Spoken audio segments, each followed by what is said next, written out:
and everybody can be seated.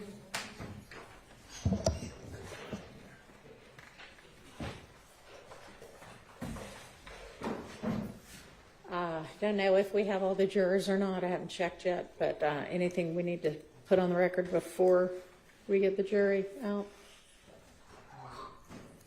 Your Honor, good morning. Good morning. My understanding is that Mr. Sumlin is on the state's agenda this morning at some point. Okay. Okay. Is he coming at all? Yes, he's coming. Next week? Yeah. So, in preparation of him coming today, I reviewed his statement that he gave to Investigator Viverito and other law enforcement investigator J.P. Miller. And my understanding is the state is going to ask him questions based on things that he has personal knowledge of, and I understand that that's out there for potential impeachment. My concern, and I'm just making sure we're on the same page. Investigator Viverito asked him to speculate about a lot of things, why certain things would have happened. He makes it clear that he was locked up during the Donovan Thomas murder. He knows nothing about it. He also makes it clear that he does not know about the Shmuel Drinks murder, and he's just, kind of speculating about why this would happen. There's a lot of talk. How much would Jeffrey have paid them? Why, the hypotheticals. Why would Shannon have done this? And the reality is, Mr. Sumlin has no firsthand knowledge of who did what. He's just kind of going off the cuff in this interview. I just want to make sure that we're all on the same page, that none of that is, nothing that he is speculating or just kind of hypothesizing about that he does not have first-hand knowledge of will be inquired about. Good morning, Your Honor. Morning. We will be making inquiries into, we will be laying proper foundations, and we will be making inquiries into areas that we believe he has knowledge of. If we will not improperly ask a question that we've not laid a foundation for him having knowledge of. That's what we can say. I don't think it's proper for counsel for the defense to attempt to curtail our direct examination based on what he believes a witness has knowledge of. Okay. Well, I don't mean to curtail anything, but if the state brings out things that he does not have first-hand knowledge of and it's improper, I'm going to be moving for a mistrial with prejudice, and we all know that now. Yeah, okay. So I would think that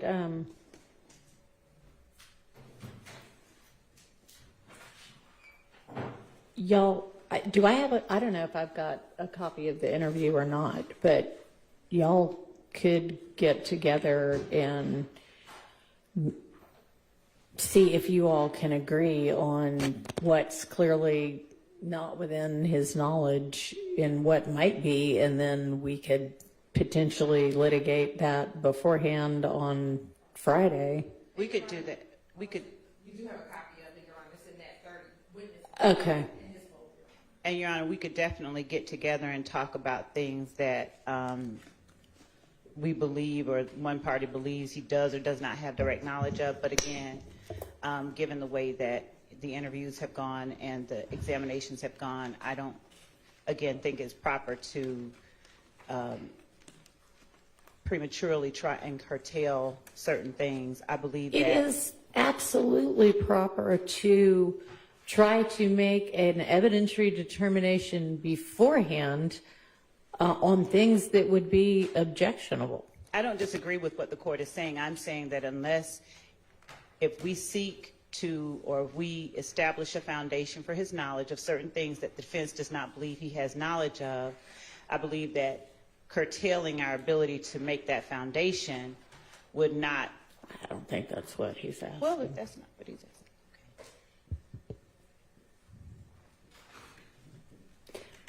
So which, those folders. They were in like buckets of 30. Which one am I supposed to be looking at? I thought we had litigated everything there was to litigate about We did someone. We keep going back to that day that we ran out of time, and I was litigating a lot that day, but there was a couple things left on the table, and we were going to get back to it, and then Okay. Well, I guess everything sped up, and I guess that'll be Friday then. All right. Anything else? none of this time. Do you know whether we have all the jurors? Not yet. Oh. Okay. I didn't want to hold court up for the day, so I was going to bring it up at the end of the day, but if we're waiting on the jurors, I'll Okay. just raise it now. They're continuing to wake my client up at 5 a.m. in the morning. He's exhausted.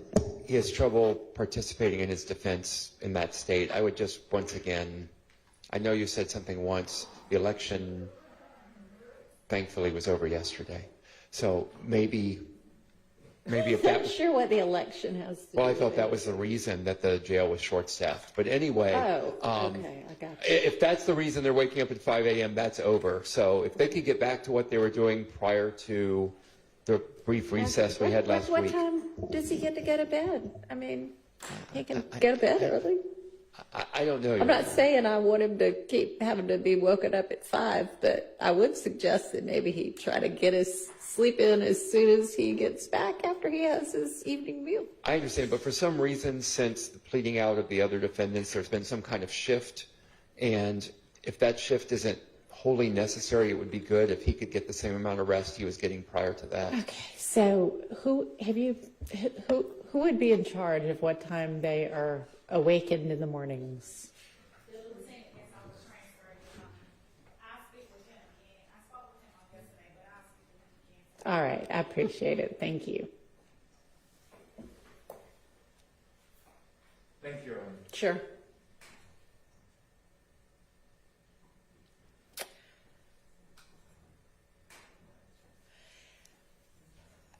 Can I ask the state a question?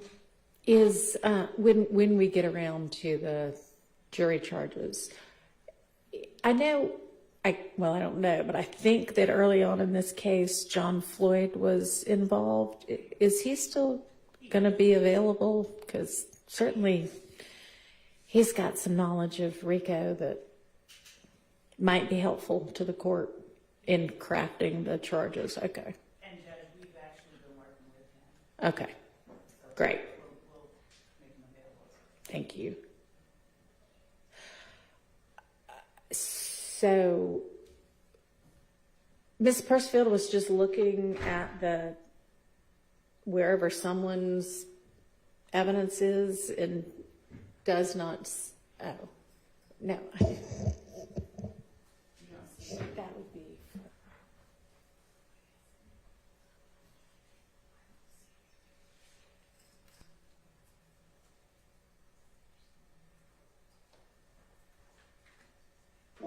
Is the statement a video? Maybe that's what it is. Okay. So I think we were looking for a transcript. Is there a transcript available? We can make one really quickly. We'll have to give it to the court this afternoon. That'll be fine. Thanks. Yeah. I believe there is a transcript. Okay. Well, if we have one or can create one quickly, that might be helpful.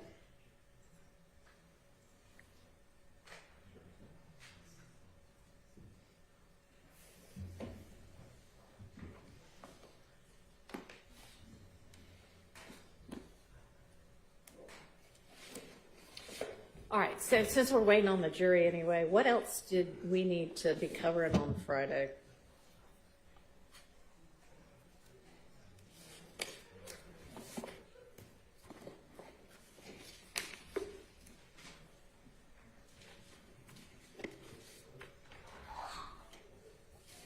Everybody here? All right, well, y'all get back to me sometime before Friday morning on that question. All right, you'll have your witness ready, whomever your first witness is going to be. We can go ahead and get them out.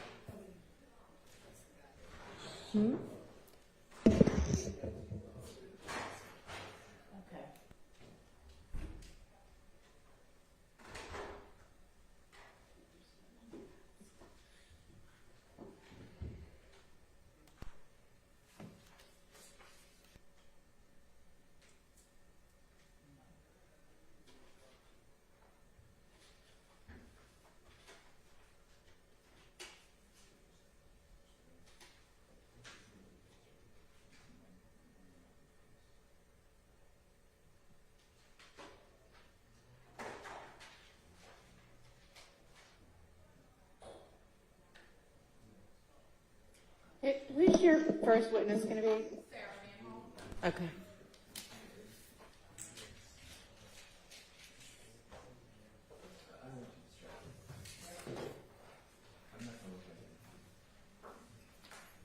Yeah, you can come on in up to the stand. The jury's on their way out.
Testing.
If you'll swear our witness, please.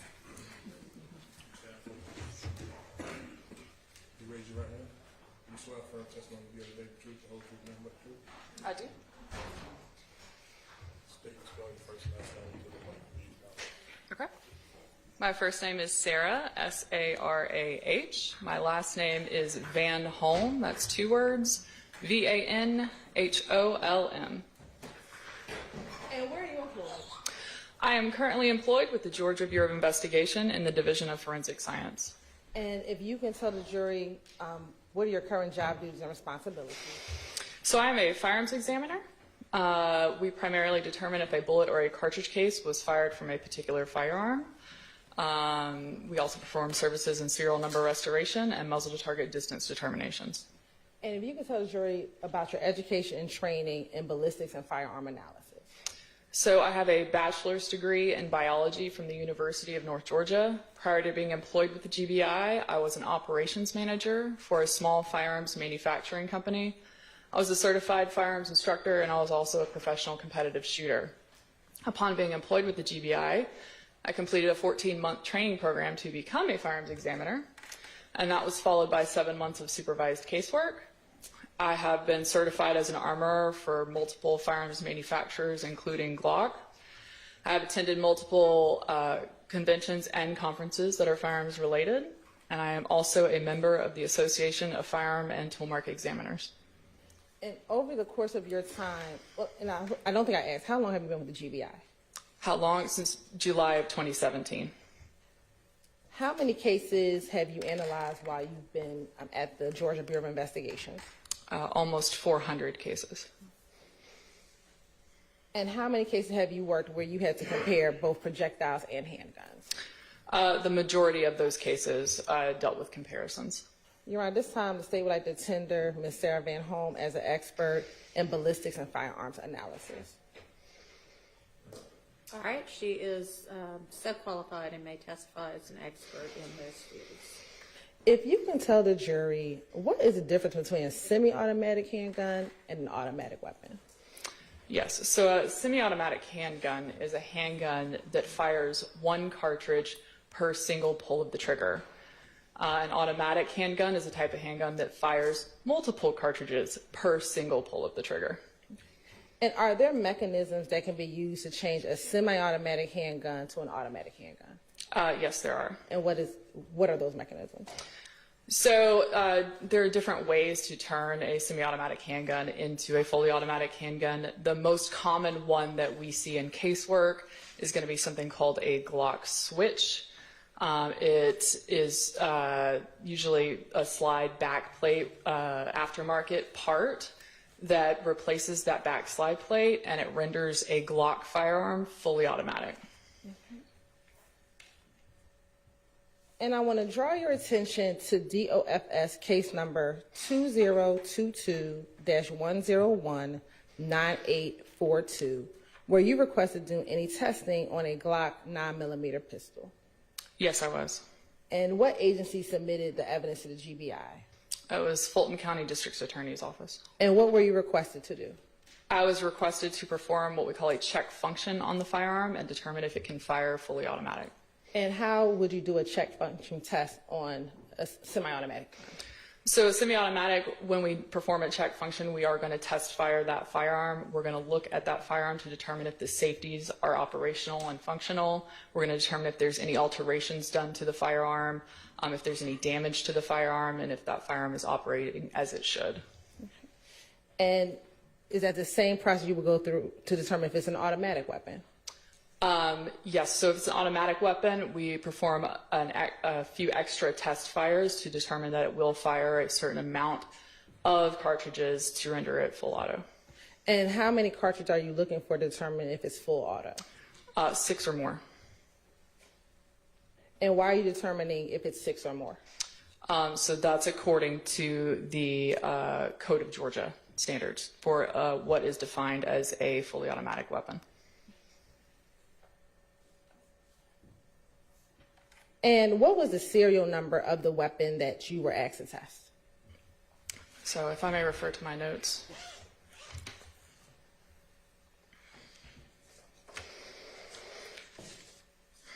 So the serial number on the slide and frame was BPHW105, and the serial number on the barrel, which was different, was KUT516. And what was the type of firearm? The type of firearm, according to the frame, was a Model 45 Glock 9mm pistol.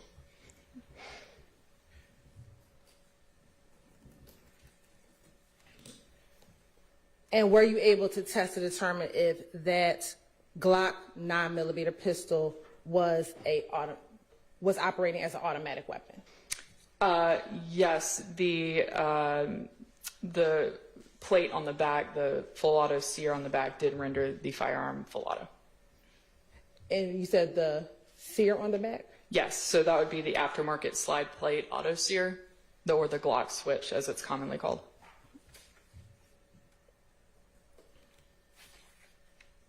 And after conducting this test, did you write a report? Yes, I did. And are your findings contained in that report? Yes, they are. And after your report was published, did that conclude your involvement in that DOFS case number? Yes, it did.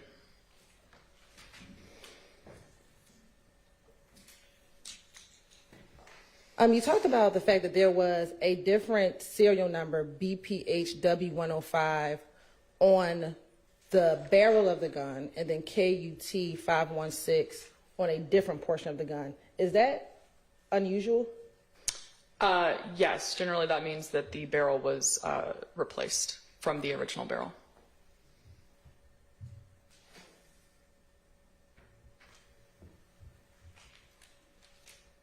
Court's indulgence for a moment. Is that significant for you as a firearms examiner? It can be, because during comparisons, we look at the markings that the barrels in part on the projectiles. So that is something that we would look at if we were doing comparisons. Court's indulgence for a moment.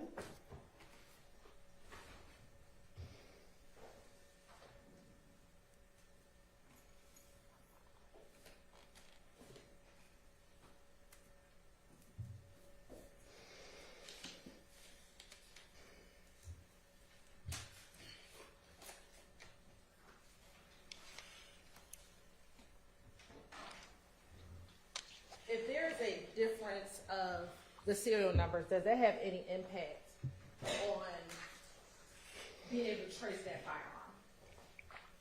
firearm? So typically the firearm is traced using the serial number on the frame, because that's technically what the firearm is, that is the frame of the firearm. So that is how you typically would trace a firearm. Permission to approach? I'm going to show you what's been admitted as State's Exhibit 51XXA. Tell me if you recognize State's Exhibit 51XXA.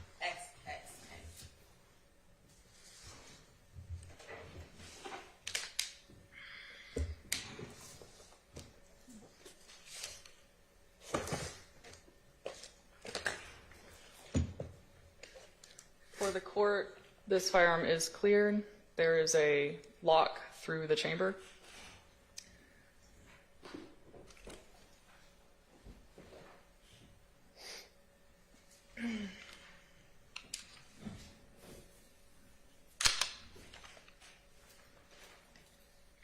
Yes, I do recognize it. And how do you recognize 51XXA?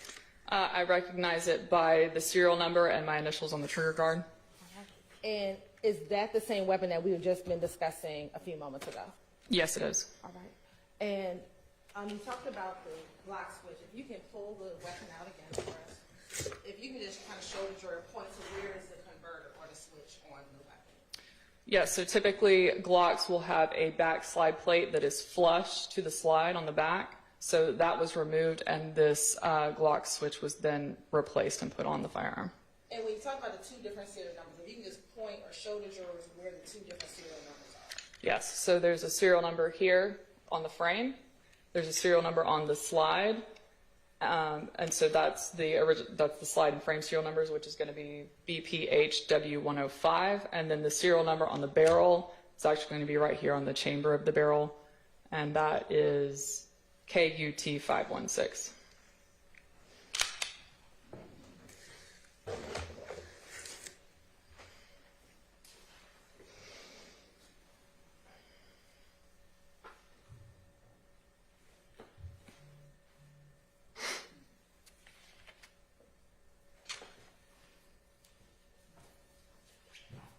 Are you familiar with the NIBIN system?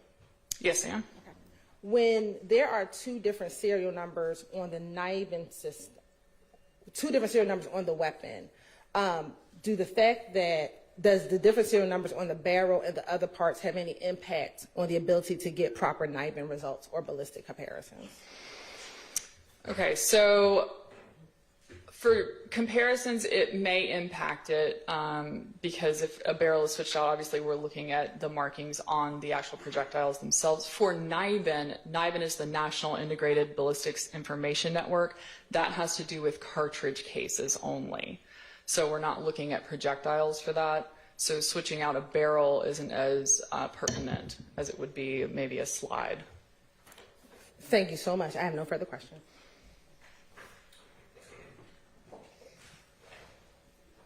Good morning, ma'am. Good morning. Good morning. My name is Max Shard. I represent Shannon Stillwell. I just have a couple questions. It seems that you're telling us that there's components from two different firearms on this gun. Yes. Okay. Ultimately, at the end of the day, what caliber bullets or projectiles does this gun, as is, fire? 9mm. Okay, fires 9mm. All right. Do you have any evidence that this gun has been used in any crimes on record? I do not. Okay. Do you have any evidence that this firearm has ever been fired by Shannon Stillwell? I do not. Do you have any evidence at all that Shannon Stillwell has ever been in possession of this firearm that you tested? I do not. Okay, thank you.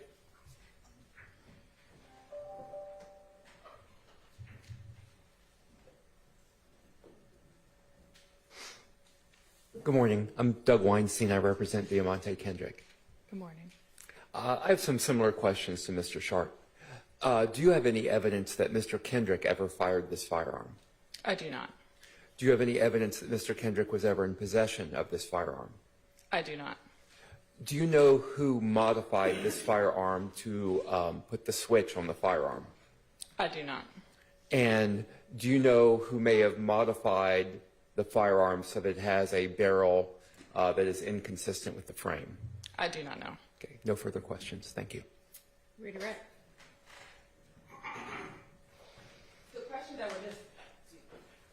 The questions that were just asked of you, would you have any way to know any of those answers, given your work at the GBI? I would not. No further questions. Who can give us those answers? I do not know.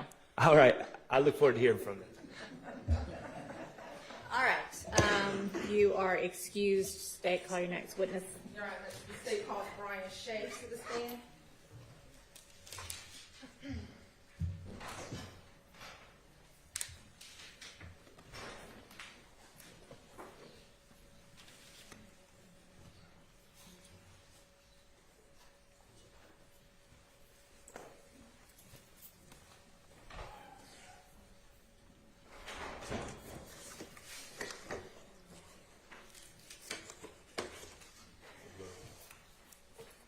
We're gonna need that.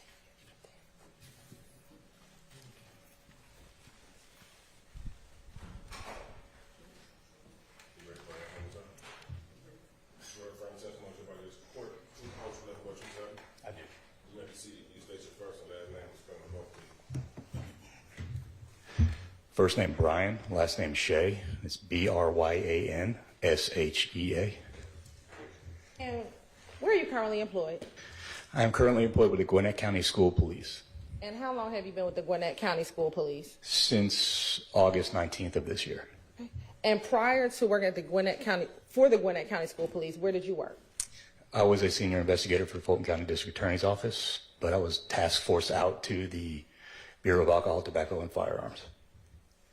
How long did you work at the Fulton County District Attorney's Office? I started in August of 2021. Now, you said you also served as a task force officer with the Bureau of Alcohol, Tobacco, and Firearms. What did you do as a task force officer? I was attached to an enforcement group. Our main function was illegal firearms, narcotics, and gang issues. And while you were a task force officer, did you have the occasion to handle cases involving machine gun conversion devices? I did. And is that commonly called a switch? It is. What type of cases did you handle regarding machine gun conversion devices? One specifically is I test fired a piece of evidence involved in a YSL case, the RICO trial. It was a Glock model 45 9mm that had a MCD, a machine gun conversion device affixed to the back of it. And if you can briefly tell the jury, what was your education, background, and training experience to qualify you to serve as a task force officer? I started law enforcement in 2003 with the Atlanta Police Department. I served there for almost 10 years. Left in 2010, went to the City of Johns Creek Police Department, where I started as uniform patrol, worked my way to detective, then made my way to narcotics detective, worked undercover narcotics for a task force. Left there in 2021, came here, was immediately assigned to the ATF, where I studied under numerous special agents there in weapons firearm recognition and how firearms work, specifically illegal ones. So I want to take you to May 25th, 2023, where you asked to test a Glock Model 45 pistol. I was. And were you familiar with that type of firearm? I was. It was actually the duty issued weapon that I was given by the Fulton County District Attorney's Office.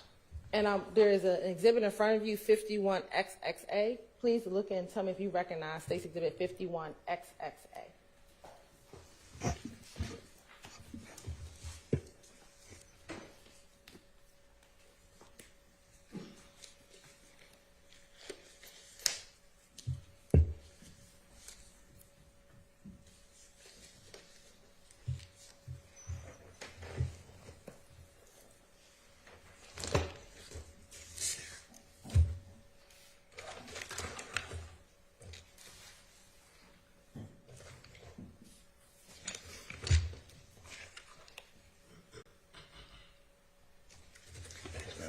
Familiar, I recognize this weapon. How do you recognize it?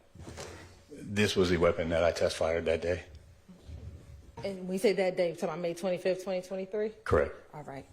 And how many, in your time either as a task force officer or as in your other roles, how many guns with switches have you handled during the course of your law enforcement career? Oh, numerous.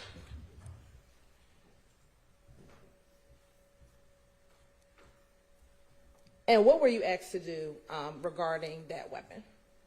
I was asked to just do a demo video to show its functionality, that it does in fact fire as a fully automatic machine gun. I'm going to show you what's been marked as 51XXC. Tell me if you recognize State's Exhibit 51XXC. I do. How do you recognize 51XXC? By the case number and my initials and date and time on it. Okay. And what is contained on 51XXC? It is the video of myself at the Fulton County Training Center range, test firing a normal function semi-automatic Glock 45 9mm, and then test firing the State's Exhibit. And did that video fairly accurately depict your test firing of both those two weapons? It does. Your Honor, this time the state would like to tender and admit 51XXC.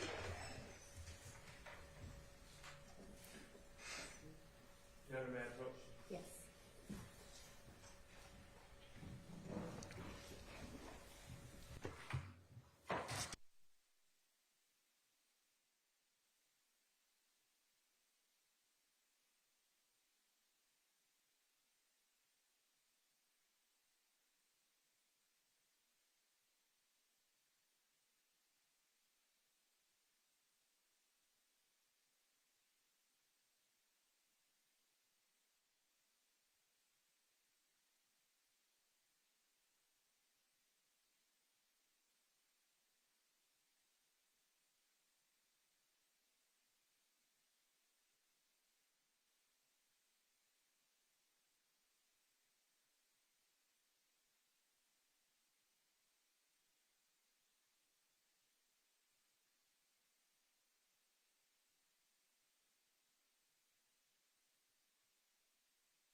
Go ahead.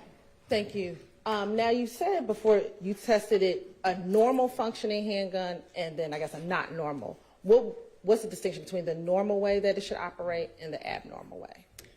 So the normal way, a semi-automatic pistol, is one trigger pull expels one round from the magazine out of the barrel of the firearm. And when I test fired the State's Exhibit, it was one trigger pull, and it expelled 6 rounds out of the magazine, out of the weapon.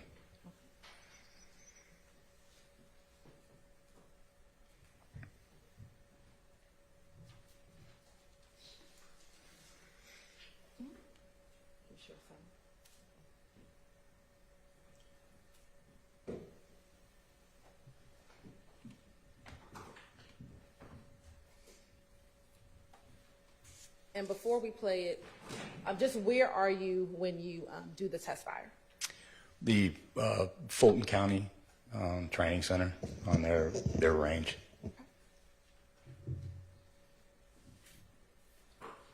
And which gun do you test fire first? So it starts off with my actual duty weapon that is the same make and model as the state's exhibit, and mine is a semi-automatic pistol functioning as a semi-automatic pistol.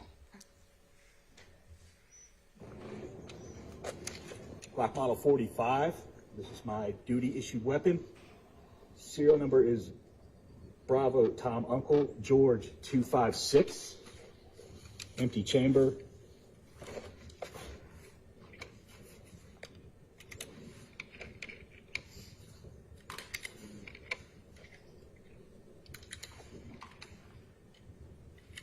Four.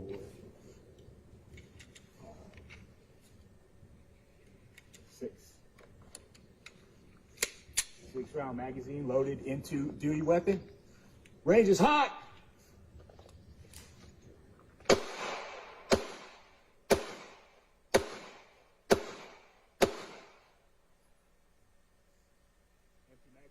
What did you say there? I said empty magazine, and I showed an empty chamber, that there are no more rounds inside the pistol. 6 rounds. 1, 2, 3, 4, 5, 6.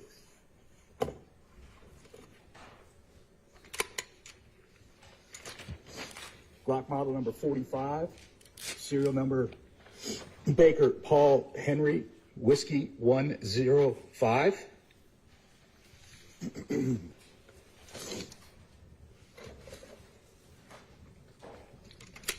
6-round magazine.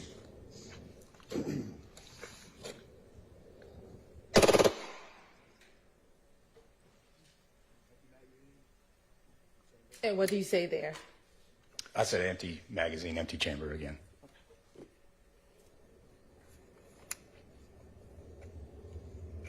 And did that conclude your demonstration video? It did. Court's indulgence for a moment.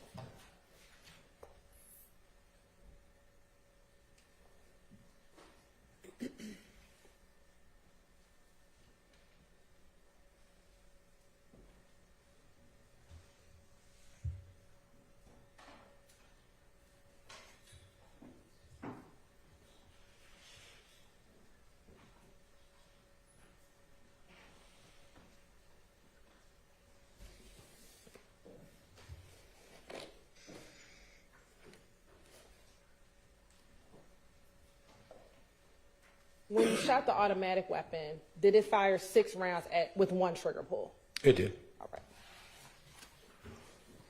Thank you. No further questions. Any cross of this witness? No, Your Honor. No, Your Honor. All right, thank you for your time. You are excused. Call your next witness.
Raven Williams, RAVEN WILLIAMS. And good morning, Ms. Williams. How are you? Good morning, I'm fine. How old are you? 36. And do you work? Yeah. What type of work do you do? Home health care, Okay. And are you from Atlanta? basically, yeah. When you say basic, what do you mean? I was raised in Augusta. And how long have you been in the Atlanta area? About 16 years. And do you know someone by the name of Shamel Drinks? Yes. And how do you know Shamel? I've been knowing him since Augusta. Were you both raised together in Augusta? We wasn't raised together, but we were around each other a lot. And are you familiar with his family? Yes. Do you know his mother? Yes. And what's her name? Sandra. And does he have siblings? Yes. How many?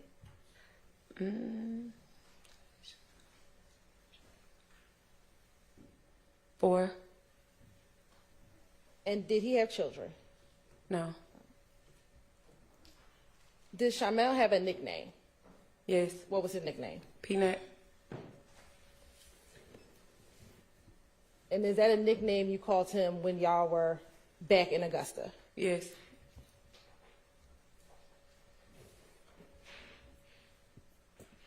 Now, I know you said that you all grew up together or were around each other in Augusta. Do you know if he was born in Augusta? Yes. No, I think he was born in Atlanta, I think. But was he raised in Augusta? Some, partially. That was back and forth. When they were back and forth, is that between Augusta and Atlanta? Yes. Do you know where in Atlanta he would stay when they were in Atlanta? I'm not sure when he was staying with his mom, but at the time of death, he was living with me. Back in 2022, did you ever know him to hang out in the Summer Hill neighborhood? Yeah, I think so. What about in Mechanicsville? I guess that's what you call it. I'm assuming. I want to direct your attention to March 14th, 2022. Did you have the occasion to see Shamel Drinks on that day? Yes. Where were you when you saw him? Home At the time, where were you living? in Douglasville. If you were coming from downtown, how would you get to your home? 20 West. Sitting here today, do you remember what time he came to your house, or was he at your house all day? I don't remember the time verbatim. I just know when I got there, it's like it was almost time to get my daughter from gymnastics, and that's normally like I want to say like 6 something, but I just can't remember verbatim. But like around that time frame, I believe. And we say 6 something, that's 6 something p.m.? Yeah. Was he already at your home when you were getting ready to maybe get your daughter from gymnastics? Yes. Was he at your home with anyone? Yes. Do you know who? A boy named Barter. Has you ever met that individual, Barter, before? No. Do you know if Barter was a nickname or his given name? I'm not sure.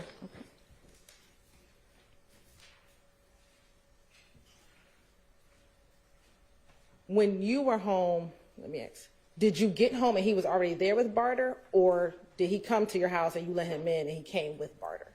I kind of think that it was kind of like at the same time, or like a few minutes off. I think he had pulled up and then they were in the car, and then when I pulled up, he started coming into the house.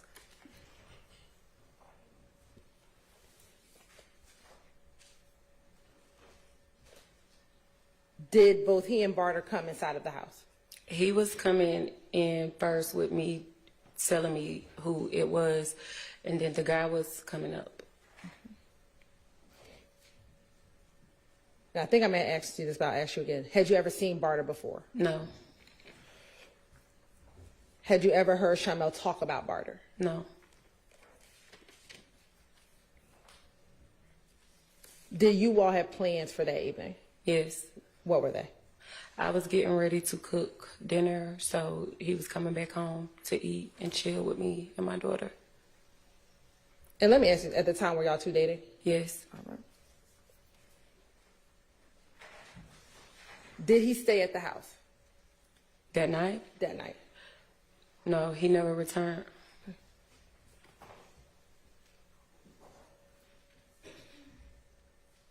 You said you had to get your daughter maybe around 6 o'clock p.m.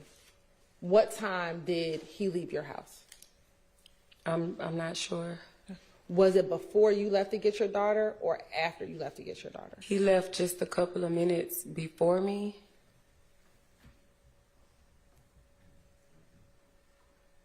Did you know where he was going? He told me that he was running to the city and that he was dropping Barter off and then he was coming back.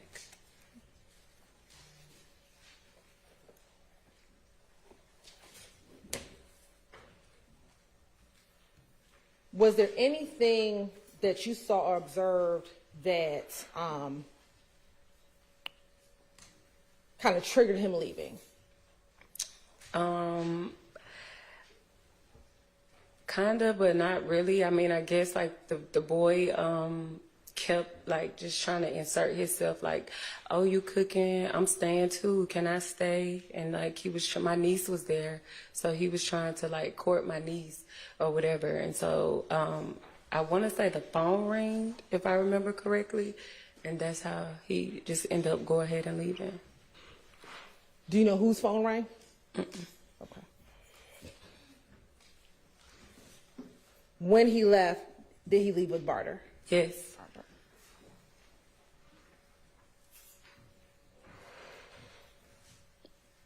Did he ever make it back home? No.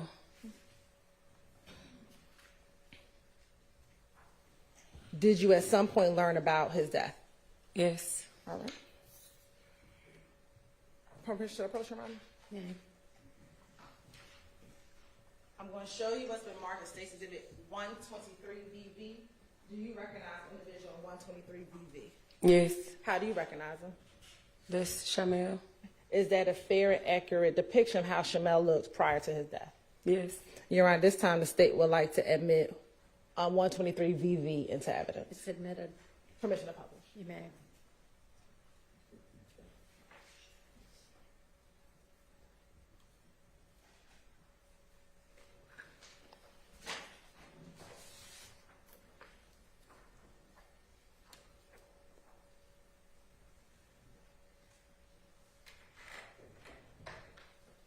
And is that Mr. Drinks? Yes.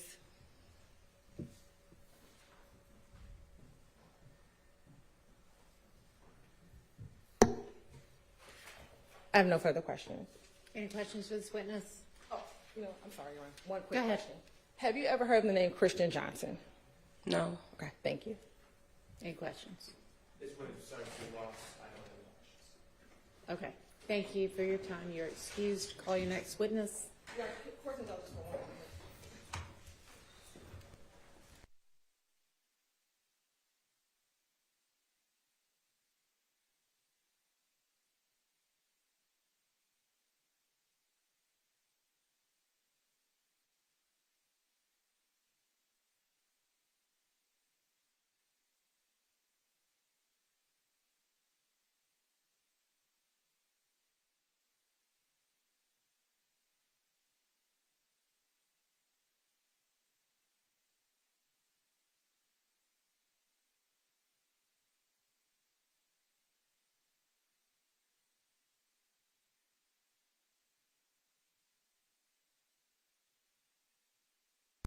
whomever it is. Your Honor, the state calls Philip Norton. Okay.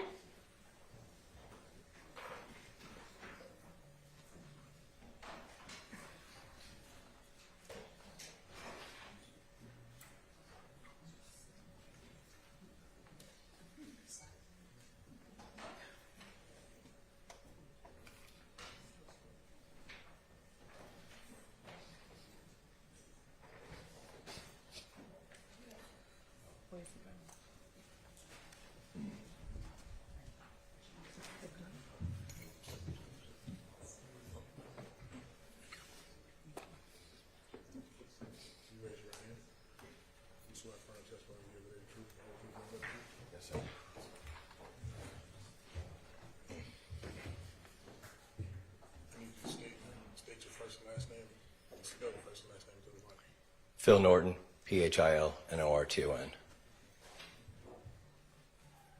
Good morning, Mr. Norton. How are you? Good. Good. Mr. Norton, would you tell the jury, are you a gun owner? Yes, How long have you owned guns, firearms? my entire life. What type of guns have you owned throughout your lifetime? Couldn't tell you. Have you ever owned a Glock 9mm weapon? Yes. All right. Now, when you purchase your firearms or when you obtain your firearms, where is it that you ordinarily get your firearms from? Various places. I make holsters for a living, so I come across a lot of guns. You make what for? a living? Holsters for guns. Okay. And you said so you come across a lot of guns? I do gun shows almost every weekend, All right. And where do you do your gun shows? all over the place. During your gun shows, do you buy guns from people or do you just sell them? Everything, it changes every day. It's almost like a pawn shop. Okay. All right. And do you There's have a lot of trading going on, selling, buying, not necessarily just guns, everything. Okay. Including Ammo, your optics, holsters, bags, everything in the industry. Okay. Do you have to comply with any federal regulations at those gun shows?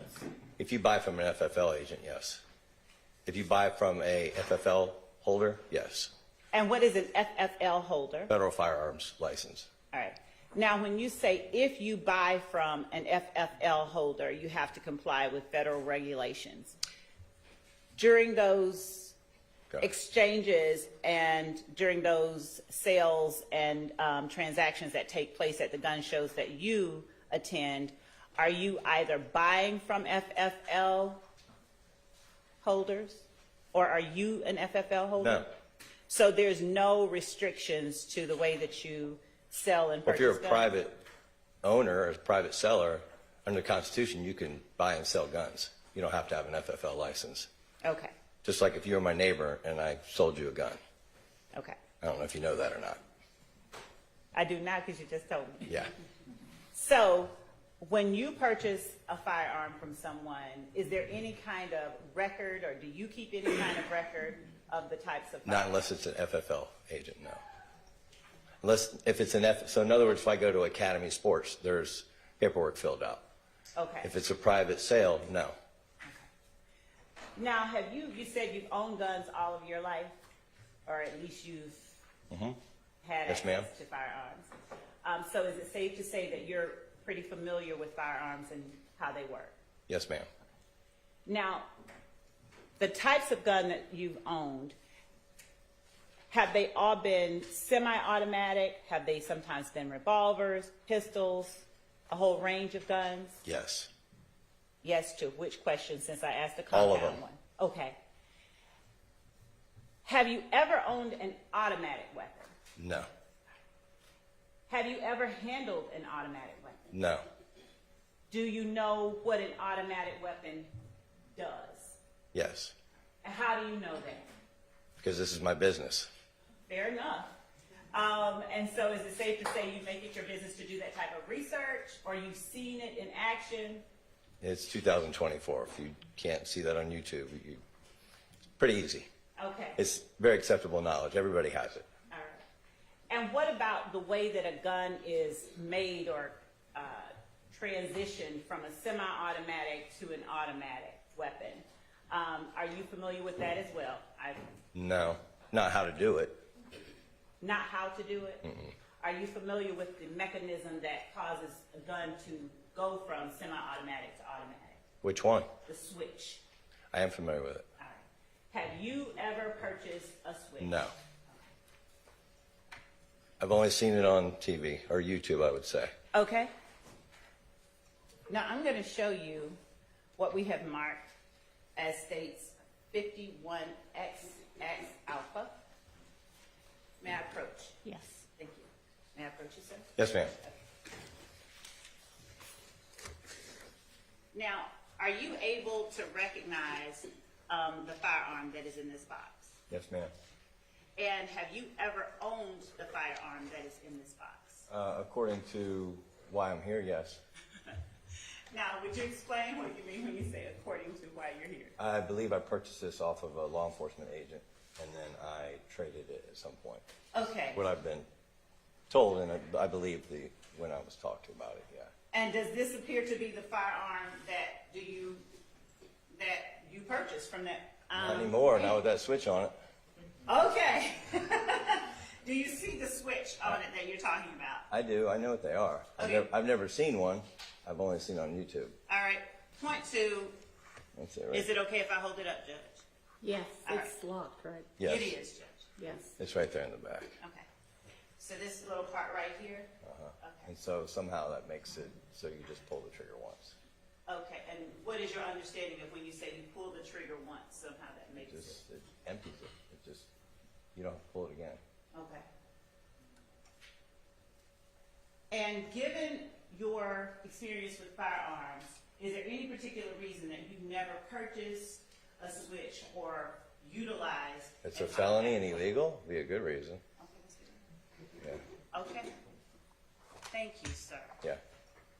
And the last time that you owned this weapon, it did not have that switch attachment on it. It didn't come from the officer like that, and it didn't leave me like that. Do you remember what you did? Did you sell it at one of your gun shows? I really don't. I tried to recall. It was quite a while after. I don't know if I traded it or sold it, or I really don't remember. Okay. I probably traded it because you can usually trade in it more value. And when you say traded it, would it have been at a gun show or at a pawn shop? No, at a gun show. Okay. Yeah. And again, there's not records that are kept of who you would have traded it to. No, ma'am. And then once you traded it, you kept no contact with the buyer of the firearm to know what they did with it. No, ma'am. Okay. Thank you so much, sir. Just one second.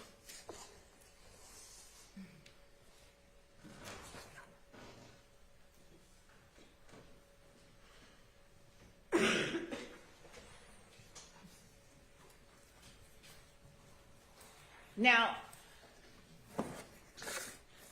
is it, I'm sorry, I'm gonna let him make that like it should be. Is it safe to say, or I should ask you, do you even know a person by the name of Shannon Stillwell or Shannon Jackson? No, ma'am. Do you even know a person by the name of Diamante Kendrick? No, ma'am. Do you know anyone that goes by the name SB? No, ma'am. Do you know anyone that goes by the name Yak Gotti? No, ma'am. Do you know a Jeffrey Williams? No, ma'am. Do you know anyone that goes by Young Thug personally? No, ma'am. And is it safe to say you've never had any transactions with either of those people? Ask that again? Have you ever had any transactions with either of those No, people? ma'am. All right. Thank you so much, sir. That's all I had. Yes, ma'am. Any questions for this witness? Mr. Weinstein, okay.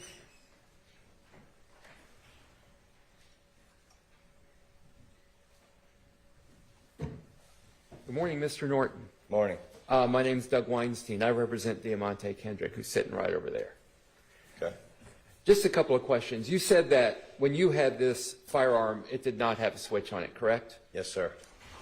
You don't know who modified it to put that switch on there, do you? No, sir. You don't know if my client, Mr. Kendrick, has ever been in possession of this gun, do you? No, sir. Okay. You don't know if he's ever fired this gun, do you? No, sir. All right. No further questions. Thank you. Redirect. Just briefly, you were not at a person by the name of Jeffrey Williams' house on May 9th, 2022, were you? No, ma'am. Thank you. All right. Thank you for your time. You may step down. Call your next witness. You're excused. Thank you. City call, Dr. Melissa Sims Stanley.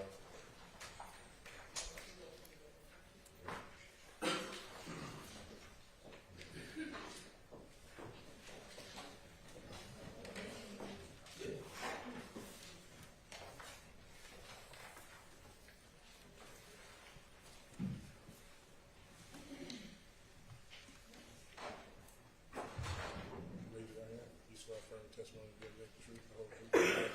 I did. State spell your first and last name for the court, please. Melissa Sims Stanley, Melissa Sims Stanley. Say good morning. Good morning. Could you explain to the jurors how you are currently employed? Currently I'm retired as of July this year. And prior to July of this year, well, congratulations, one. And prior to July of this year, can you tell the jurors how you were employed or where? Yes, I was an associate medical examiner with the Fulton County Medical Examiner's Office. And can you tell the jurors how long were you an associate medical examiner with the Fulton County Medical Examiner's Office? I began at Fulton County as a locum tenens or contract medical examiner in March of 2020 and was hired full-time in July of 2022. And prior to beginning your contract work in March of 2020 with Fulton County, can you tell the jurors, were you employed by other medical examiners, agencies in other counties? Yes, I was a regional medical examiner with the Georgia Bureau of Investigation from July of 2000 to December of 2019. Now, can you tell the jurors a little bit about your educational background and training that has allowed you to work as a medical examiner for all these years? I obtained a Bachelor of Science degree from Emory University, a medical degree from the Medical College of Georgia. I did a one-year internship in internal medicine, also at the Medical College of Georgia. I then completed an anatomic and clinical pathology residency, followed by one-year fellowship in forensic pathology at the Medical University of South Carolina.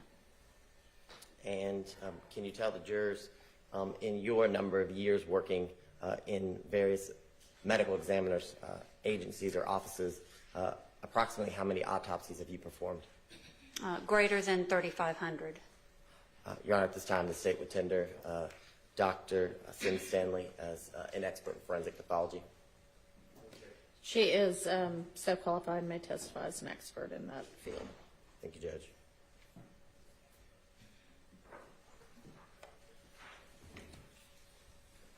Now, Dr. Sim Stanley, can you tell the jurors generally when you are preparing to begin an autopsy, some of the first steps that you take before actually beginning the autopsy?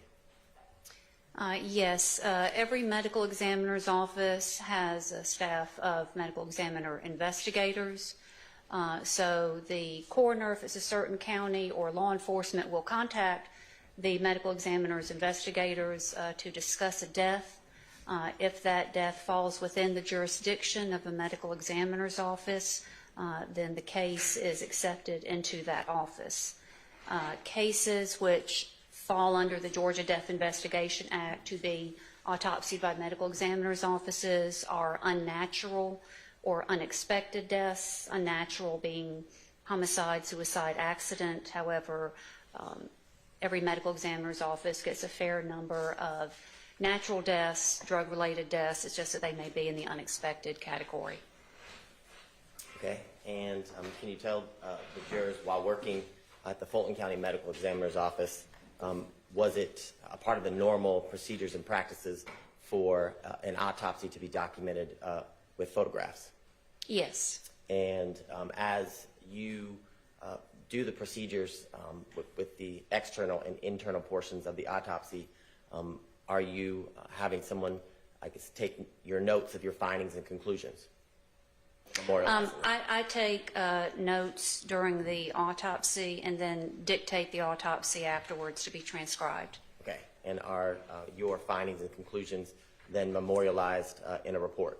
Yes, they are. And is that something you did for every autopsy that you performed while working with the Fulton County Medical Examiner's Office? Yes, sir, that's correct. Okay. Now, I want to direct your attention to March 17th of 2022. Did you have the occasion to perform an autopsy on a gentleman named Shamel Drinks? Yes, sir. Okay.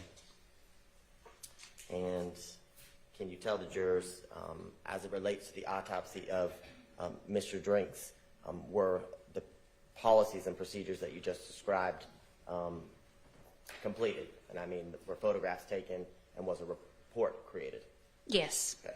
And I want to show you what's been marked as state's exhibits.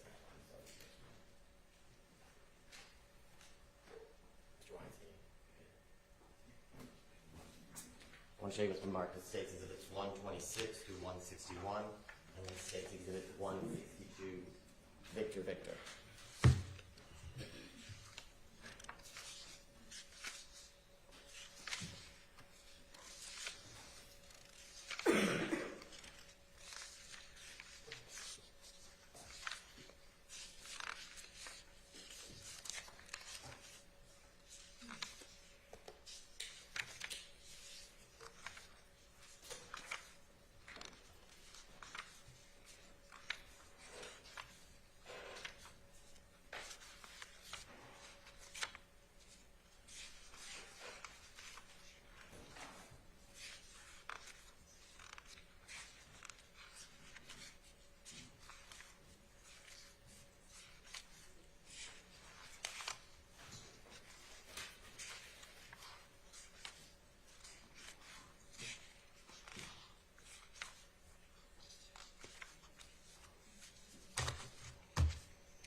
Yes, sir. Dr. Sim-Stanley, in your review of state's exhibits, we'll start with 126 VV through 161 VV. Do you recognize the photographs contained in those exhibits? I do. And can you tell the jurors how you recognize those photographs? They are photographs which were taken during the course of the autopsy. And are those photographs in state's exhibits 126 VV through 161 VV?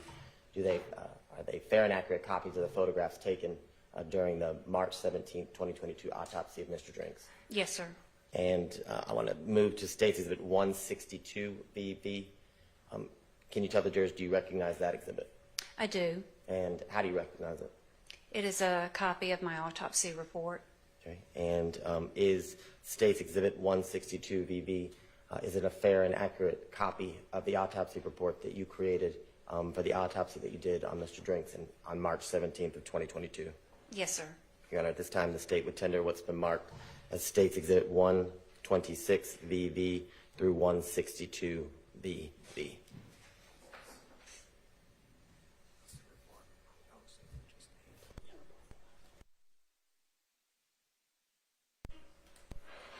Through, Your Honor, for 126 to 161, no objection. 162, I don't have an objection for admitting it for the record. I guess it's a Okay, well, those are all admitted. And in terms of what goes out, we'll sort that out later. Now, Dr. Sim-Stanley, can you explain to the jurors when you began the autopsy procedure on Mr. Drinks on March 17th, can you tell the jurors what you did first to kind of initiate your process as it related to the autopsy? Yes. Before any autopsy, the investigative information, which is written up by the investigator, is reviewed. I always say an autopsy is never performed in a vacuum. You always have the investigative information first, and then a further investigative information or medical history is needed. That's requested by the medical examiner. So in this case, as there were gunshot wounds, X-rays were taken of Mr. Drinks before the autopsy. Every medical examiner's office has the capability to perform X-rays. In this case, it's because if there are bullets in the body, the location needs to be determined and they need to be recovered at autopsy. After that, the external examination is performed, documenting everything from hair color, eye color, scars, tattoos, trauma, obviously, if trauma is present, and then the internal examination is performed.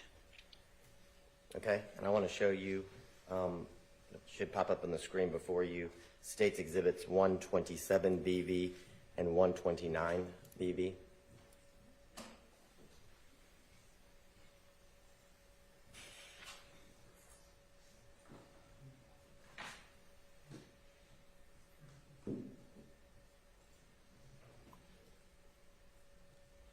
Now, Dr. Sim-Stanley, can you explain to the jurors, I guess, the purpose of this photograph that is taken during the autopsy procedure?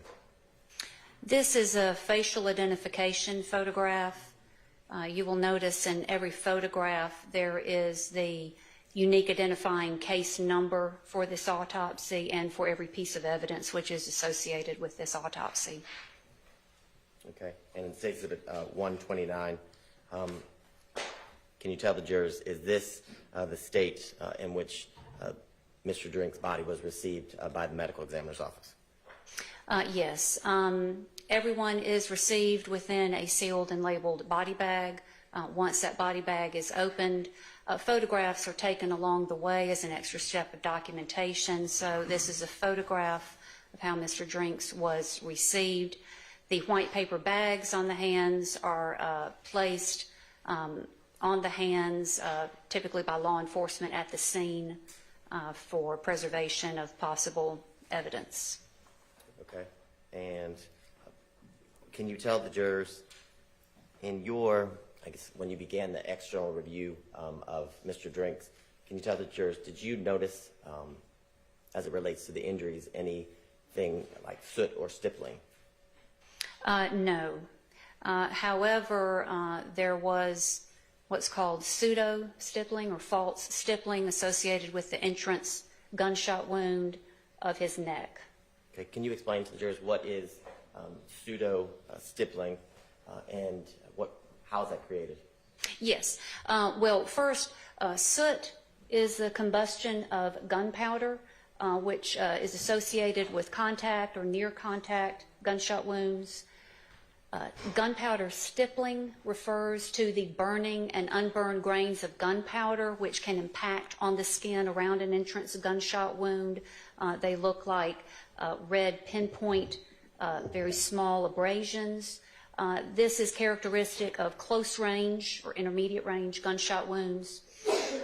In this case, the investigative information and the scene findings I had was that Mr. Drinks was found deceased within a vehicle and that there were gunshot wound defects noted in the car doors, the front door, the front driver's door, the front passenger door, as well as the front passenger's windshield.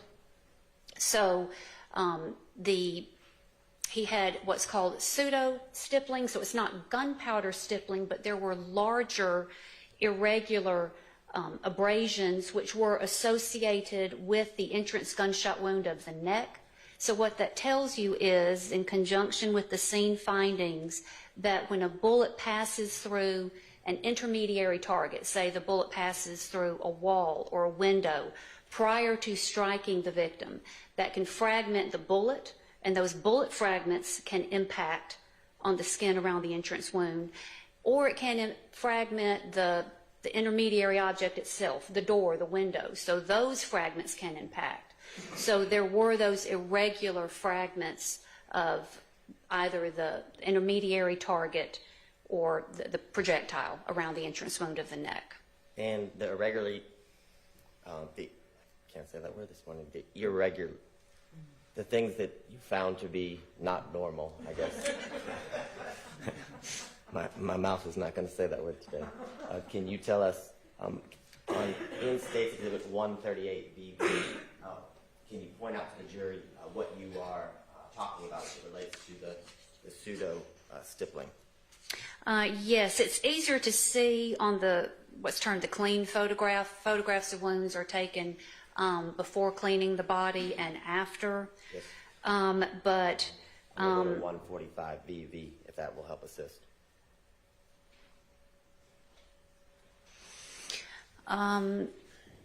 Yes, if you can look at the top of the photograph, when we see the outline of his mandible or his lower jaw, I think you can appreciate there are some irregular red or dark areas that are associated around his mandible, and also around the what's termed the mastoid process, this bump that you feel at the base of the skull. So those are characteristic of what's called pseudo-stippling. So they're fragments of the intermediary target. Now, can you tell the jurors how does that affect your ability to determine, I guess, the range of fire, or how far a barrel of a gun is from the gunshot wound that we're looking at here in State's Exhibit 145, Victor Victor? Well, once a projectile has passed through an intermediary target before striking the victim, the medical examiner is not able to determine that distance. Say if there is the shooter, a door, and the victim, the medical examiner is not able to determine whether the shot was fired immediately next to the door or 30 feet, 50 feet, or more away from the door. So it's termed indeterminate range. In other words, you don't know the range of fire through an intermediary target. So this was indeterminate range through an intermediary target. That's the range of fire. So the findings that you just talked about, are they consistent with someone being shot while in a vehicle? Yes. Okay. Now, you talked about in State's Exhibit 145 BV that this wound on the neck was an entrance wound. Can you tell the jurors, is there an exit wound associated with this injury, this shot to the neck? There was not. The bullet was retained within the body. Okay. And I should have asked you this first. In the exhibit we're looking at in 145 BV, can you tell the jurors what side of Mr. Drink's body is this gunshot wound to the neck? This is the right side of the neck. This would be the side that's, I guess, closest to, if you're sitting in the driver's seat of a vehicle, to the passenger, I guess, compartment. Correct, yes. Now, can you tell the jurors, if there is no exit wound, can you explain to the jurors, were you able to determine during the external and internal portions of the autopsy that you performed the pathway of travel of the projectile or bullet through Mr. Drink's neck and into his body? Yes, the bullet entered the right side of the neck. It was going upward, in other words, towards the top of Mr. Drink's head and to his left. So the bullet passed through the soft tissue of the neck and impacted the base of the skull, fractured the base of the skull, and caused bleeding within the brain case, and also caused a small laceration of the base of the brain. Now, Doctor, can you explain to the jurors when someone receives a traumatic injury like this, and you said it goes through Mr. Drink's neck, it fractures his the base of the skull, and does it travel upward? Yes, it was traveling upward. Okay.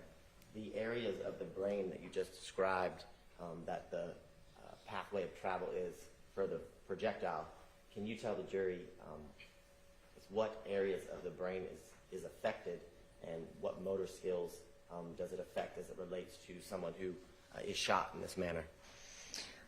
Well, in this case, the bullet fracturing the base of the skull, this represents a massive injury to the skull and also to the brain. It caused bleeding on the surface and within the brain. And whenever there is massive trauma such as this to the brain, consciousness is lost immediately. However, I could not determine whether this shot was instantly fatal or if Mr. Drink still had some cardiac and respiratory activity for some undetermined period of time. Sometimes with these catastrophic injuries to the brain can send out a signal to the heart, which causes the heart to either stop beating immediately or to go into a lethal rhythm. So consciousness would have been lost immediately, but whether death was instantaneous or there was some cardiac activity or breathing activity for some period of time, I couldn't determine. And can you explain to the jury, based on the circumstances you kind of just described, what does, I know you described what the brain, the message that is sent to the heart. Can you explain to the jurors, are there other things that the body does under these circumstances? And I mean, are there any involuntary actions that the body can produce as it relates to someone who was shot in this manner? Well, if there was still cardiac and respiratory activity, then there could have been obviously breathing. As people are dying, they can exhibit abnormal patterns of breathing. So I'm not sure if that's what you're referring to. In I guess I'll give you an example. In an instance where someone is shot like this, and can someone's hands clench and it remain clenched because of the immediate traumatic injury that they received to their brain? It's possible, yes. Now, as it relates to the direction of travel, if Mr. Drink's head is tilted to the left and he's shot from the right side through the passenger door, would that be consistent with, I guess, why the projectile would travel upward? Yes. And just a clarification, when I talk of the direction of the bullet, that means the direction of the bullet once it enters the body. I'm not able to determine direction of the position of the gun or the shooter from that. Okay. And so if the bullet enters the right side of his neck, it travels upward. Can you explain to the jurors where the bullet ended within the head cavity of Mr. Drakes? Yes, the bullet was recovered within the fractured base of the skull.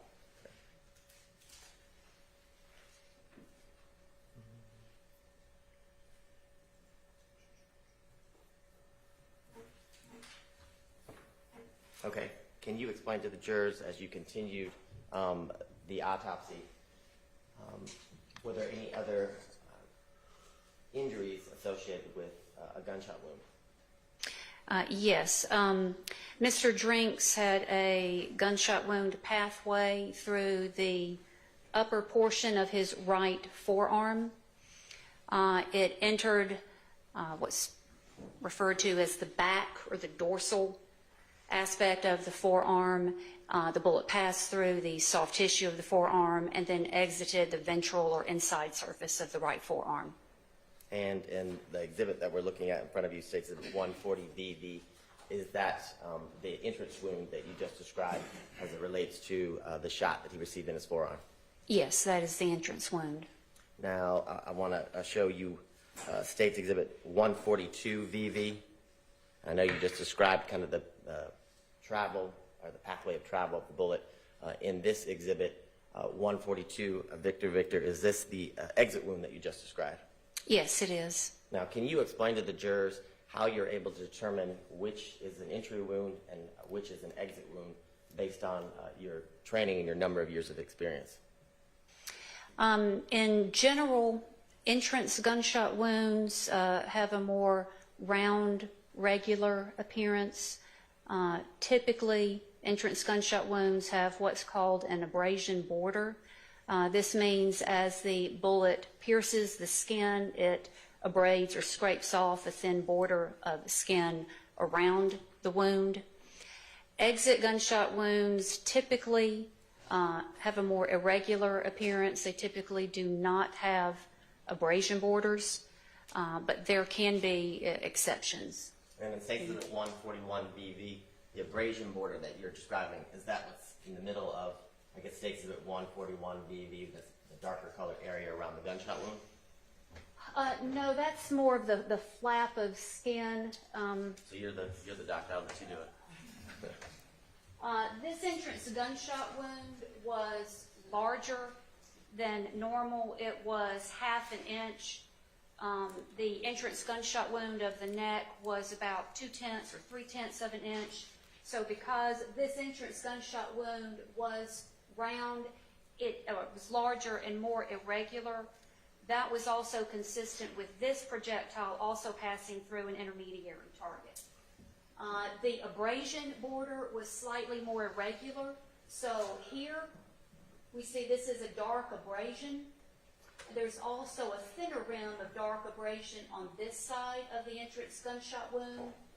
This represents a laceration or tear of the skin, and then this area is just somewhat of an irregular flap of skin. Okay, and then I'm going to bring back up States 142 VV.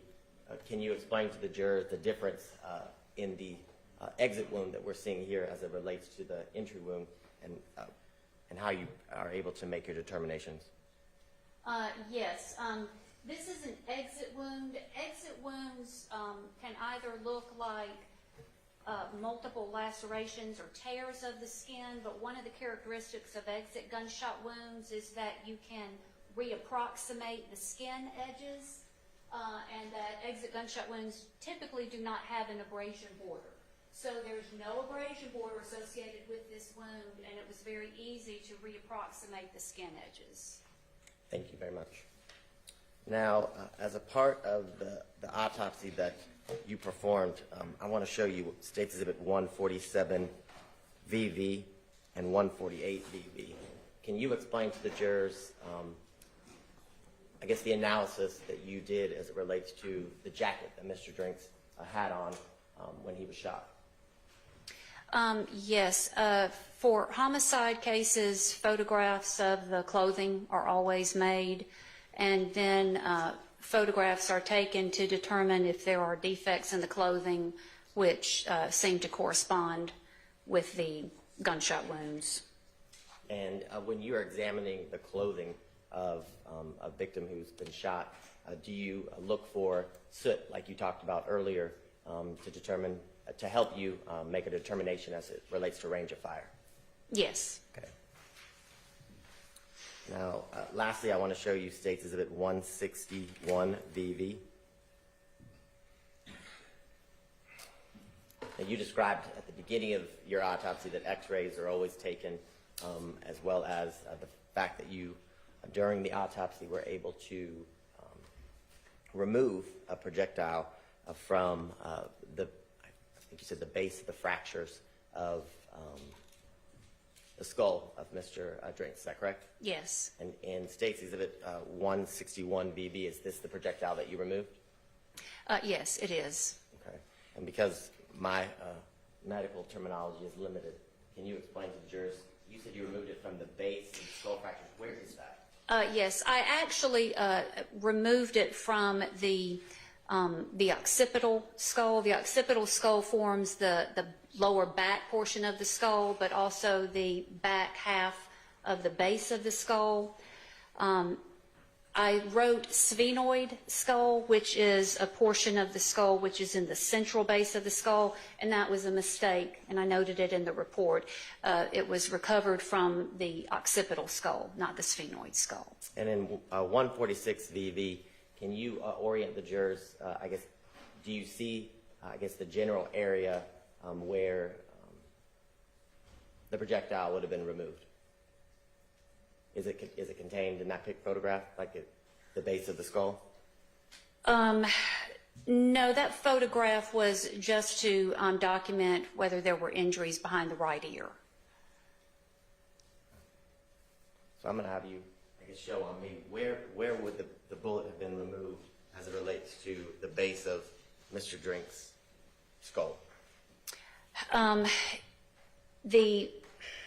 The bullet would have been removed from, it's difficult to point because it would have been, if we think of the base of the skull, it would have been inside, below the skull base, somewhat on the right side. Okay. Is it near the knot that you described earlier? It would have been internal to that, yes. And can you tell the jurors, once you removed the projectile and placed it in the clear box with it being labeled. What do you do with it next? It is then submitted as evidence to the Georgia Bureau of Investigation. Now, as a part of your autopsy procedures, can you tell the jurors what your determination was as it relates to the cause of death of Mr. Drinks? Yes, I stated that the cause of death was multiple gunshot wounds. And as it relates to your determination of the manner of death of Mr. Drinks, can you explain to the jurors what your determination was? Yes, for the purposes of a medical examiner, if the actions of another individual cause or contribute to the death, then the manner is classified as a homicide.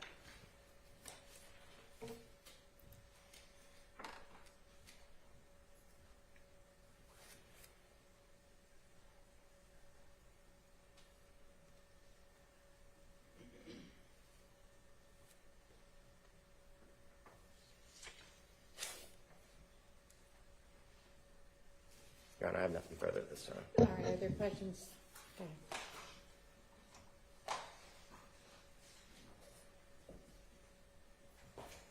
Doctor, good morning. My name is Max Shard. I represent Shannon Stillwell, okay? Yes, sir. And Ms. Stillwell is seated right over here. So, I want to ask you about this concept of stippling and pseudo-stippling first, okay? Now, you're not saying that stippling's involved in this case. You're saying pseudo-stippling. Yes. Which could have been caused by the projectile fragmenting and the low pieces embedding in or affecting Mr. Drinks' skin, or low pieces of the intermediate object, perhaps a window or something like that. Or door, yes, sir. Okay. And I'm not talking about the pseudo-stippling that you found in this case. I'm just talking in general. When we're talking about stippling, I just want to clarify something. Stippling, you're saying, is caused by burns around a gunshot wound when it's a close in range shot. Yes.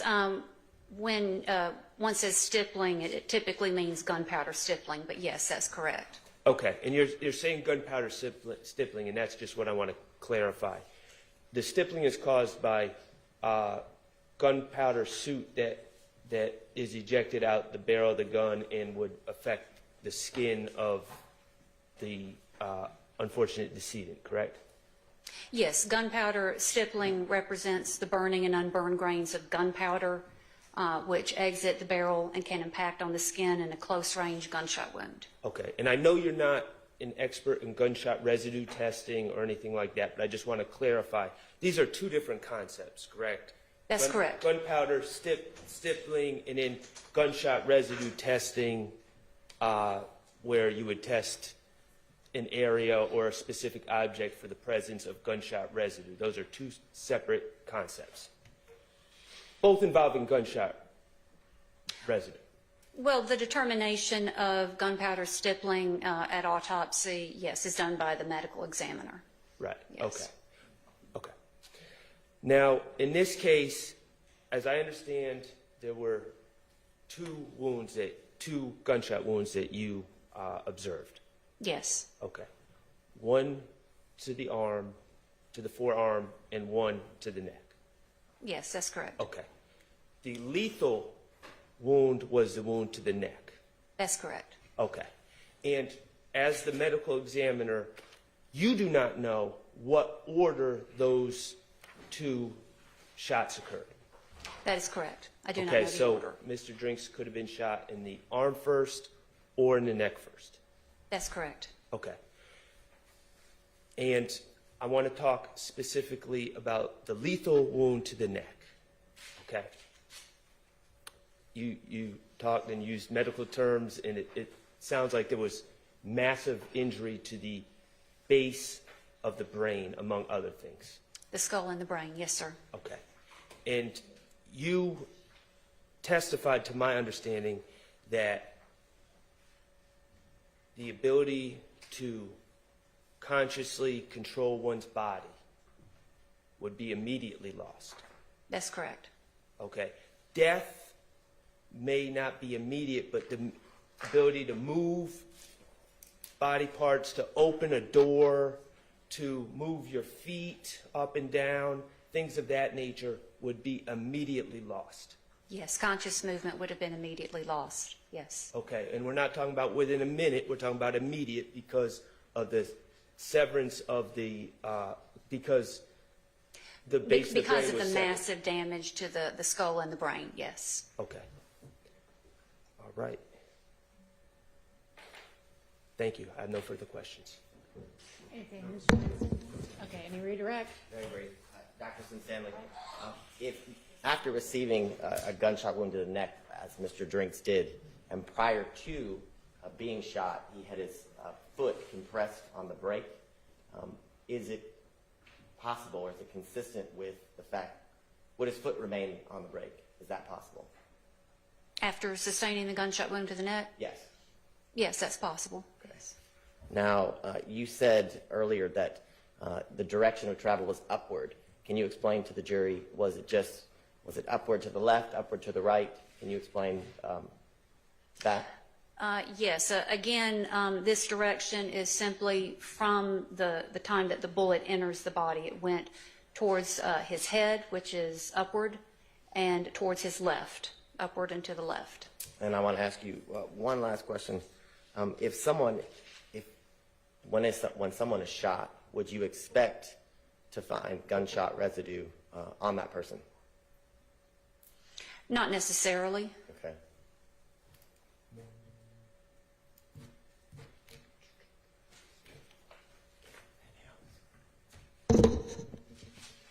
I don't have anything further, Your Honor.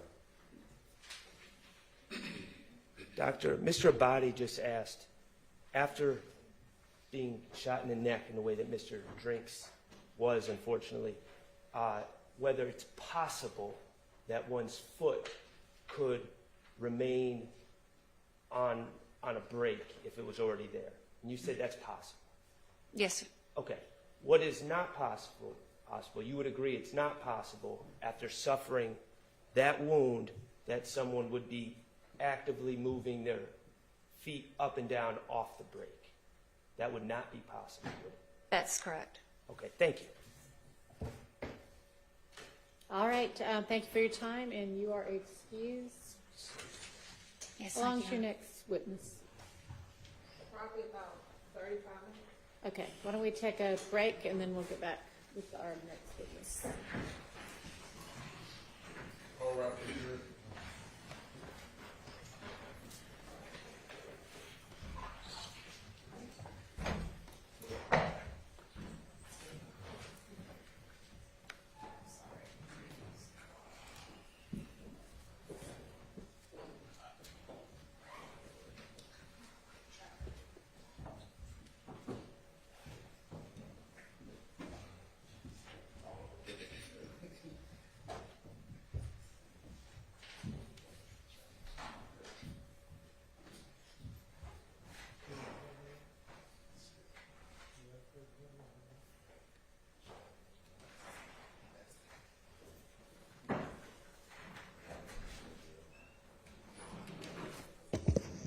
All right, 10 minutes or whenever the jury gets back.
because there's a gas leak at the corner of MLK and Piedmont.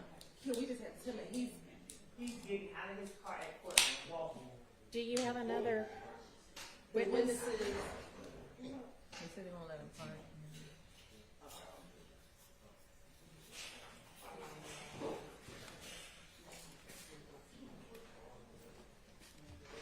I mean, if we hadn't taken our break, he'd be like 30 minutes late already.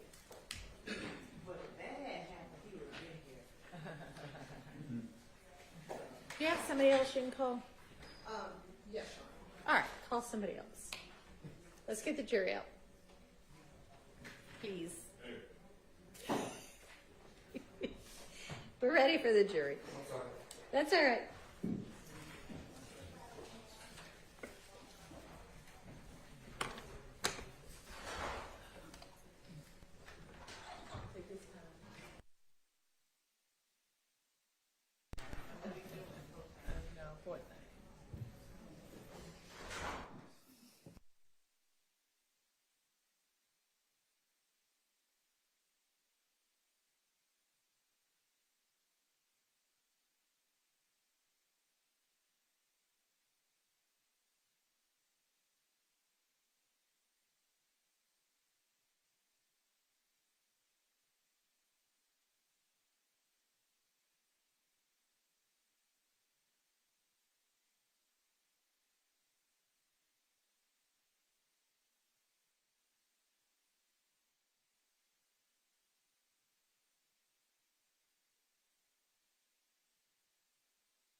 Please. Your Honor, state called Ms. Davis to the stand.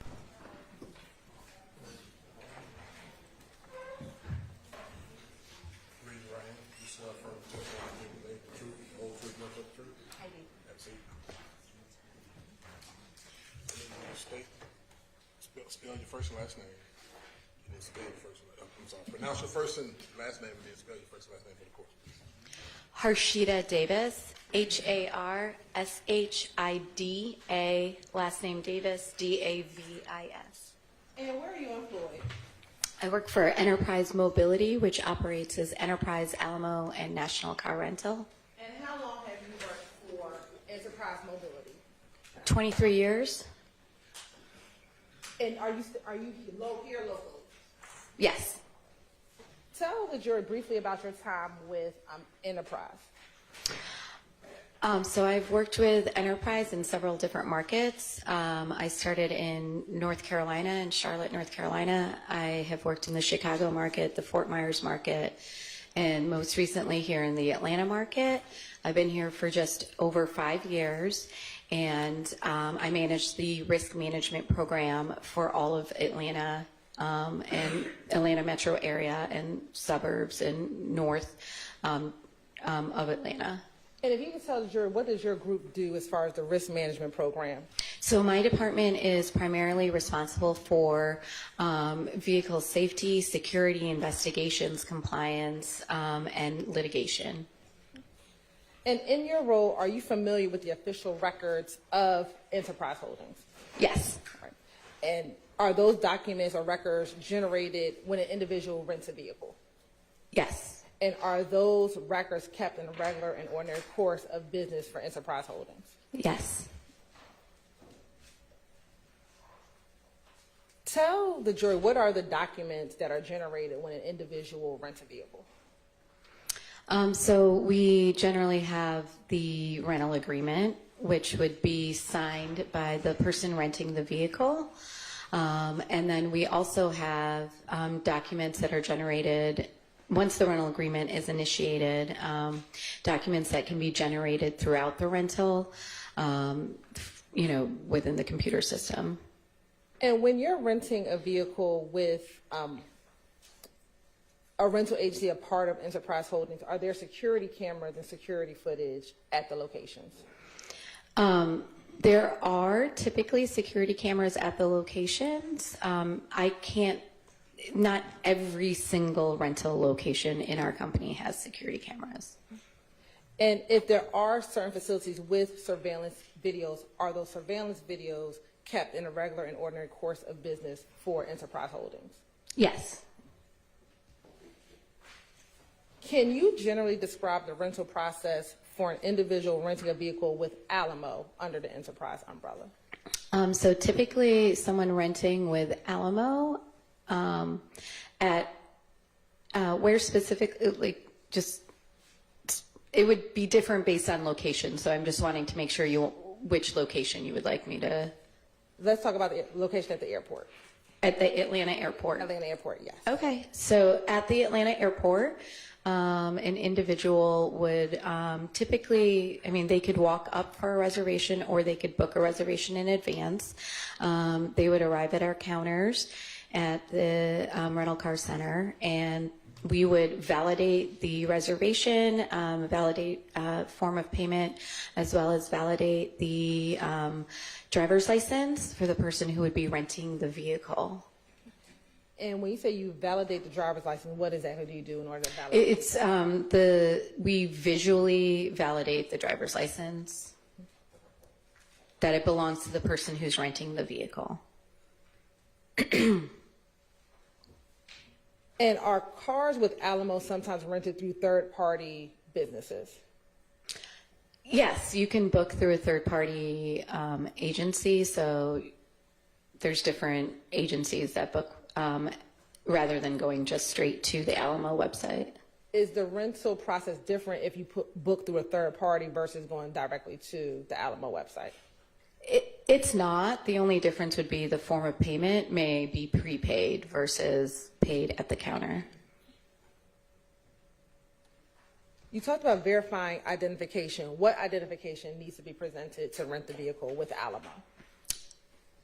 If you have a valid U.S. driver's license, we would just require you to present your original, true valid driver's license. If you have a foreign driver's license, we would need the foreign driver's license.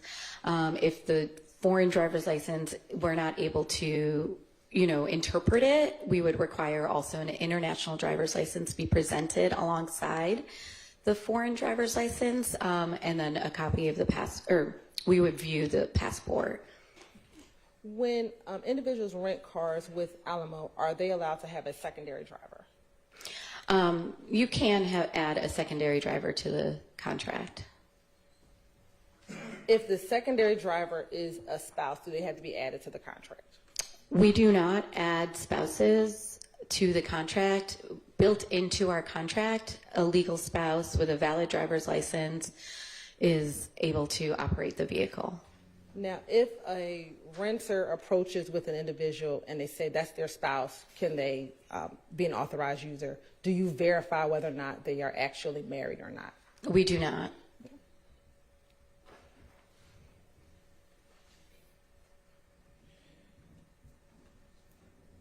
Now, with Alamo, with your fleet of vehicles, when an individual rents a vehicle from Alamo, are they allowed to tint or manipulate the vehicle in any way? No.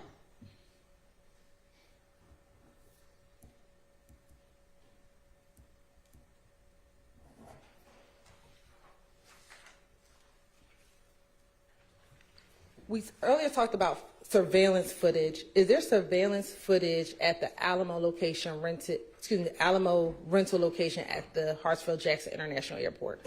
Yes. Generally, how long are surveillance videos kept at that location? At that location, surveillance should be kept for a minimum of 60 days. Depending on how much data, you could get a little bit longer than that, but it's a minimum of 60 days. And in your role, do you sometimes get requests from law enforcement to assist with law enforcement investigations? Yes. Now, earlier you talked that part of the risk management job duties is to ensure vehicle safety and security. How do you go about ensuring vehicle safety and security? Well, we have a lot of internal processes in place, but there's also external laws and guidelines we have to follow in regards to keeping vehicles safe. And our job in our risk management department is to coach and train all employees that come through are hired on in the company to know, how to ensure that they are only renting safe vehicles, and how to properly inspect vehicles and what condition they should be rented in. I want to direct your attention to March 16th, 2022. Did a member of Alamo Security team get a request for documentation for a rental vehicle associated with a tag number of MD8ED7071 from the Atlanta Police Department? They did. And were you able to provide any documentation or any other information regarding that vehicle? I'm sorry, what? Sure. Were they able to produce any documentation to the Atlanta Police Department? Yes. And have you had the opportunity to see that documentation prior to your testimony today? Yes.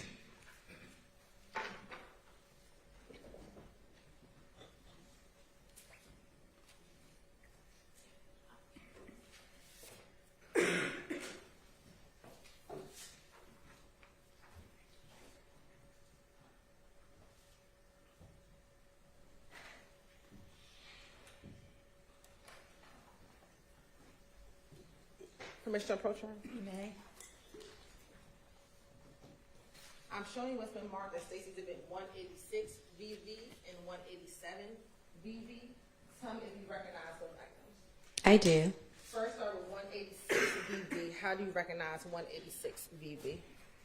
These are the rental agreement details for the rental in question. And how do you recognize 187 VV? This is the signed rental agreement that was initiated at the time of that rental. And are these two documents, the rental agreement details and the rental agreement, kept in the regular and ordinary course of Alamo business?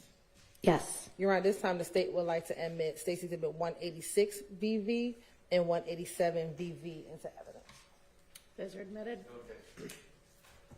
Permission to publish 186 VV.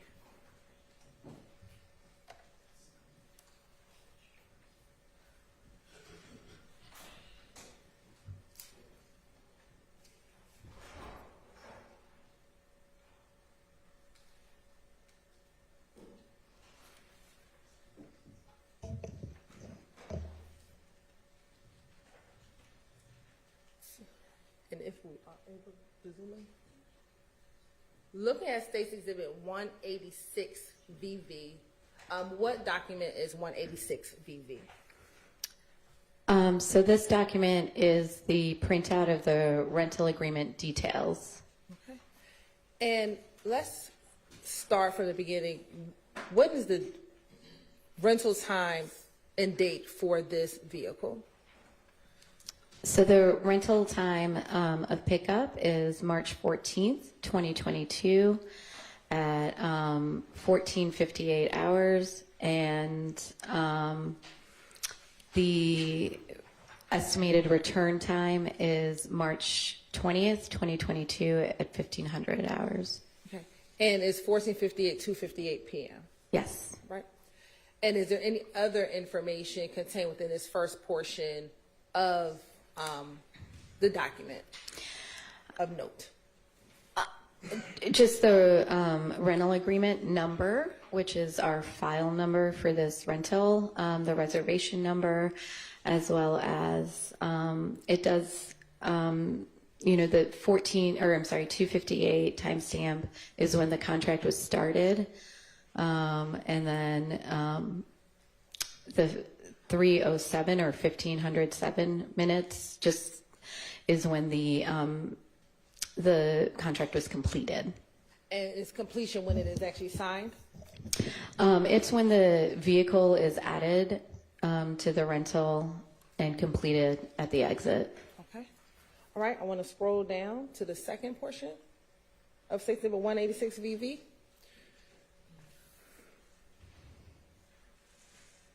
Now, looking at the second portion where it has frequent traveler program, what information is contained in this second portion of 186 VV? This is just information regarding how the vehicle was booked and what the rates contract numbers are. But you can see where it says Priceline package, it's just saying that it was booked through Priceline. All right. And going down to the next portion, do we see the license plate number? Yes. And what is that license plate number? It's AED 7071, Maryland. And are you able to see here what type of vehicle it is? It does not state exactly what type of vehicle it is right here. However, it does, it provides the last 8 digits of the VIN, the vehicle identification number, and then it also states that it's a luxury car. Okay. And within your luxury fleet at Alamo, are Audis a part of your luxury fleet at Alamo?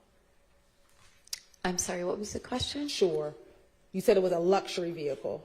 Yeah. Within your luxury fleet, is an Audi considered one of the vehicles that's a part of the luxury fleet? Correct. All right.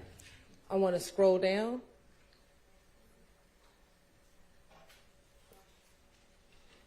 Who is the renter for this contract? Shannon Bernard Jackson. All right. And there's some information redacted. Would that be the information that would have been provided as a part of the rental agreement? Yes, as part of this document, that information is, this section is the contact information for the renter. Okay. Scrolling down.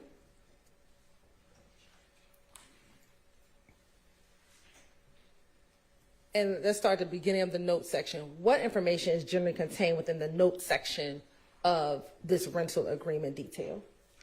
So it's just your basic information when you first pick up the vehicle. It tells you if any products have been added to the contract, just what's been done to initiate the rental.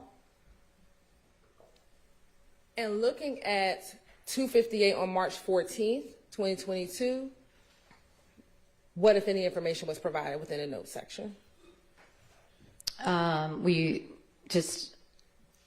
There's an alert that came through that, we needed to verify ID and payment method. All right. Which is standard. I want to scroll down to March 16th, 2022 at 13:36. What, if anything, happened on March 16th, 2022?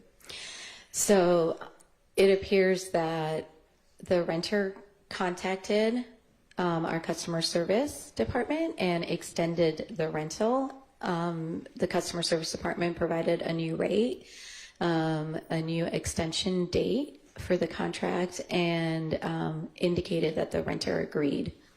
Okay. And is it fair to say that the initial agreement was for March 14th through March 16th, but then on March 16th it was extended to March 20th?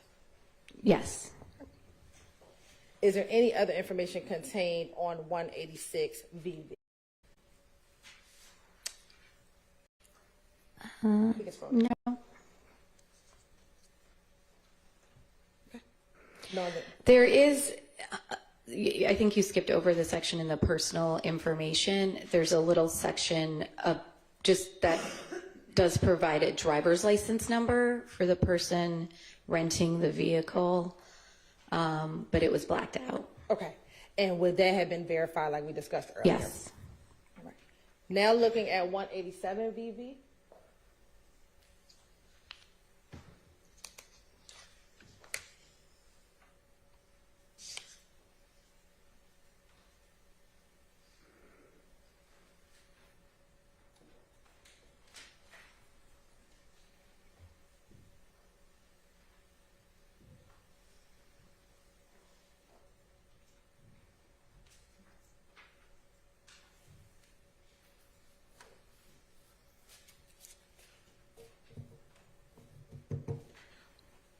Looking at State's Exhibit 187 VV, what is 187 VV? This is the signed rental agreement that was initiated at the time of the rental. And does it contain some of the information that was in the rental agreement details that we just looked at? Yes, it does contain some of the same information. Now, what was the address of the rental location where this vehicle was rented from? 2200 Rental Car Center Parkway in College Park. And is that your Atlanta Airport location? Yes. And what on here does it tell us what type of vehicle was rented on the rental agreement? It tells you the type of vehicle, and it does tell you the rental information.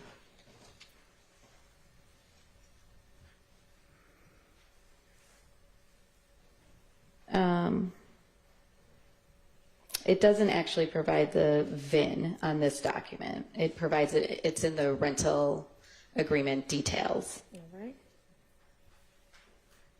And I want to scroll down to the middle. Is this the document that would have been provided to Mr. Jackson at the facility when he went to go pick up the car? Yes. All right. And looking at the signature lines, is it signed SJ? Yes. All right. And then flipping to page 2 of the document.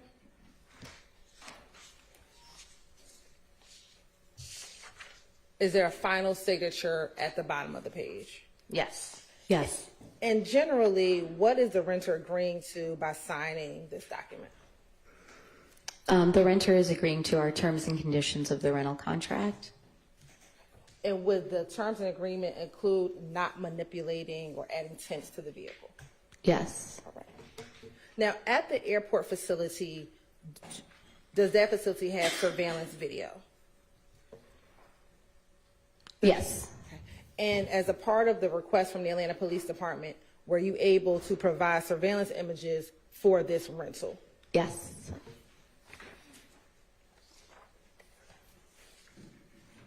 Permission to approach again? You may.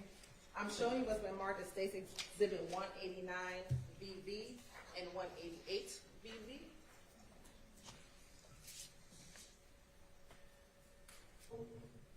Tell me if you recognize 189 VV and 188 VV. Yes. How do you recognize them? They're screenshots from video footage from our camera system. And those, do those appear to be a fair and accurate depiction of screenshots from the surveillance images from the rental on March 14, 2022? Yes. Your Honor, this time the state would like to admit State's Exhibit 189 VV and 188 VV into evidence. That's right. I think you admitted. First, we want to publish State's Exhibit 188 VV.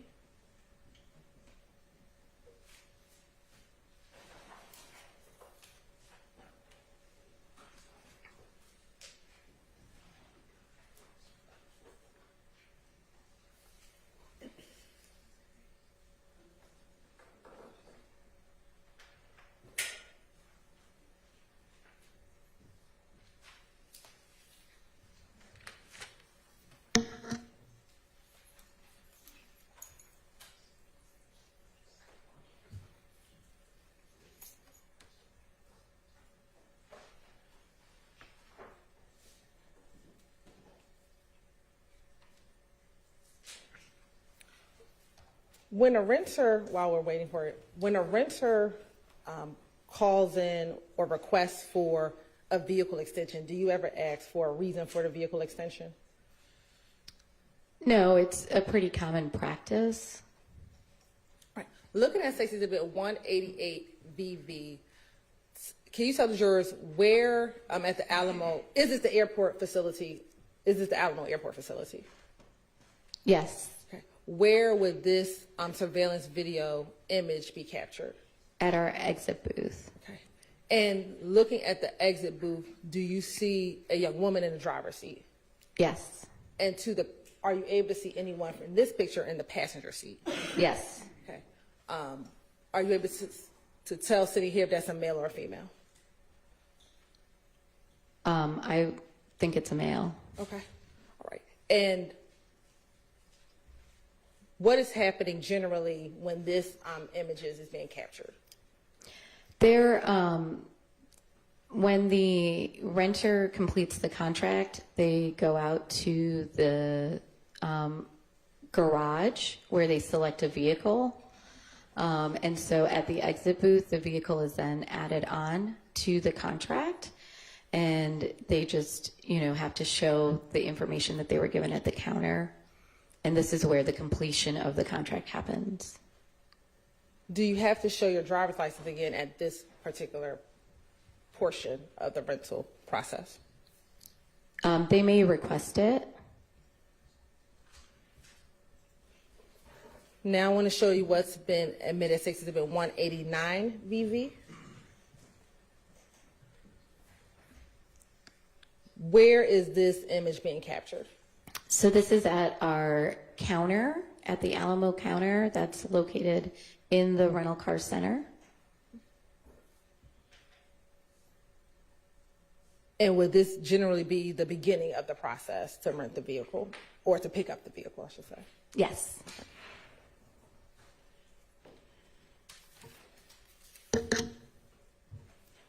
Now, to your knowledge, was this vehicle ever returned to the rental facility on March 20th, 2022? It was not. Did you ever recover this vehicle? We did. And where was it recovered? It was recovered from the police. And when vehicles are recovered, do you take pictures of the vehicles once it's returned back to Alamo? We will if the vehicle is damaged or it has any change of condition from when it was rented out. Okay. Permission to approach again, Your Honor? Ma'am.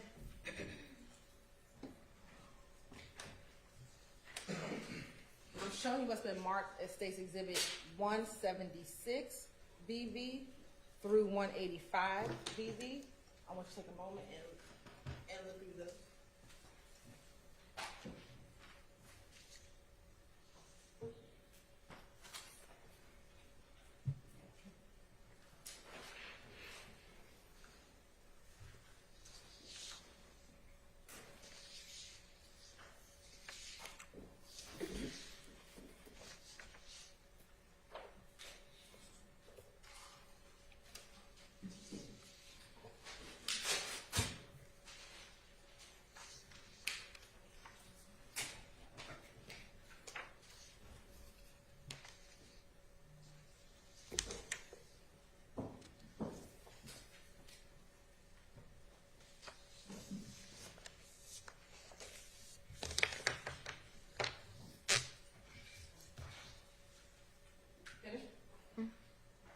Do those appear to be fair and accurate depictions of pictures that were taken of the vehicle when it was recovered and brought back to Alamo? Yes. You're right. This time the state would like to admit State's Exhibit 175 VV through 188 VV. Okay, before you said 176 through 185, what is it really? Yes, Your Honor. Sorry, 176 through 185. Okay, those are admitted.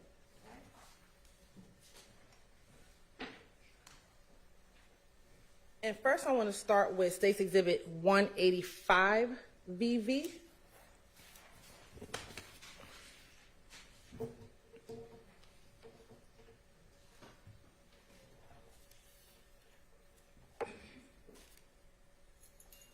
Looking at State's Exhibit 185 VV, is this the vehicle that was rented to Shannon Jackson on March 14, 2022?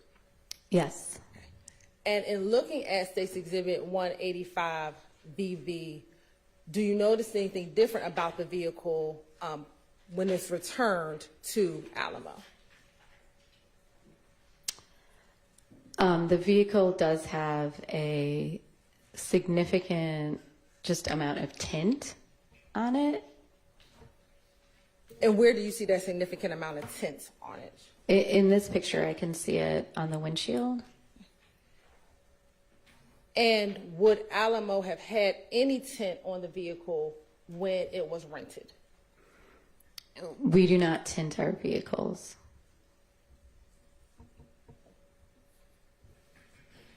I'm going to show you what's been admitted as Exhibit 176 VV. I'm going to show you 184 VV and 180 VV. Do those pictures also show a similar level of tint on the vehicle? Yes.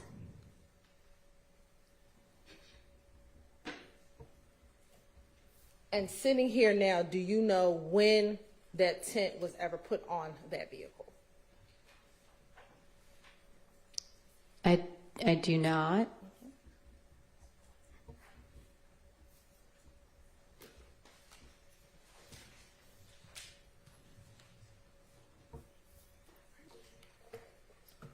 Now I want to show you 182 VV.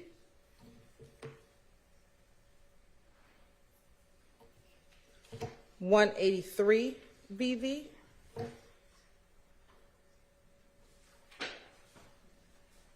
And 177 VV.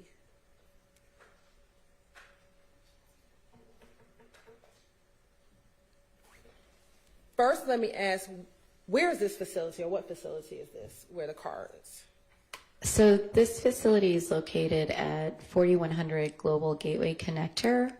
It is at our service center lot where vehicles are taken after, they've either been towed in from being damaged, or they need to be serviced, or, returned by the police if they were involved in an investigation.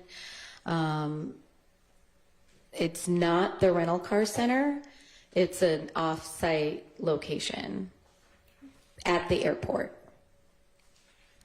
And in looking at, again, 182 VV and 183 VV, do you see any differences on the inside of the vehicle that would not have been present when the car was first rented? Yeah, I mean, you can see where the headliner's down, parts of the vehicle have been dismantled. Appears that the windshield was taken out. So there's just different things that have happened to the vehicle. And I want to look at 183 VV. You just mentioned the headliner being taken out. Looking at 183 VV, where would the headliner have been prior to it being removed from the vehicle? It just would have been surrounding what is like the sunroof up there, where I guess it's just hard to describe, but that area. Can I point? Yes, you can. Do you have I don't know, but. Thank you. And you can stand. So this is where you can tell that something's been removed. That was originally there. All right, thank you. You can take your seat.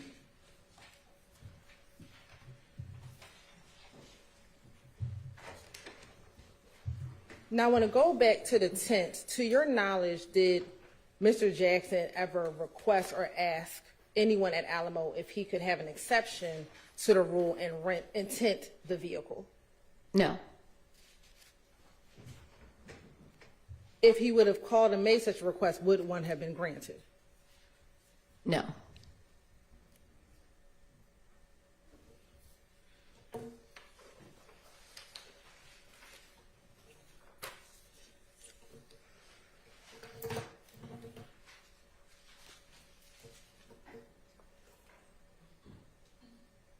Of course, indulge for one moment.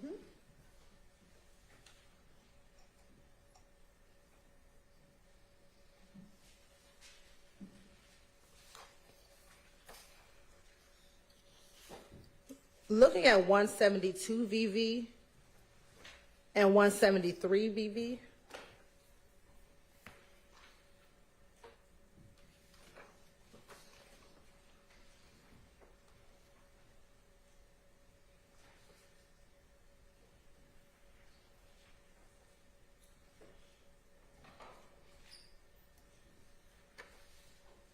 And the item that we see on the ground, this Scott item, is that just an item that's in the facility? Yes. It appears that it's just a piece is leaning up against it, and that would just be stuff that we have in our service center. Okay. Now looking at 179 VV.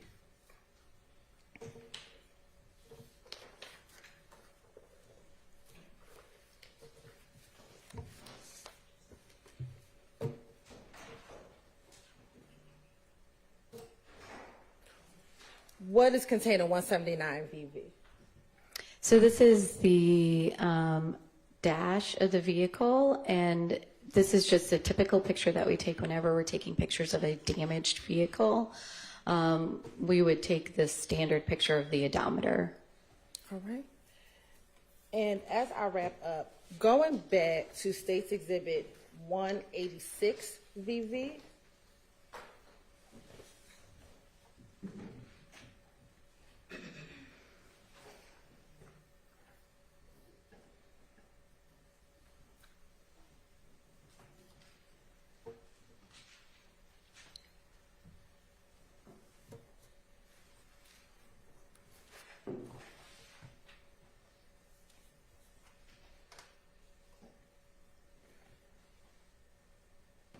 The driver's license information that's contained on this document, would that have been the driver's license information of Mr. Jackson? It would have been the information of Mr. Jackson as the renter of the vehicle. Okay. And then my last question, when we looked at the tinting on the vehicle, were all of the windows significantly tinted?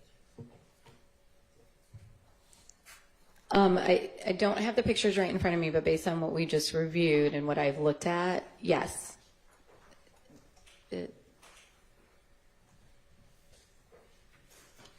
Yes.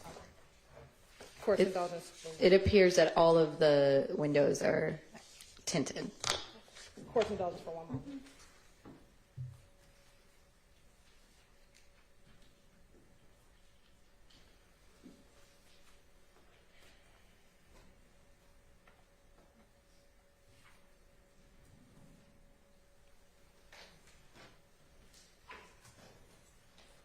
No further questions. Questions to this witness? Yes, Your Honor. Thank you. Ms. Davis, good morning still. My name is Max Shard. I represent Shannon Stillwell, okay? All right. And let me just, Shannon Stillwell is also known as Shannon Jackson. Okay, so Shannon Jackson, I may say Stillwell, Jackson Stillwell, same person, okay? Okay. All right. Ms. Knight, would you do me a favor and just put up 189 VV? Thank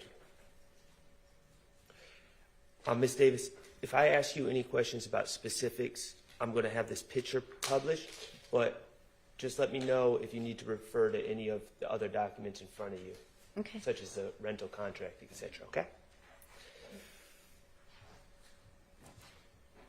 All right, so as I understand, Mr. Jackson, or I'm going to say Mr. Stillwell. Mr. Stillwell came in to rent a car on March 14th at approximately 3 p.m. Is that correct? Correct. Okay. Was that car, do you know if that car was already booked online, or if he just, with his friend, arrived at the counter to rent this car? Based on the information from the rental agreement, it appears that there is a reservation attached to the rental. When was that car reserved? I do not have that information. Okay, so we don't know when the online reservation was made. All right. No. Okay, so Mr. Stillwell shows up with this, do you know this lady's name?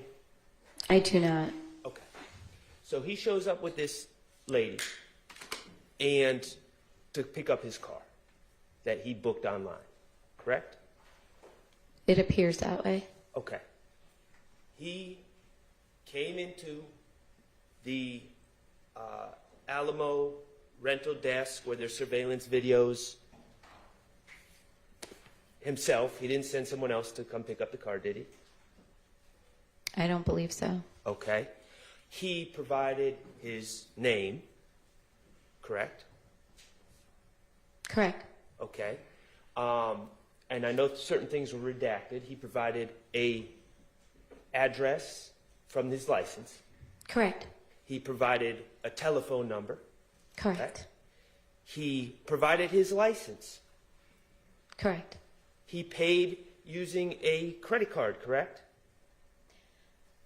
He had a Priceline reservation, so he would have had a credit card on file, but likely it was prepaid through Priceline. Okay, so he had a credit card on file. Mm-hmm. Okay, all that information was presented and known by Alamo when he came to pick up this car that he reserved at some other time earlier, correct? Correct. All right. And he signed the rental agreement, correct? Correct. In his real name. Correct. All right. So then, and that was, he picks up the car on March 14th at approximately 3 p.m. And then on March 16th, he, according to the records, and I know you were not on the phone personally, right? Correct. All right, but you're the custodian of records. According to the records, he calls on March 16th at 1:37 p.m. and wants to extend the rental on this white Audi, correct? He did call. I might have to refer to the document to confirm the time.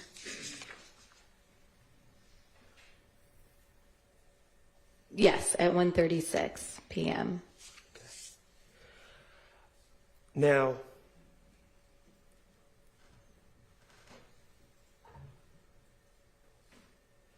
we'll talk about the tint. Ms. Knight, could you put up a picture of the car with the tint? Okay. When you received this car back from the police on March 20th, right? 2022? Was it March 20th you received the car back? I don't know the exact date it arrived on our lot. March 20th is the estimated return date of the rental, but the vehicle wasn't returned through the normal return meet. Fair enough. Don't worry about the date. When you received this car back from the police, right? Yes. Okay, it had tint on it. Yes. Okay. And tint was a violation of the rental agreement, wasn't it? Applying tint to the car. We do not allow folks to alter the vehicle. Mr. Stillwell violated assuming he's applied the tint to the car, he violated the rental agreement, didn't he? Yes. Okay. Did you charge him with any crimes? Violating a rental agreement, I did not charge him with any crimes. Right. Okay. It was just a rental agreement, right? Correct. Okay. Are you aware that prior to renting a car from you, 2 separate attempts had been made on Mr. Stillwell's life? It's in evidence. Objection. What's your objection? Were you aware when you came to testify that 2 different attempts had made upon Mr. Stillwell's life? I was not aware. Were you aware that one of those attempts on his life was made when he was in a car? I was not aware. Okay. Ms. Knight, if you could please display 172 VV first.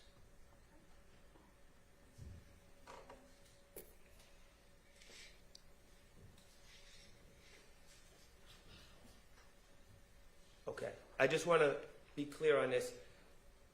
This picture, and maybe, I'm sorry, Ms. Knight, maybe 173 would be better. Okay. The purpose of this picture is to show, and we're going to get to the headliner in a second, but when you received the car back, the sunroof is it moonroof, sunroof? Whichever one it is. Yes. Okay. Had been damaged somehow before you got the car back. Yes. Okay, and you don't personally know if that was damage done by Mr. Stillwell or done by the police when they were manipulating the car. That's fair to say? Correct. Okay, and the purpose of this photo is just to document the damage to the glass in the sunroof. Correct. Okay, and I just want to be clear what we're talking about. These other supplies, those are just supplies that were in the Alamo business, wherever this was, a storage facility, and not anything more than that. Correct. Okay, cool, thank you. And if you could just put 183.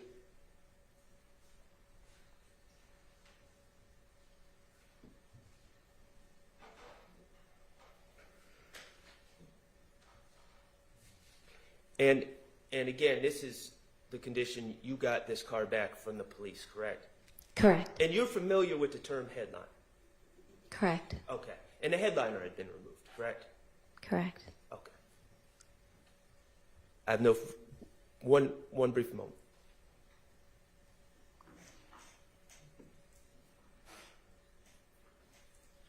I have no further questions. Thank you, Ms. Davis. Thank you. Anything, Mr. Weinstein? Any redirect?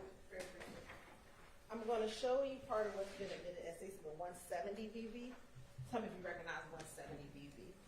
I do. I do. It was 170 VV. It's the invoice that we received when we had to pick up the vehicle from the police and have it towed back to our facility. And what is the date on that document? March 24th. And would that be when the vehicle would have been returned back to Alamo? Yes. Mr. Shar asked you a series of questions regarding potential attempts on Mr. Jackson's life. Do you know if he has rented any other vehicles between 2015 and 2022? I'm not aware.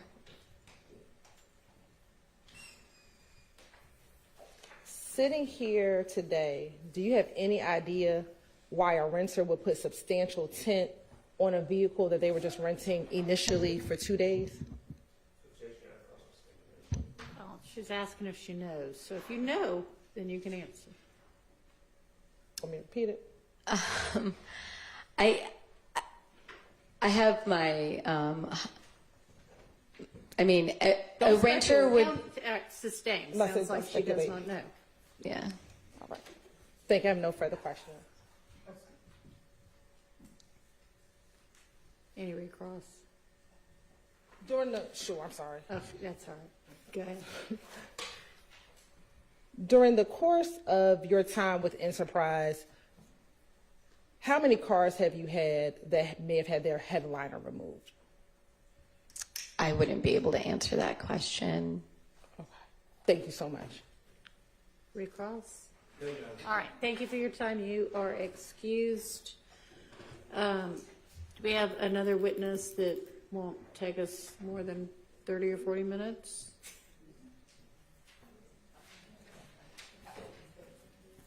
How much time are you giving me? I mean, 40 minutes? Okay, call your next witness then.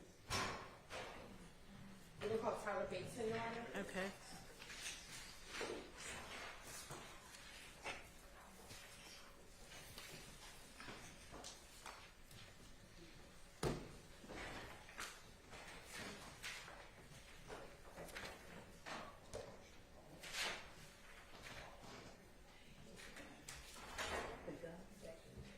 You need it?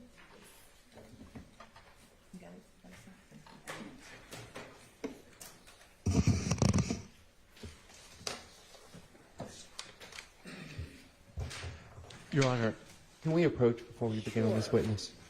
Yeah, do you want me to have the witness step back out, or does it matter? Sorry, thank you.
Raise your hand. You swear firm testimony to give the truth, the whole truth, nothing but the truth? I do. Absolutely. Spell your first and last name for the court to bring down into the mic. I'm Tyler Bateson. Tyler Bateson. Good morning still, Mr. Morning. Bateson. How are Morning. you? Good, how are you? I'm good, thank you. I see you have on a shirt with markings. Where are you currently working? Forsyth County Sheriff's Office. All right. How long have you been with the Forsyth County Sheriff's Office? Approximately 7 years. All right. Do you carry a service weapon or firearms in your position with the Forsyth Yes. County Sheriff's Office? Yes, ma'am.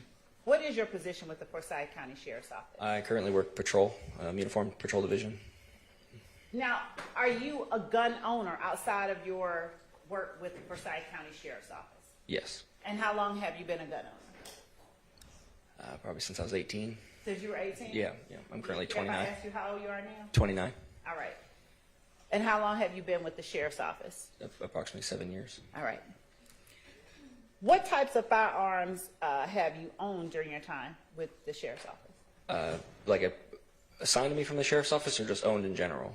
Owned in general. All kinds. Bolt action rifles, semi-automatic rifles, semi-automatic pistols, all kinds of weapons. And have you ever traded firearms or sold firearms that you've owned Yes. privately? Yes, many times. Where typically do you sell those firearms? We sell them locally in Georgia, if party to party. We just show a concealed carry permit typically and sell firearms privately. Usually I use a website. One of the common ones I use is called the Outdoors Trader. Outdoors Trader? Yes. Okay. Now, do you ever trade or sell your service weapons? No. You only sell the ones that you personally own? Correct. All right. Do you keep a record of the firearms that you personally own? No, not really. If I have them, I will. Once I get rid of them, I don't really. Okay. I'm going to show you what has been marked as State's Exhibit 229 Victor Victor.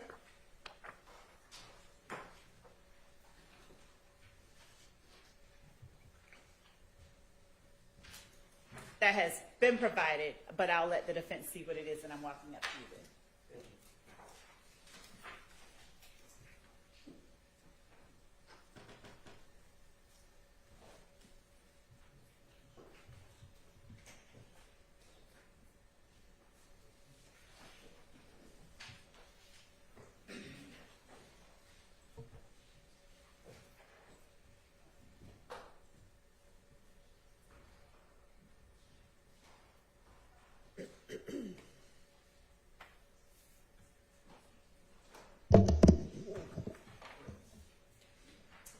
If there's a part that is, I mean, briefly. Is there a part that you want to know? no, this stuff's supposed to be done before we get the witness on the Is this the only stand. part? Okay. So, Your Honor, I think that a part of it was attached that should not have been attached. Okay. And I don't think that there's anything beyond this page that there's an objection to, is there? Okay. Okay. That was a mistake. Showing you State's Exhibit 229, Victor Victor. All right. And asking you if you recognize 229 Victor Victor. Do you recognize what that document is? Yes, I've filled out multiple of these before. And that particular one, is that one that you filled out personally? Yes. Would you look at it and tell us if that is a fair and accurate representation of the document that you filled out?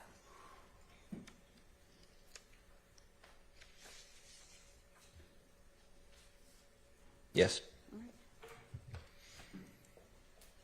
Your Honor, the state tenders State's Exhibit 229, Victor as evidence. It's admitted. Would you tell the jury what 229 Victor is?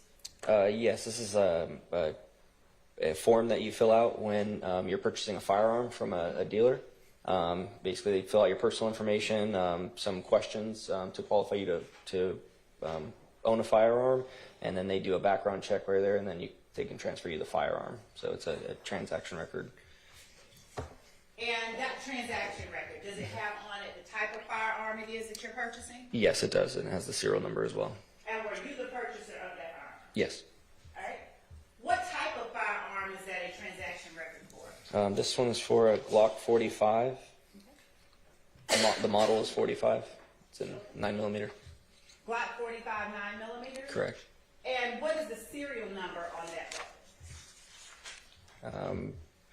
BPHW105, Bravo Papa Hotel Whiskey 105. Are you familiar with whether or not the serial number on a firearm barrel typically matches the serial number on The slide. this? Yes. Yes. Yes, it does. And when you purchased that firearm, did the serial number, did you check to see if the serial number on the barrel matched the serial number on the slide? Yes, and it was brand new from the factory as well, so it would been how it came from the factory. So. Okay. I'm going to now approach you with what has already been admitted as State's Exhibit 51XX Alpha, which has been made safe. Would you take a look at State's Exhibit 51XX Alpha and tell me if you recognize any part of that firearm? Well, most of it. I can't see the serial number on the barrel because of how it's fashioned right now, but the serial number on the slide matches the one on the form. I do not recognize this part on the back of it. Now, you're holding it in your hand, and you pointed to the serial number on the slide. Correct. Would you hold it up for the jury and just point to the area where that serial number is? And what serial number are you reading off the slide? It's BPHW105. And when you say you recognize the serial number on the slide, but you don't recognize the serial number on you can't see the serial number on the ballot. Correct. All right. And you also said you didn't recognize a portion of the gun that was on the back. Yes. Which part? This extension coming off the back. That's not factory. I believe that's a bank switch. I've never actually seen one in real life until now, but I believe I know what that is. So is it safe to say it wasn't on there when you purchased it? Oh yes, this was not there. Do you remember how long ago it was when you purchased that firearm? Well, can I reference the form? Yes. Okay. Yeah. So this was 2020. It says. Yeah. You purchased it in 2020? Yes, 7/25/2020. All right. And did you purchase it for personal use? Yes. All right. I'm going to swing back around to the serial number that you read off when you were reading the transaction agreement. You said BPHW105, and then you said Bravo Hotel Whiskey 105. Bravo Papa Hotel Whiskey 105. BPHW105. Right. Thank you. Mm-hmm. Did you ever sell that gun to anyone? Yes. Who did you sell it to? A gentleman named Phil off the Trader. He's another popular member on the Trader. He has a lot of positive feedback, and so I met with him. I believe it was March 9th of 2022. Okay.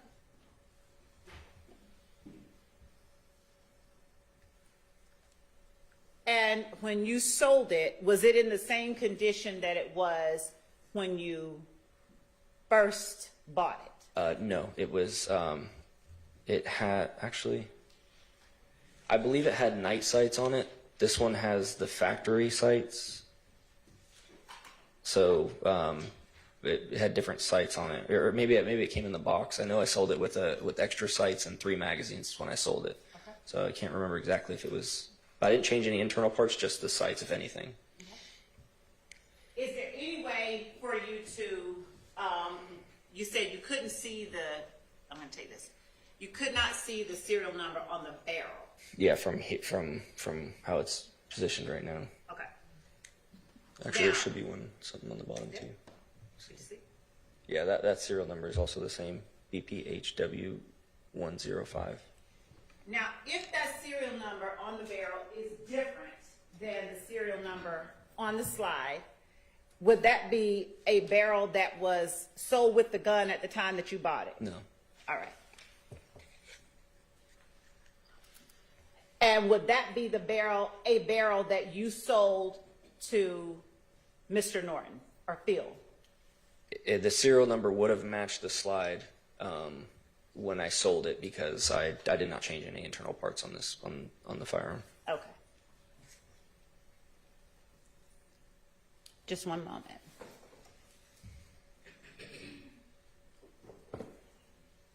And when you said Phil, do you know whether the last name of the person to whom you sold the gun was Norton? I'm assuming it's Norton because his handle on there is Norton Concealment from the Outdoor Trader, and he addressed himself as Phil. Okay. I glanced at as concealed carry permit, but I can't remember exactly what it was, so I'm assuming it was Norton. All right. Thank you, sir. I think that's all that I have for now. Okay. Thank you, Judge. Questions from the defense for this witness? No questions, we have still some questions. All right. Thank you.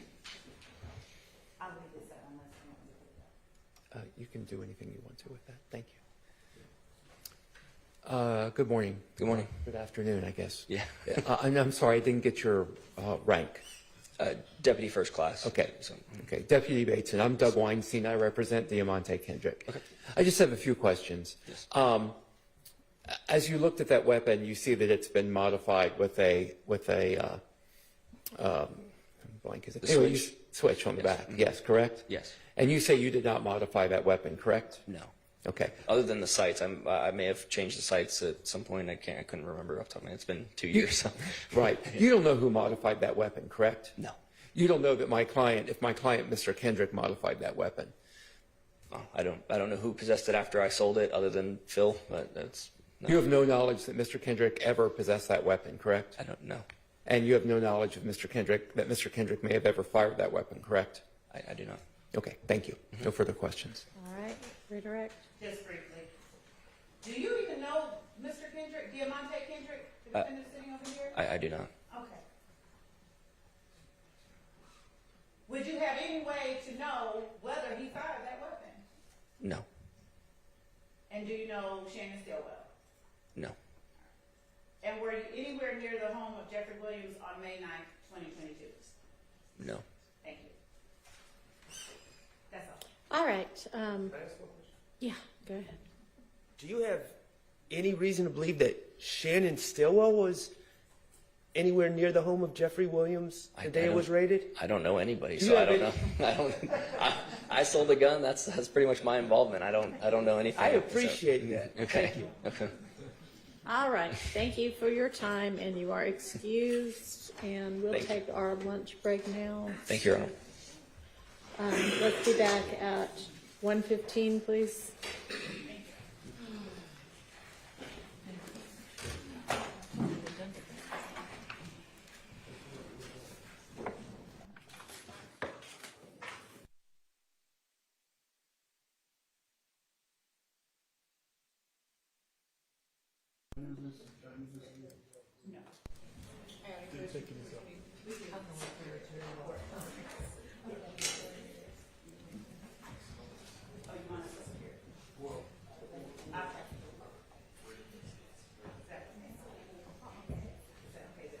Oh, yeah, that's fine. Sorry.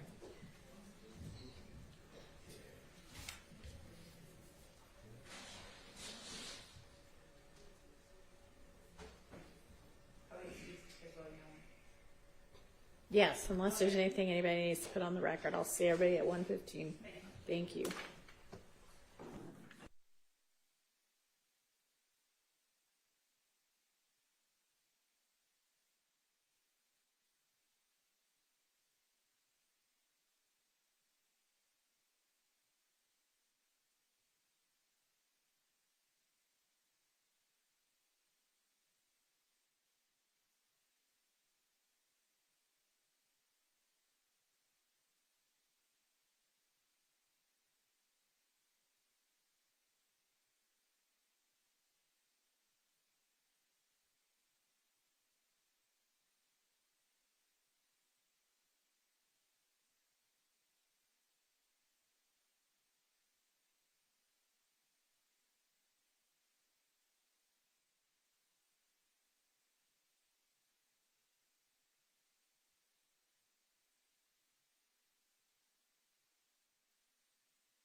question that any of the attorneys believe they want to ask?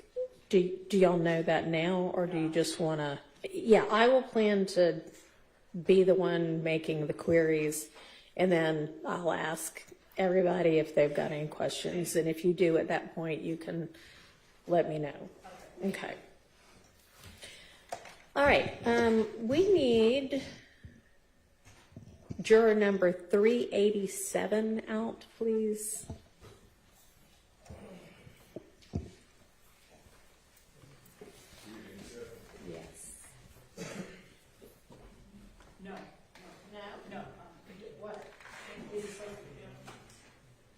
Not filmed.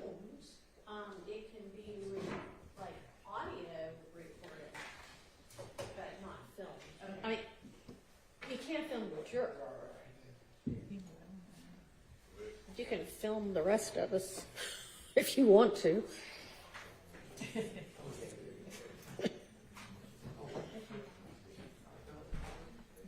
I think you stand even if it's just one juror.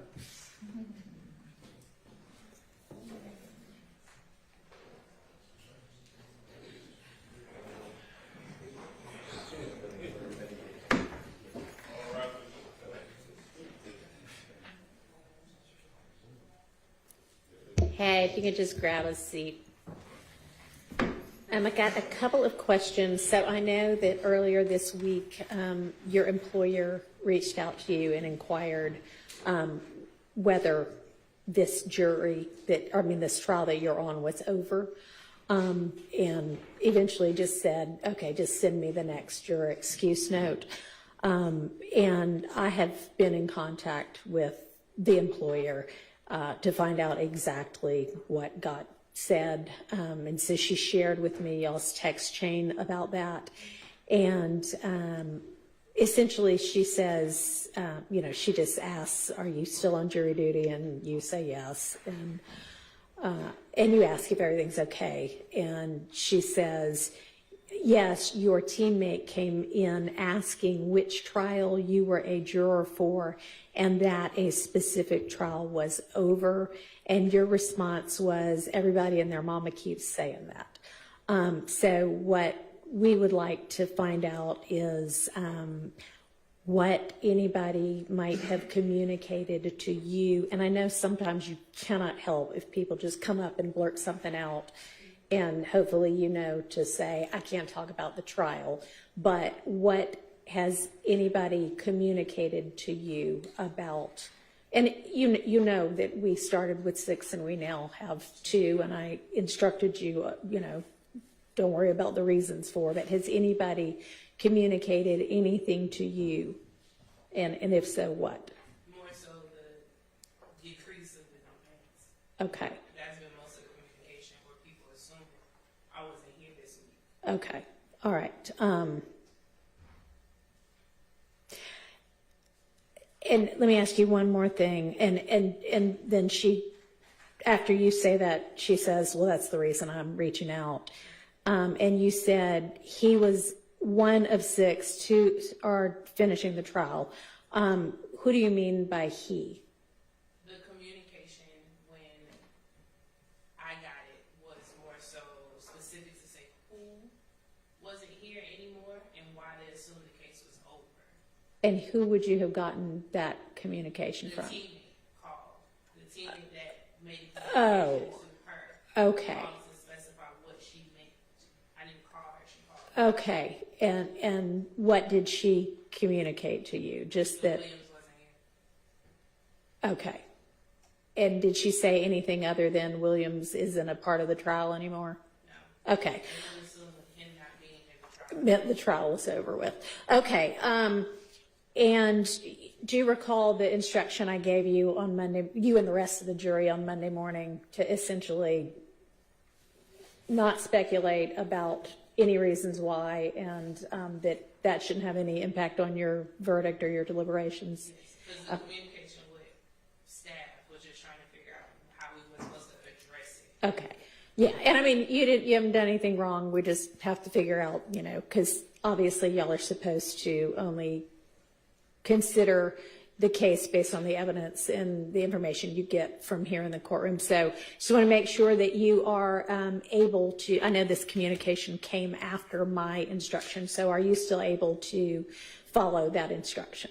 Yes. Okay, great, perfect. I'll excuse you back to the jury room. We'll have all of y'all out in just a sec.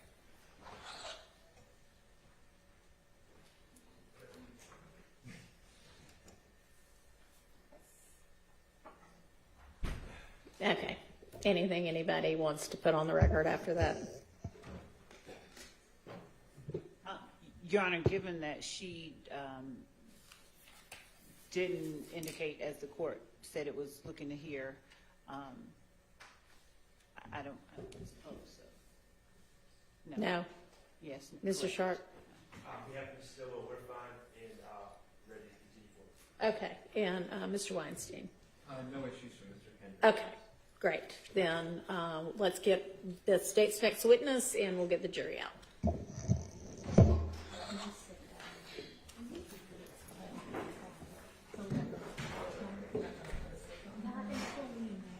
Which number it is.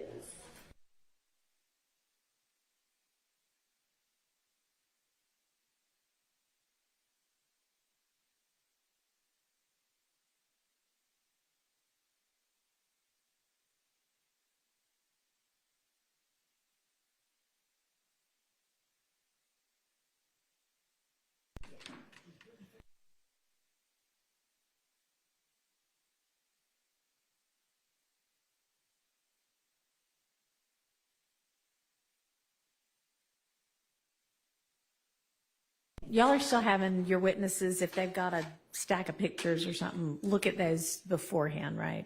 Okay. That was my fault this morning. Okay. She lives in Macon, so I didn't get to see her. Okay. I apologize. That's okay.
And I can't remember if it was detective or investigator. Either one. Okay. You've been with us before, so I'll just remind you, you're still under oath, and you can go ahead and have a seat. Detective Holden, welcome back. Thank you. Good to be here. How are you this afternoon? I'm great, thank you. All right. I want to direct your attention to March 14th, 2022. Did you have the occasion to respond to the 400 block of Windsor Street Southwest, the intersection of Windsor Street and Interstate 20, Atlanta, Georgia? I did, yes, ma'am. And is that location in Fulton County? It is. Why did you respond to that location? I'm a homicide investigator. There was a homicide that occurred in that intersection, and I was assigned to be the lead investigator for that. What time did you respond to that location? I think I got the call around 10:30 at night. And then I arrived sometime after that. Once you responded to the location, what, if anything, did you find? Oh, well, I was told that the incident occurred at the intersection of I-20 or underneath the bridge or close to the bridge, I-20 on Windsor Street. I came in off of Fulton Street, I believe, and came in and saw there was a large area surrounding the intersection that was surrounded by a crime scene tape. I pulled up. I was informed by one of my coworkers who was already on scene that the person that had discovered the car and the body was still on scene, and also I checked in with the person that was keeping track of the crime scene log, and I chose to talk with the person that discovered the body first. So I approached him first and interviewed him. Okay. I'm going to show you what's already been admitted as 65 VV. Okay.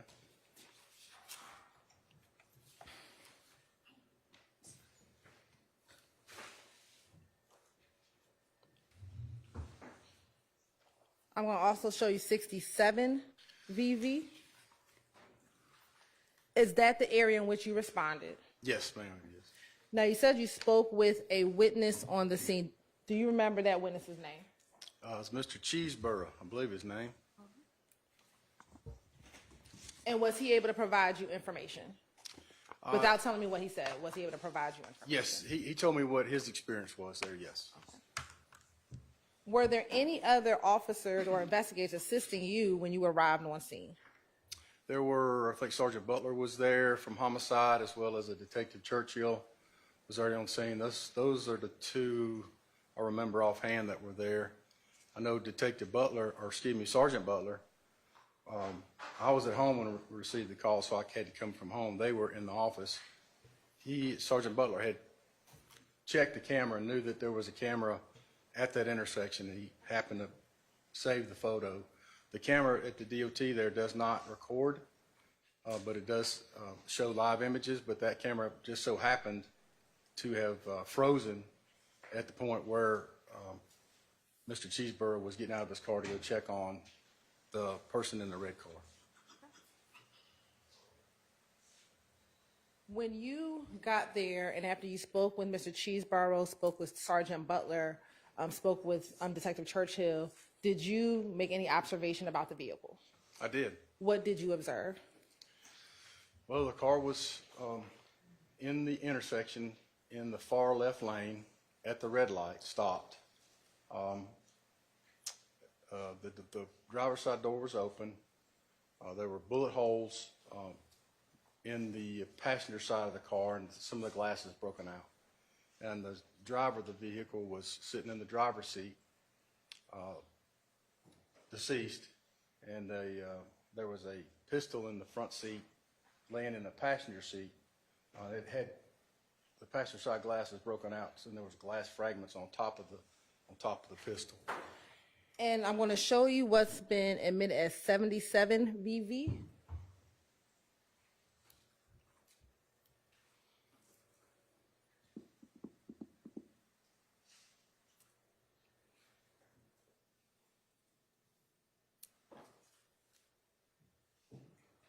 There you go. Now, looking at 77 VV, was there any significance to you about how the glass was sitting on top of the gun? Yes, from my experience, I believe the gun was sitting on the seat when the shooting happened, and the glass was broken and exploded inward and landed on top of the gun, which indicates to me that it was not used in the interaction. It was just laying in the seat. And did you ever have the occasion to view more in-depthly the victim who was in the driver's seat? I did, yes. Did you notice anything with the victim when he was in the driver's seat? Most notably, his right hand was inside his pants. Commissioner? Go ahead. Commissioner? You may. I'm going to show you what's been marked as 202 VV and 203 VV.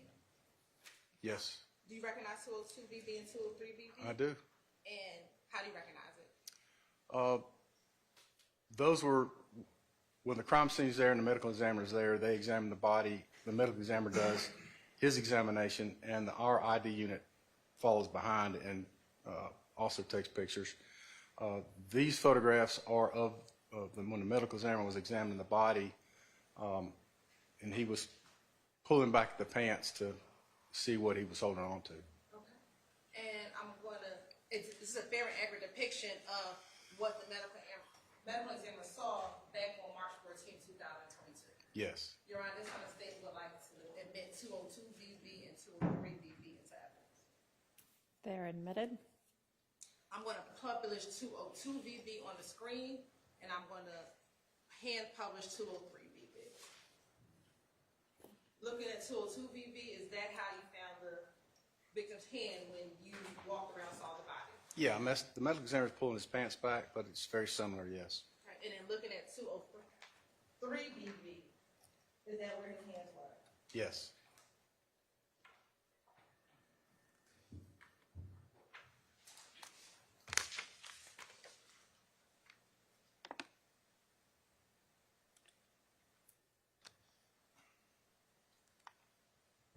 Now, once you made some observations of the body, what, if anything, did you do next?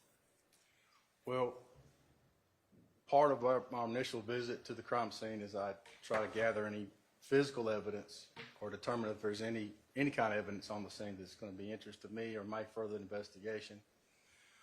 In this particular instance, we did a very thorough search for any shell casings. So obviously, we assumed there should be some shell casings in the intersection or at least near the car because of the amount of the shots that went into the car. We didn't find any. We did a very thorough investigation, and we didn't find any shell casings. No physical evidence outside the car was discovered. And as an investigator, was that a note to you that you did not find any shell casings?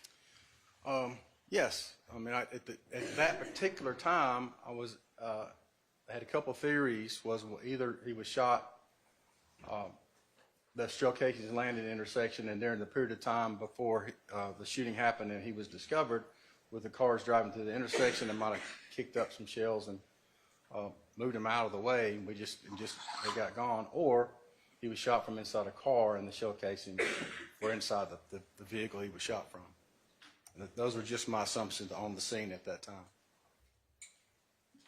And while on scene, did you have crime scene come and process the scene? Yes, ma'am. And as you already discussed, did the medical examiner's office come out and also examine the body and also remove the body from the scene? They did, yes. When you first arrived on scene, did you have knowledge of the identity of the victim? Not immediately, no, but there was a fingerprint scanner that was brought to the scene. That's a device that we use when we're trying to identify anybody, really. But it's a pretty slick machine where you can take a fingerprint, place it on. It's a mobile device, like it's pretty large cell phone shaping. And were you able to determine the victim's identity? Yes. And what was his name? Shamal Drinks. You have an age and a date of birth. Yes, ma'am. His date of birth was 11/8 of 98. And how old was he? I don't know, do some math. 98. I can do it. Hold on a second. Okay.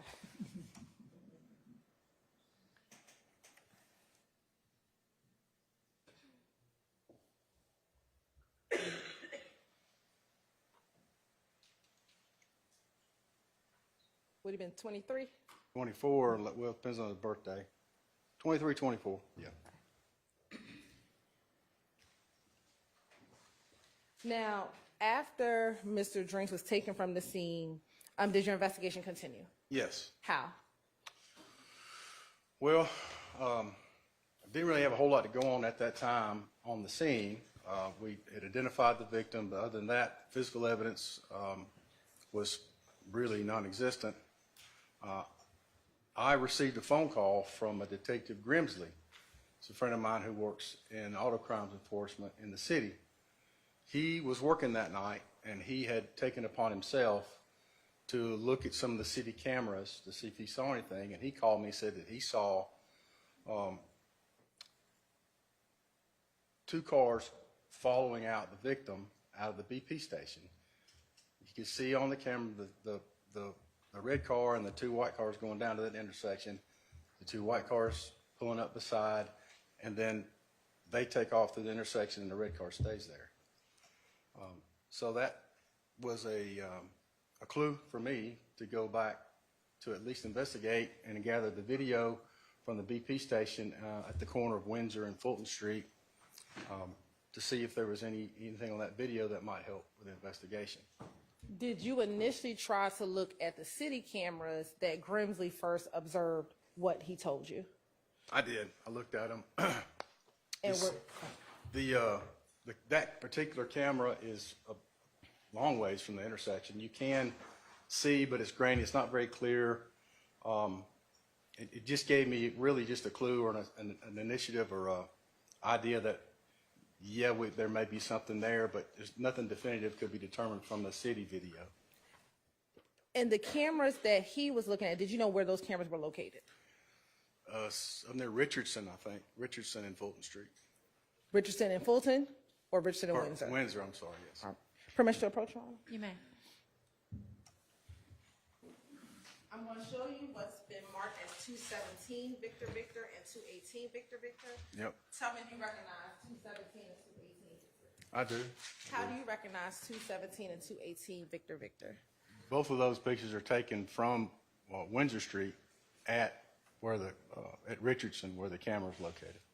And do those appear to be fair and accurate depictions of the area of Windsor and Richardson Street? Fair and accurate depiction, Fulton and Windsor Street. Windsor and Richardson Street. Yes. Right. Your Honor, this time the state would like to admit 215, 213 VV 218, or 217 218. 217 and 218 VV. That's your admitted. Permission to publish. You may.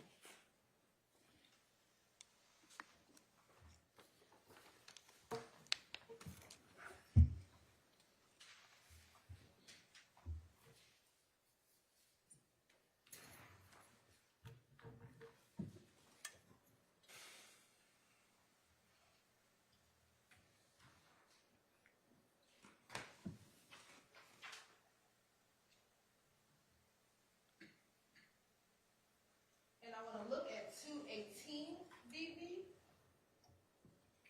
You got permission for Secretary Hogan to step down briefly? Permission for him to step down briefly? Sure. Looking at 218 VV, where would the BP gas station be as it relates to this intersection of Windsor and Richardson? Sure. Go down to the next intersection on the other side of Fulton Street on the right-hand corner is that BP station. And from this picture, are you able to see where I-20 is? Yes, but it's in the distance. Where in the distance? You see the bridge right there. Thank you so much.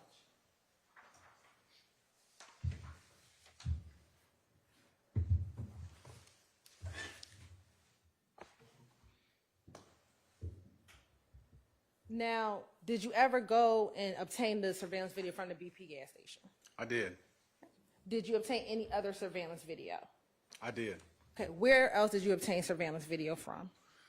From the BP station, King's Liquor Store, which is in the same building behind the BP station downstairs. And then there's a FedEx building on the west side of Windsor, closer to the intersection of Windsor and I-20. And did you view the surveillance video that you obtained? I did. And did you find anything of note on those surveillance videos? I did. All right. And have you had opportunity to look at those surveillance videos as well as a compilation video in preparation for your testimony today? Yes, ma'am. Your Honor, permission for me to sit while I publish some videos? Thank you. You may.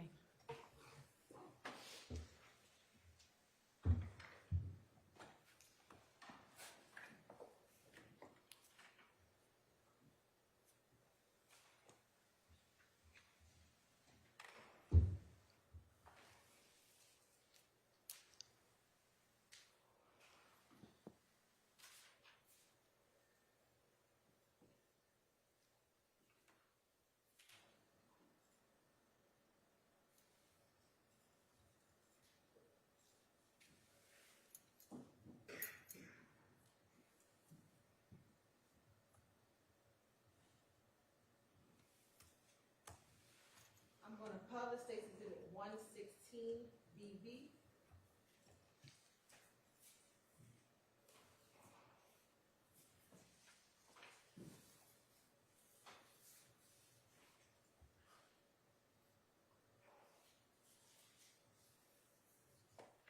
Can you orient the jurors as to what they are looking at in 116 BV in in this particular surveillance video? These images are from an elevated position in the front of the BP store.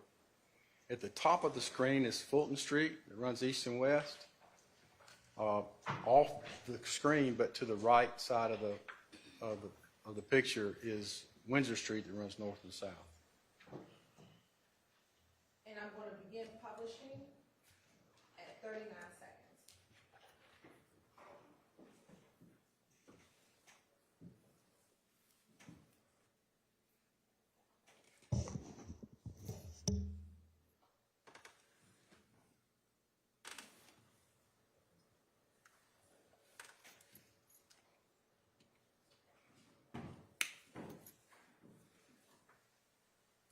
And do you know this is camera 19 of the surveillance video? Yes. Was there anything of note looking so far in camera 19? Well, the white Audi that just pulled in and backed into the parking space off camera, that turned out to be important. I'm going to pause at 1:08:09.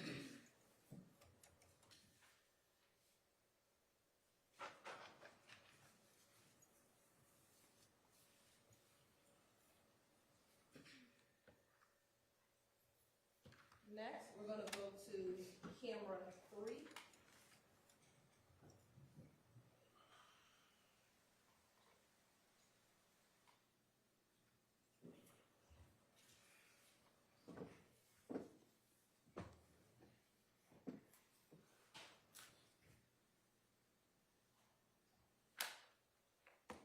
Beginning at 00.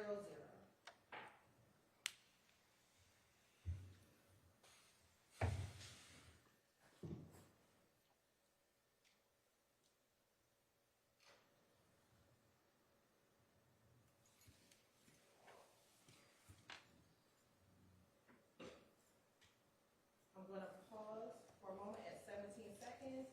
Do you see anything that occurs in the top left corner of the video? Yes, ma'am. That's the Audi that backed into the parking space. When it went off camera on camera 19, it backed into the front, from near the front doors of the store. And you just, this camera angle just barely caught the right rear of the car backing into space. And I'm going to continue playing at 18 seconds.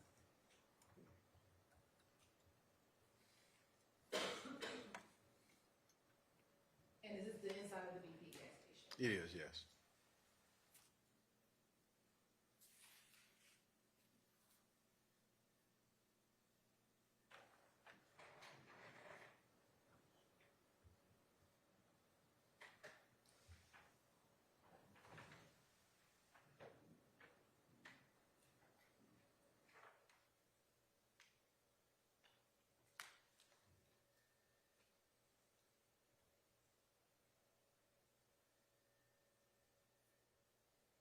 Pausing at 1 minute and 2 seconds. Was there anything of note for you in that frame? Yes, ma'am. I determined that the person who just walked in with the pink hat on was involved. Your Honor? Yes. Just moving forward, I'm just going to object to conclusory statements. Sustained. Disregard that last answer. I'll ask a question. Was there any person of interest to you in that photo? I mean, that portion of the video? Without there- saying why, was it a person of interest? Yes, And who was the person of interest? the person in the pink hat.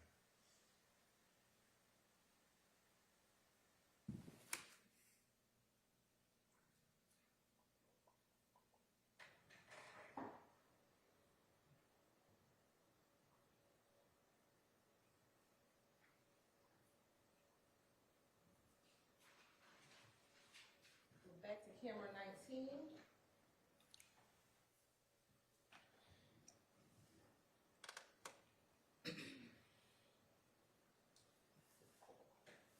Your Honor, can we vote for a second? Yes.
1 minute and 59 seconds.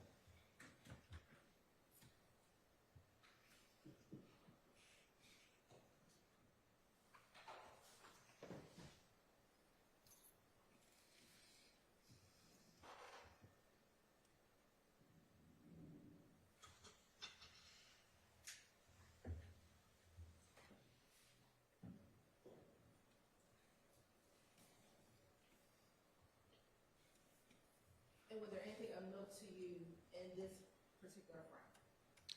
Yes, I was interested in the white car that just pulled into the gas pumps and the occupants of that car. And there's Yes, two white cars, one that's kind of backing up, and then one at the pump. You said- that's correct. Yes, at the gas pump. Thank you.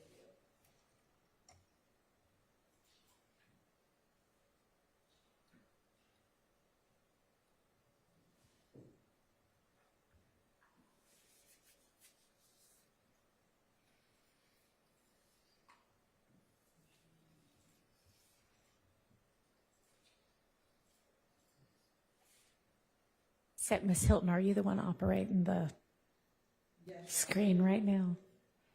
Okay, if you recall what we discussed at the bench. Maybe y'all need to leave that with Ms. Knight.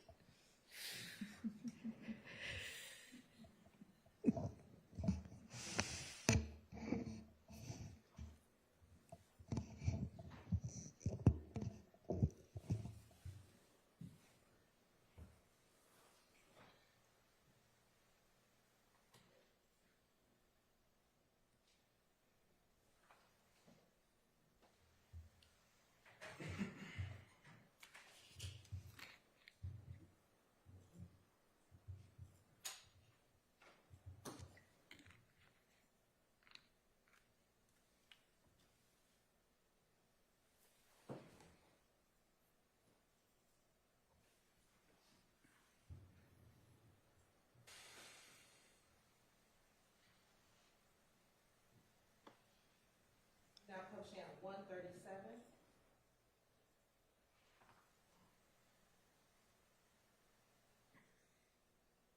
Did you see the individual that got out of the white vehicle and turned to the store in this frame? Yes.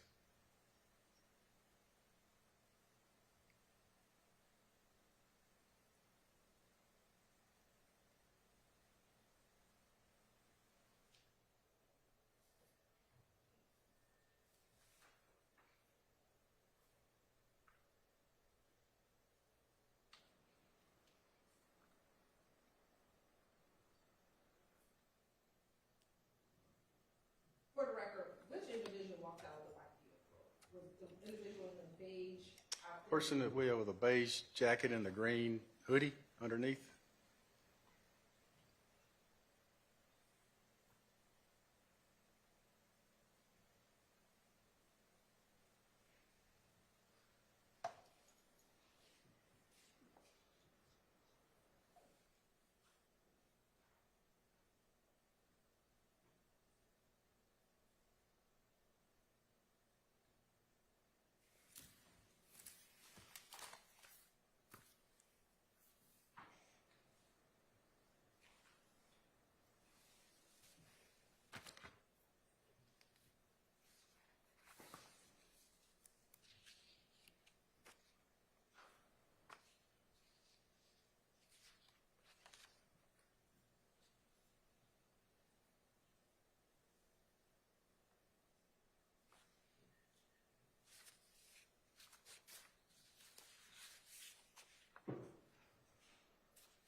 Now beginning this at 26 seconds.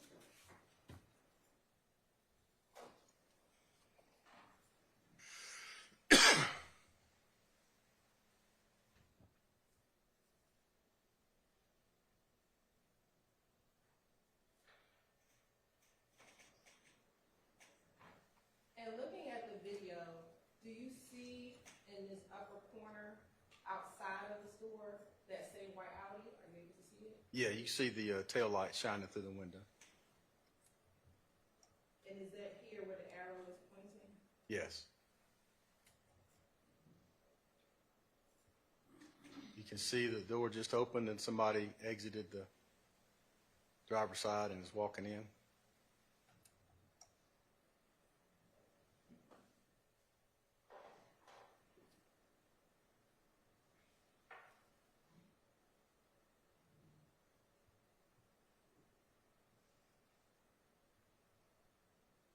And did you see the same individual in the pink as we saw in the earlier camera footage walking as well? Yes, yes.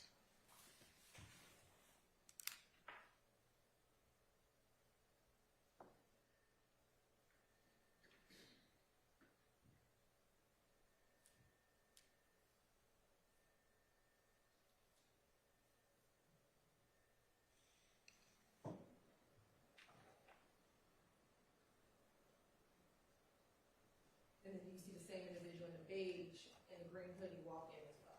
Yes.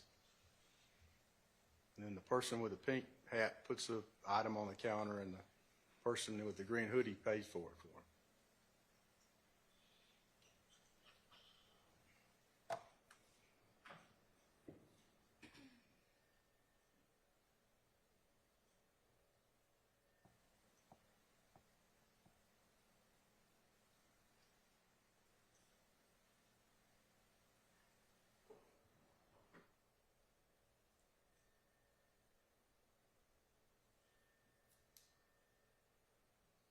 And the third individual that just walked in, was there anything of note for that third individual for you? Yes, the young man that had the shower cap on and the white shirt that said Slimer down on the back, he was a passenger in the white car at the gas pumps, the Ford Fusion. He got out of the car and came in the store after the driver had come in.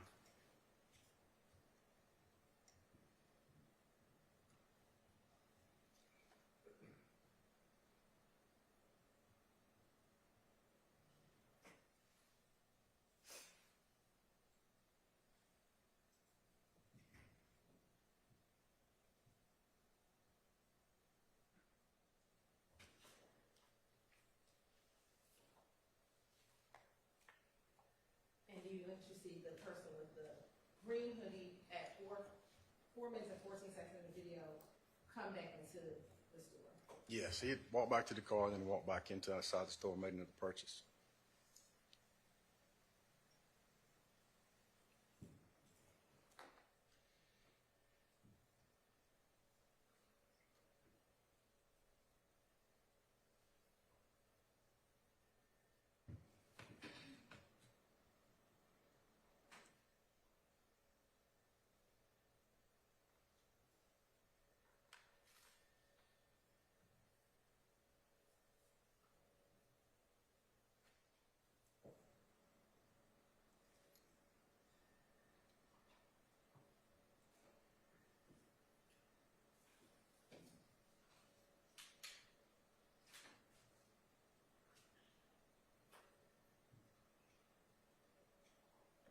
Now, does this camera or video image pick up where that last one at? Yes. And we'll start at 0.3 seconds within the video?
starting back at camera 19 and 00, we're going to fast forward to 1 minute and 13 seconds.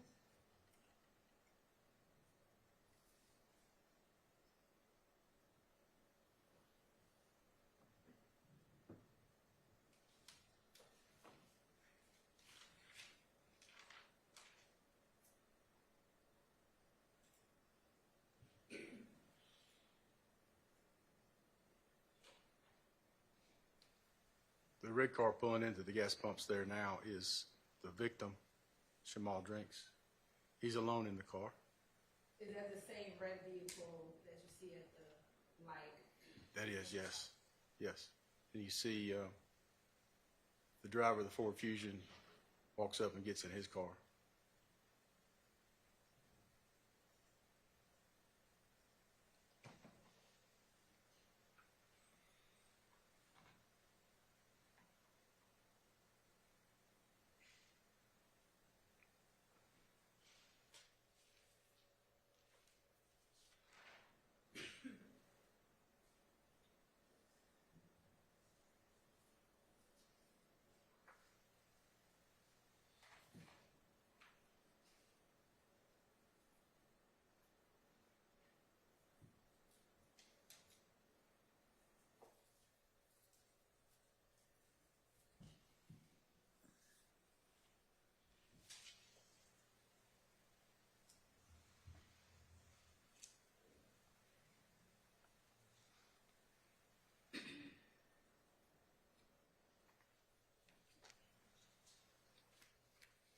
Mr. Drinks exits the vehicle and walks into the store.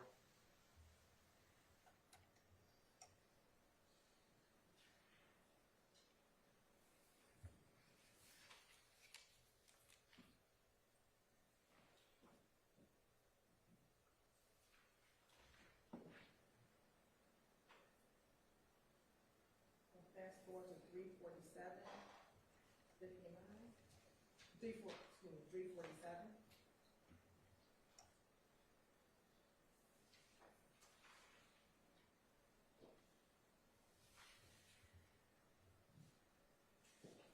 And then Mr. Drinks returns from the store into his car.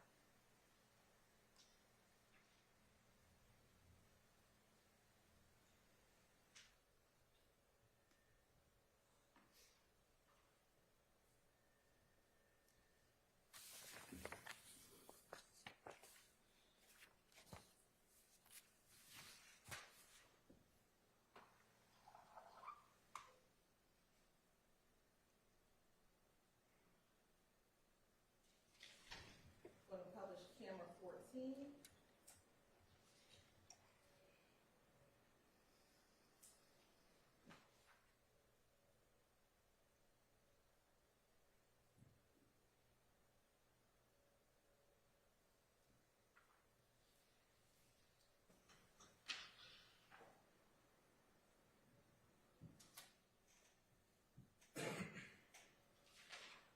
Beginning at 2:04.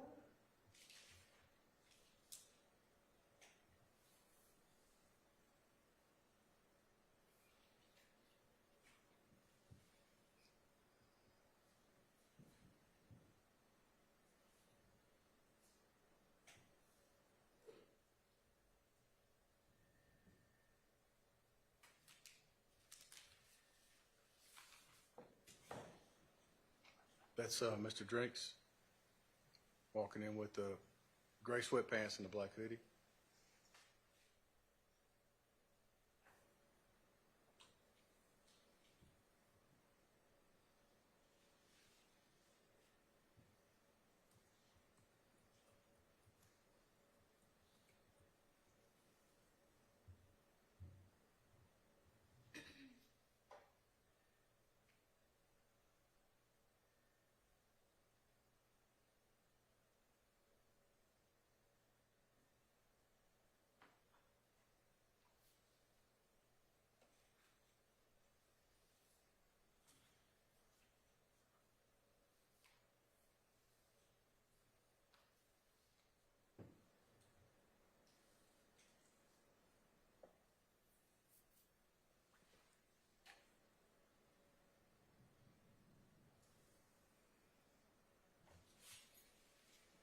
He exited the store. And is that what picks up on the camera and we just see when he walks When he back? returns to his car, yes.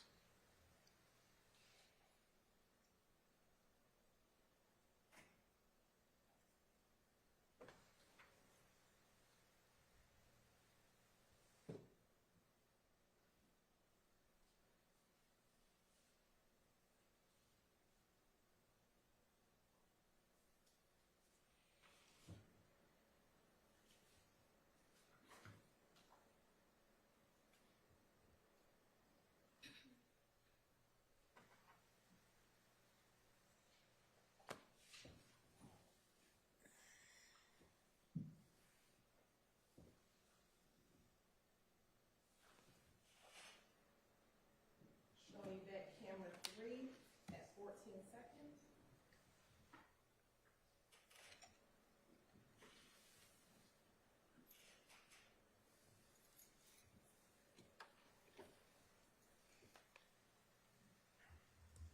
Is this just a close-up view from behind the register of what we just saw in those last 2 clips? Yes, that wasn't the victim, but yes, it is. Was that the other individual that we've been talking about? It's the driver of the white Fusion, yes.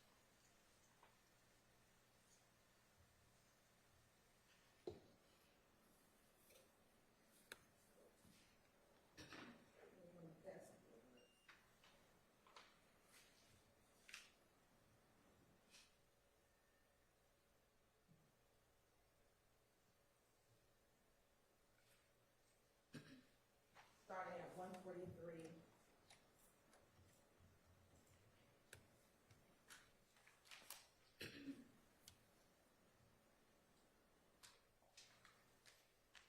And is this still the Audi that we saw earlier? Yes, it's still sitting there with the tail light. You can see the tail light in the left-hand top corner of the frame.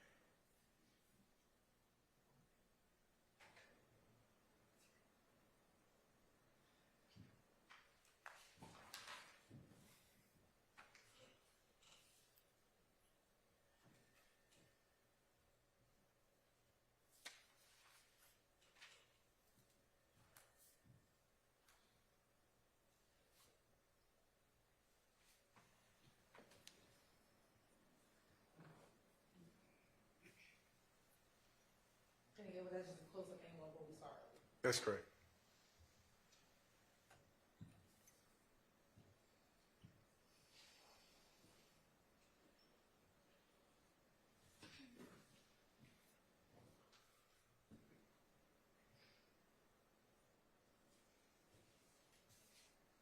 And going back to camera 19.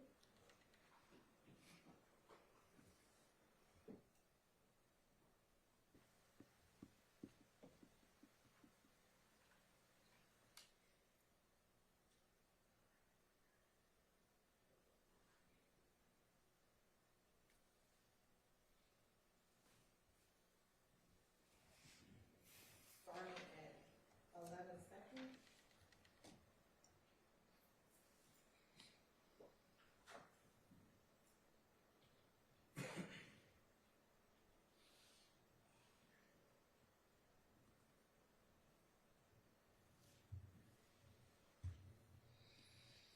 Do you still see the red vehicle and the white vehicle both at the pumps? Yes.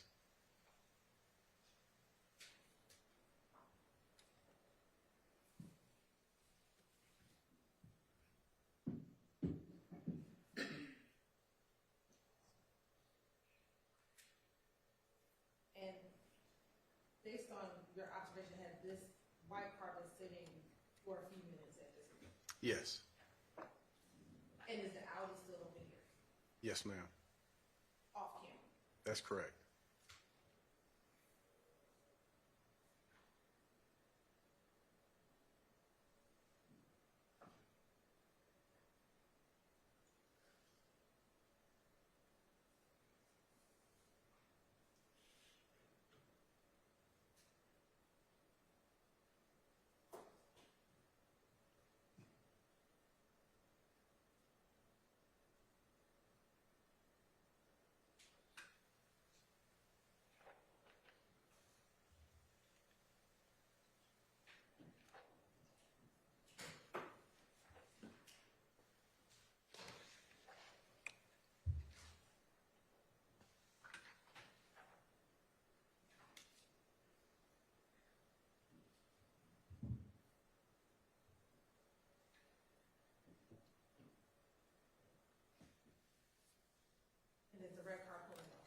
Yes.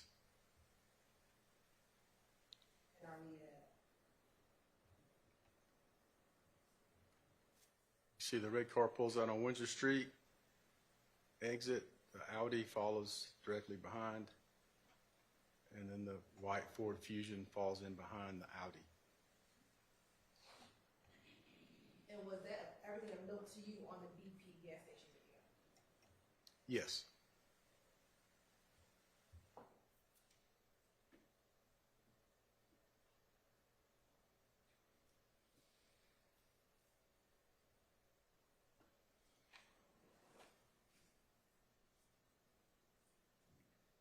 And did you also then review images from the King's liquor store video?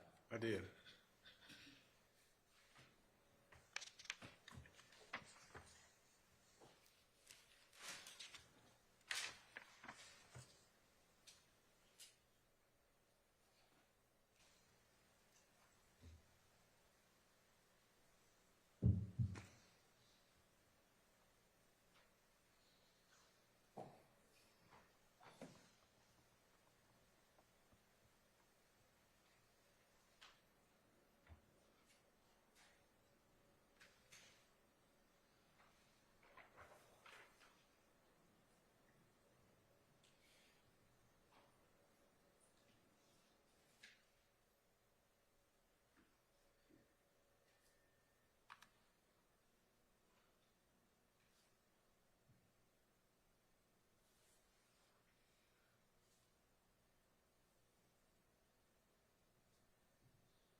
We're going to begin 36 minutes into the video.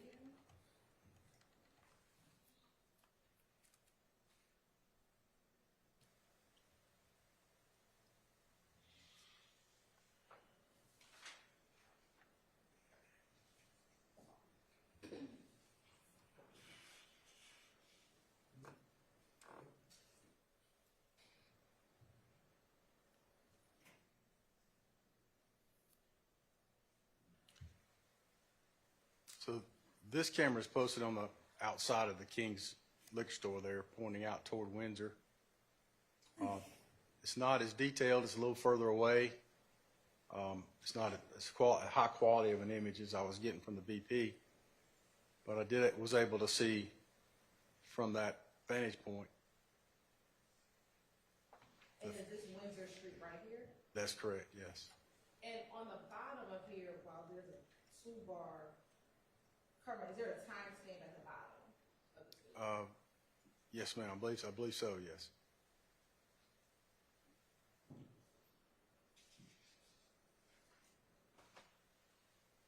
Starting at posting at 36.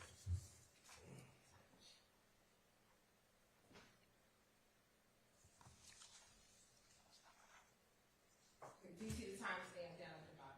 I can't see it now. You can or cannot? I cannot. But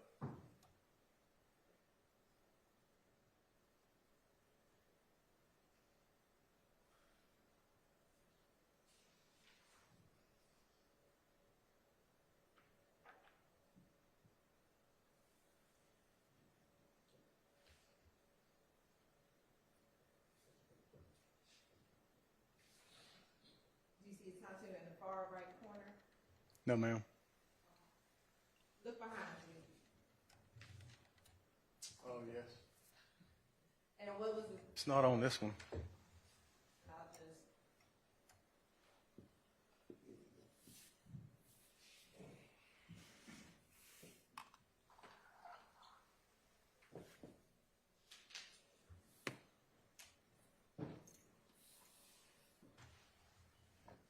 What is the time on the bottom right hand corner? This is 10:01 p.m. on the 14th of March, 2022.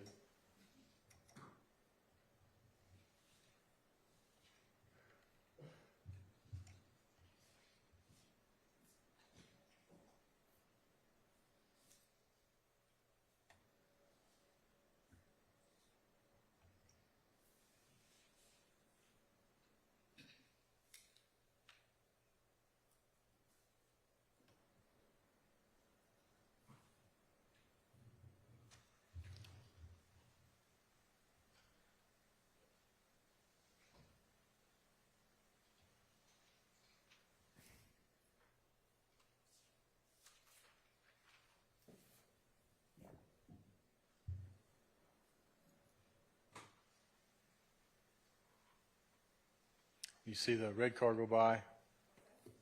Was that approximately 10:01:08? Yes, then there's a white car closely followed behind it. At 10:01:20 something. And there was another white car as well, follows in.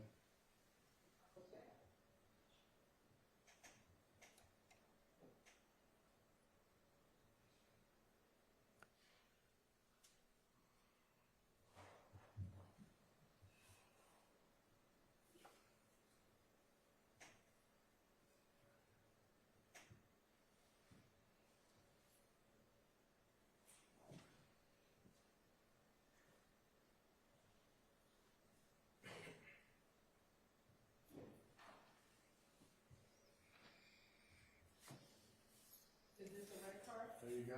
Yep.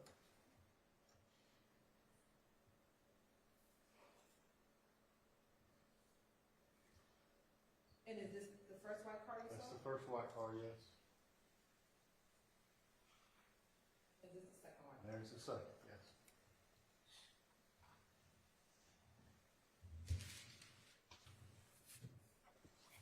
It's difficult to determine make and model from that vantage point, but the colors were the same.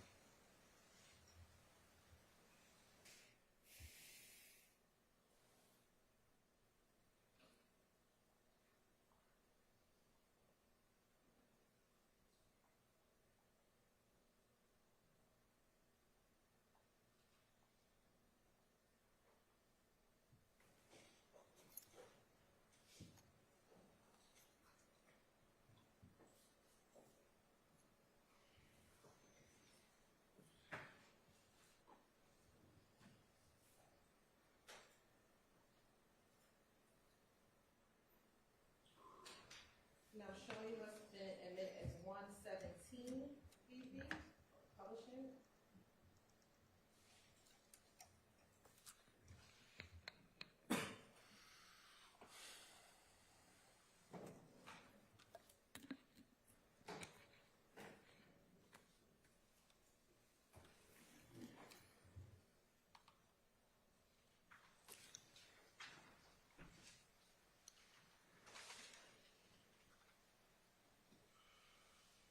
Looking at what's been admitted as 117 BV. Where's this surveillance video from? This is from the FedEx building. It's on the west side of Windsor. The top left-hand corner is where you see the light shining. That's the intersection, the red light intersection just before you go under I-20 at Windsor Street. And is this the light right here where my arm, where the hand is circling? Yes.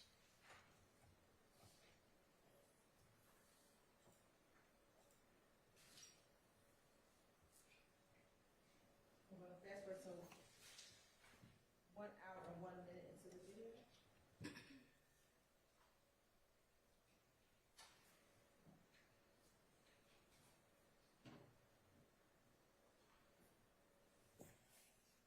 At approximately 1 hour and 44 seconds.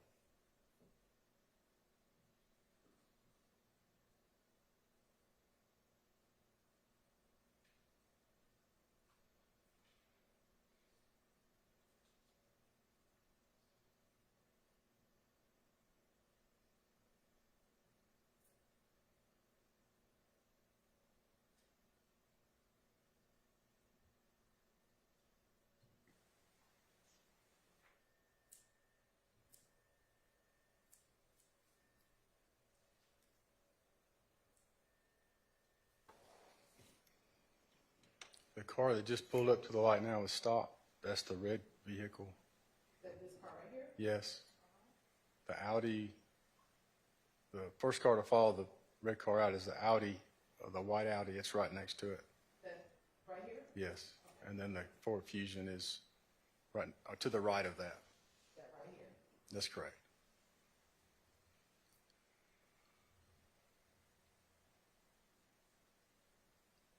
Now, is there traffic going in the opposite direction where the cars are stopped right now? Yes, there's traffic now trying to go onto I-20 eastbound. And so the car where Mr. Drinks and the two white cars are red light.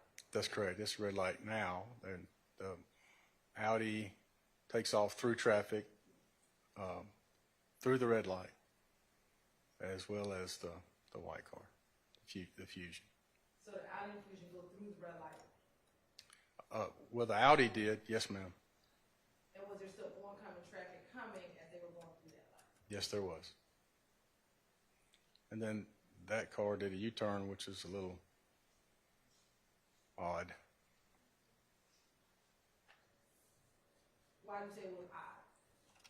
I don't know if what they witnessed or if they heard anything, but it's suspicious to me that at that particular time, since the red car no longer does not move, and it was around the same time that the murder occurred, that vehicle might have been privy to some information. It's my assumption. Were you ever able to locate or find it?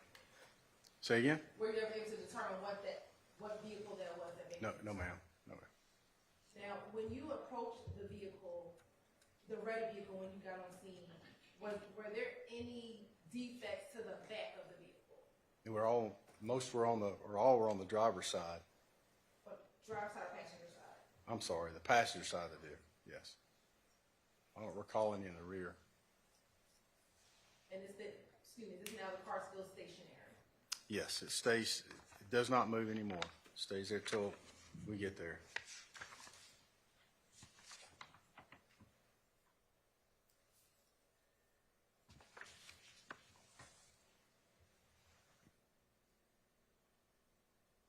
I'm going to fast forward to 127.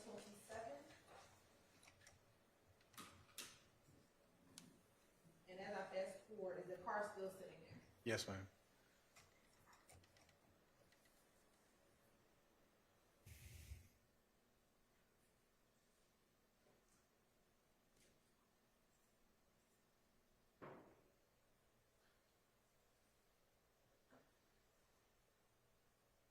Start at 127.02. And at 127.02, is the car still sitting there? Yes.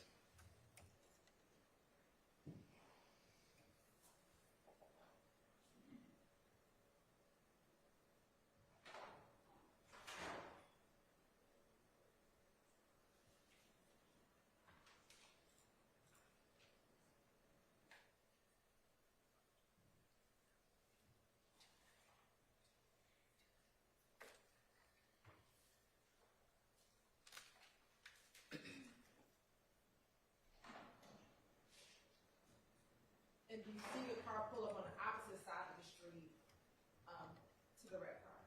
Yes. And based on what you know, was that Mr. Cheeseborough's car? It was, yes. And was that at approximately 1 hour, 27 minutes into this video? Yes.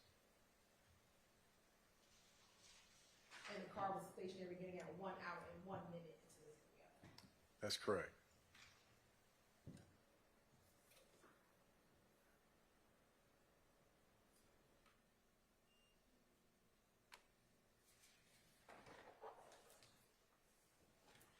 Permission to approach you? You may. Have you had an opportunity to look at a kind of a compilation video of all of those three videos kind of spliced together? Yes. And did that appear to be a fair, accurate, is this what's contained in 250 VP? Yes. And does that appear to be a fair, accurate depiction of those surveillance images that we just watched? They were, yes. They are. You're right, this time to say we're like the trender in the mid 230 VP.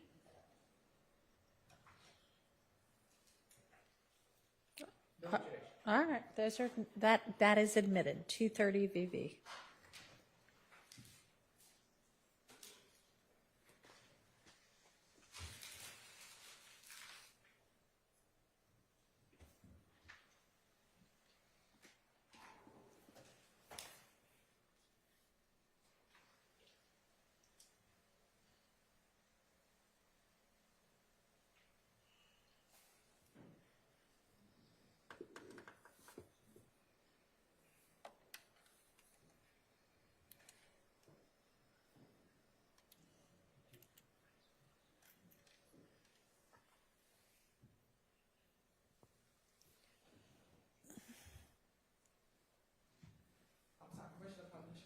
You may.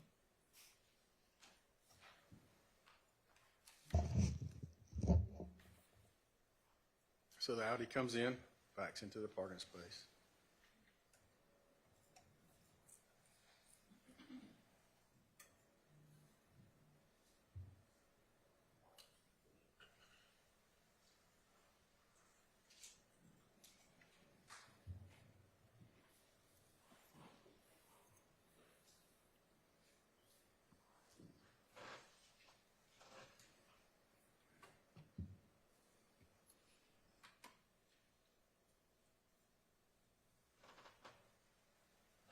And looking at the bottom of the video, is there a timestamp on the video? Can you see the timestamp? Yes, it says 21:51, which is, it's 9:51 p.m. And is it on March 14, 2022? Yes.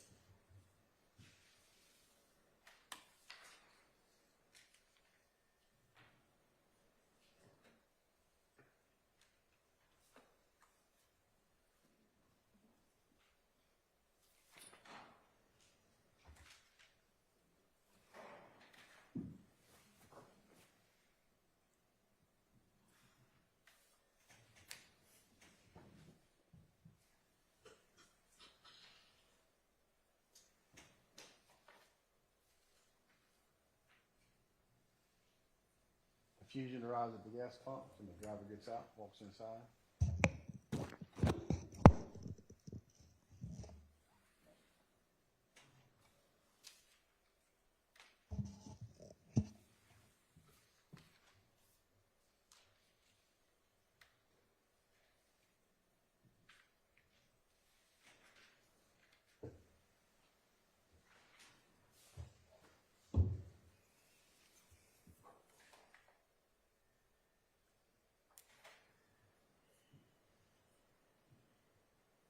He's followed inside a short time later by the driver's side rear passenger.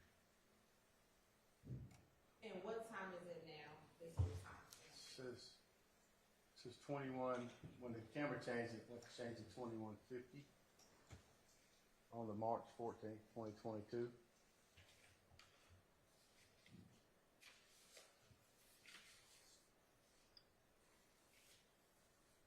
See the car backing into the space outside the window. See the tail lights of the car. And again, that's with the Audi, correct? That's correct. That's the Audi that backed into the front just prior to the Fusion arriving. At some point, you can see it. It's hard to see, but you can see through the window that the driver's side door opens. And the driver steps out and walks inside. You can follow him from this angle, follow him to the front door, and it's the young man wearing a pink hat and glasses.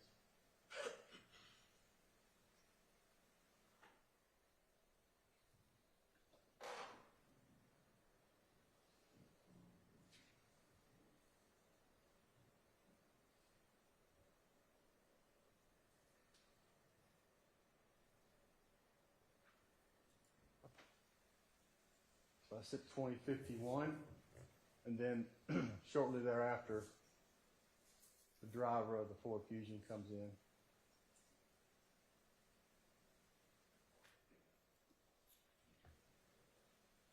And you mean 2151 or 951? That's correct. That's what I said. I probably said that.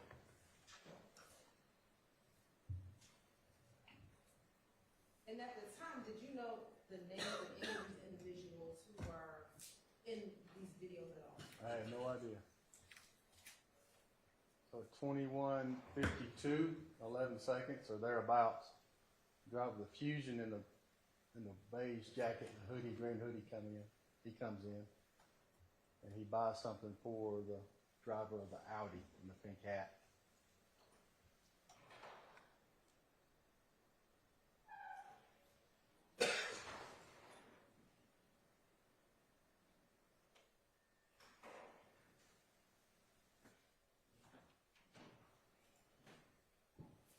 Then the passenger from the Ford Fusion comes in and the driver of the Audi interacts with him, indicating to me that they knew each other. And then the passenger exits with the other two drivers.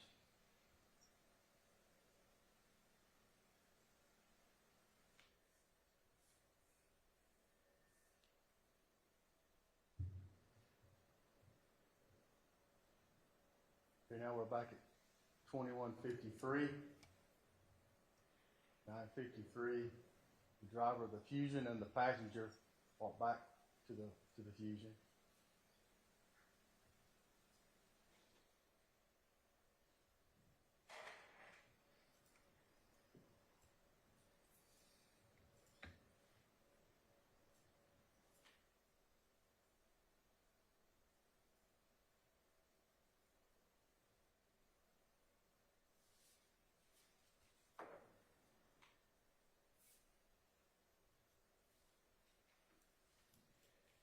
I'll get back in the car and sit there for a few minutes.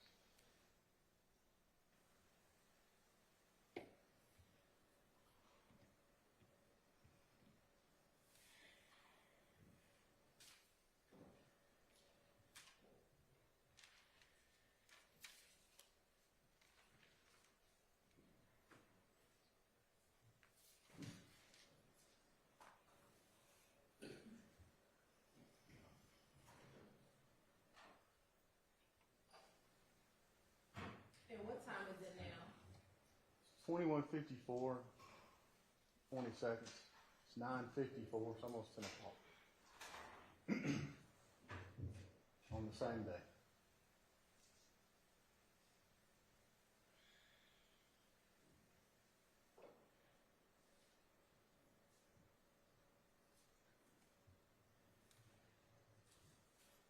Driver of Fusion is out and walks back in the store.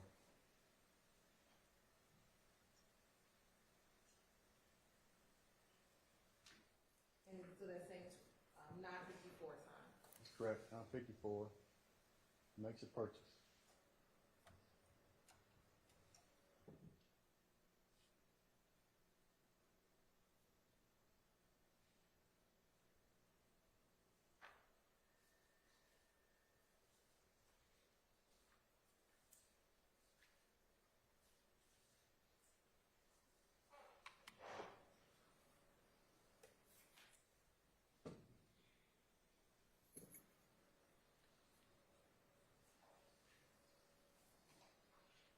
And is this the red car with Mr. Drinks So, arriving?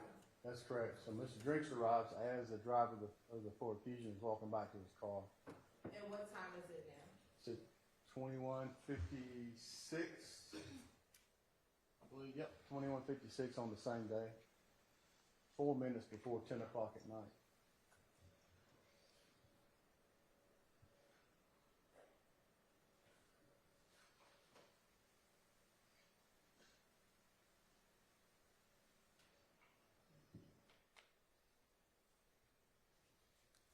And has the driver of the Ford Fusion already got back into the car? Yes, ma'am. He's returned to his driver's seat, and they sit there, both the Fusion and the Audi sit there until Mr. Drinks leaves.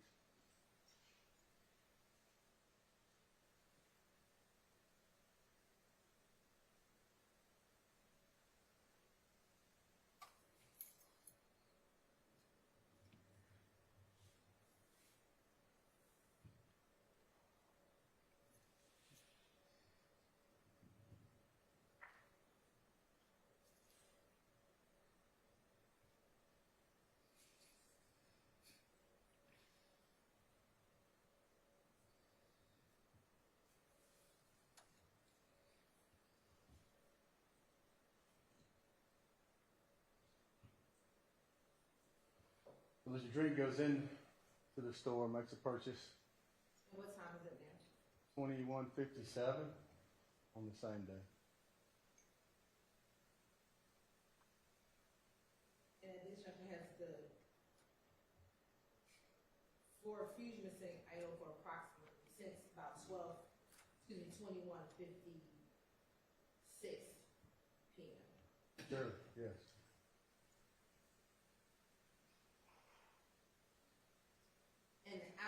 seen any more activity since 2154, 2155? No, ma'am.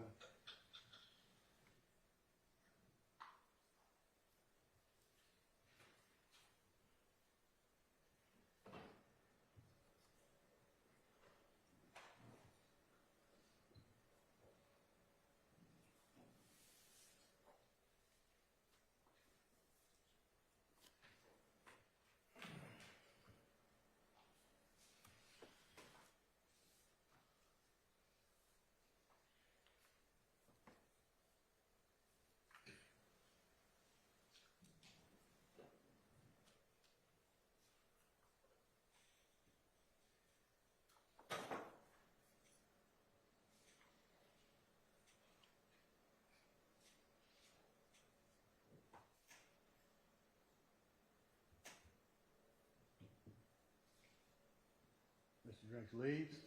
And what time is it now? 21:59. We're at 21:58 now on the camera 19.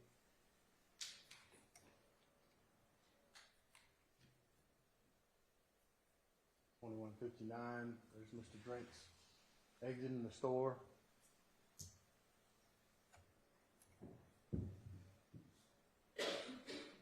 And it has the forfeiture now that's in item for about 3 minutes. Yes.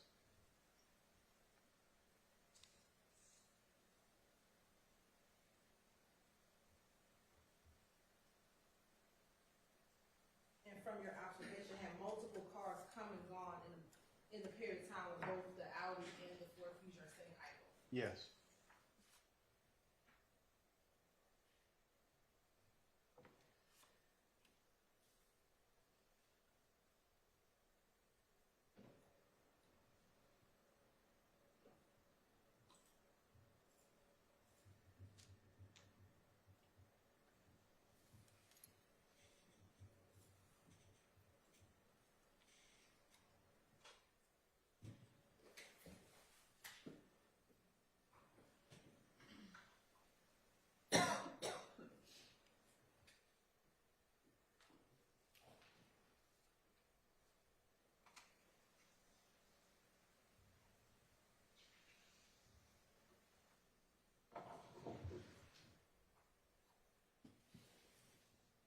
And what time is it now?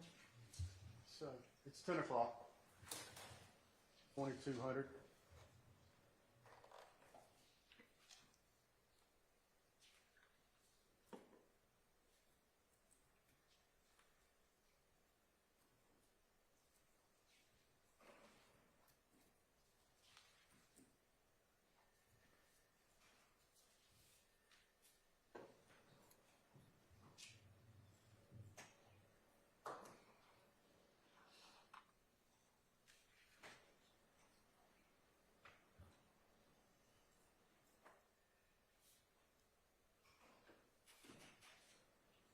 And is it 22:01 or 10:01 p.m.?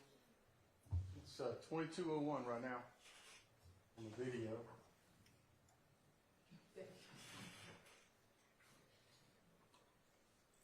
And does the red car pull off at approximately 10:01 p.m. in the video? Yes. And is it only then that the white Audi pulled off? That's correct. And has the white Audi been sitting idle for about at least 5 minutes prior to him pulling off? Yes. And then the Fusion as well. And has that been sitting idle for about 5 minutes prior to him pulling off? Yes.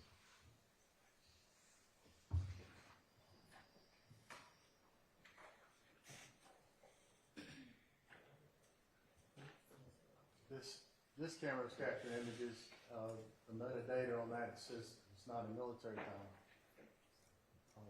The red car go by at 10:01,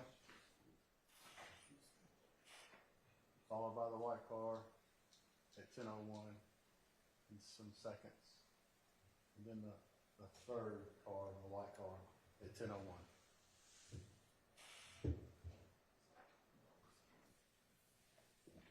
And then does it pick up with the FedEx images that we saw a few moments ago? That's correct. Yes.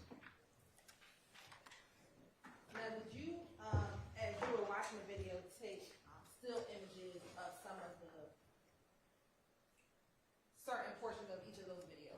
I did.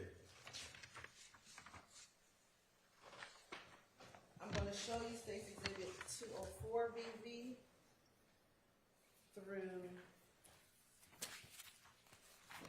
215 BV. And have you had the opportunity to look at these previously? And then 245 BV through 247 BV. Yes, I have. And were those very accurate depictions of the screenshots that you took from the surveillance videos that we just seen? Yes. Your Honor, this time the state would like to admit 245 VV through 247 VV, and then 204 VV through 215 VV. All right, those are admitted.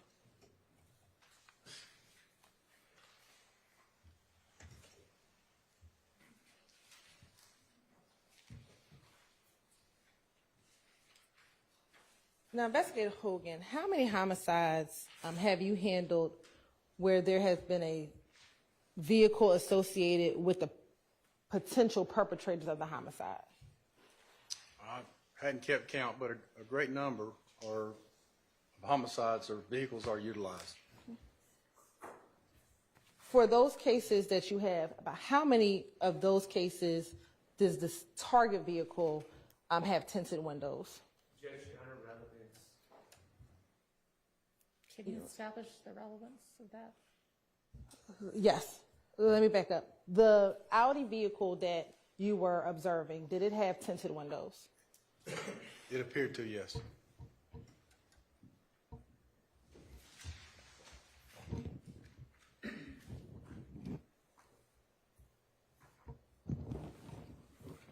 And in the cases that you've dealt with that have target cars or vehicles related to a homicide, is it uncommon for those target vehicles to have tinted windows?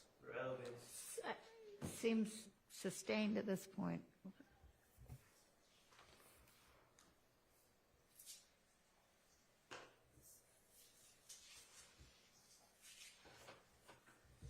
Now, after looking at the surveillance video, did you receive any assistance from a Detective Bender? I did. And how did Detective Bender assist you? Well, we work together quite often in our investigations. Detective Bender is, she sits real near me in the office, or sat real near me in the office, and she asked if she could help, and I asked her to help me identify. I knew that she was very good with our camera system, our LPR system, that captures tags. So I asked her to help me identify the cars, see if she could find the cars on the system and identify their tag numbers for me, which she was able to do pretty quickly. And were there any particular LPR reads that were significant to your investigation? Yes. Okay. And what were the reads that were significant to your investigation?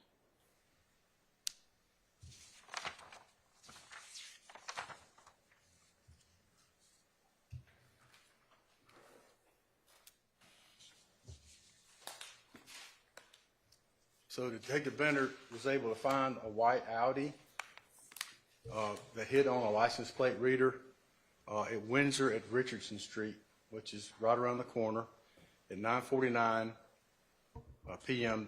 on the night of the murder, as well as a white Ford Fusion that was closely following behind it. That was at 9:50. So one was at 9:49, one was at 9:50. They were both headed in the direction of the BP station. And is that the same area where that Vic camera was located in the picture that we looked at earlier today? Yes, yes, ma'am, it is. Now, after learning of the LPR reads, did you get any other investigative assistance? I did. What other assistance did you receive? I was at my desk, I was going through the video, and I had some really good video of what I consider persons of interest or suspects in the murder, but I didn't have any idea who they were. So I was going through the video and taking screenshots out of facial shots as close or detailed as I could get. My intentions were to post those in a citywide email throughout to the police department to see if anybody would recognize who they were, and I could put a face with a name or a name with a face. As I'm doing that, Detective Bender is searching the LPRs. All this kind of came together at the same time. And then a Detective, Marissa Viverito, and Sergeant Belknap from the gang unit visited the office and came to my desk. Detective Ibarito happened to see, or I asked her, do you recognize this guy? And she said she did, and she recognized two of the individuals that I had identified as suspects in the murder. Okay. Between her and Sergeant Belknap. And do you recall what day of your investigation this interaction occurred with Investigator Viverito? It happened on the 14th. It was either the 15th or the 16th. I don't remember exactly what day it was. Took the warrants out, I think, on the 16th. So I don't remember when I got the video, but it was the 15th or the 16th, one of those days. And was Investigator Viverito able to show you any pictures regarding any of the individuals that were contained in the video? Yes, she had been called out, and the gang unit had been called out to an incident where there were several gang members inside of a house that they, being from the gang unit, went and responded to the house. And while they were there, they took pictures of cars and of the people that were there and detained. And she showed me images of the people that were there, including the two people she'd identified, and they were still wearing the same clothes. The one image that I spotted was a young man in the back seat who was wearing the leopard print shower cap. He had it in his pocket at that residence on the call that Detective Viverito was on. Okay. And at the time, do you recall, was Detective Viverito working in Atlanta Police Department, or was she working somewhere else at the time? She's kind of jumped around. I think she was either with the DA's office and assigned there, or she was with the gang unit. But she was in between, or one of the two. Okay. I'm going to show you what's already been admitted as 166 VV.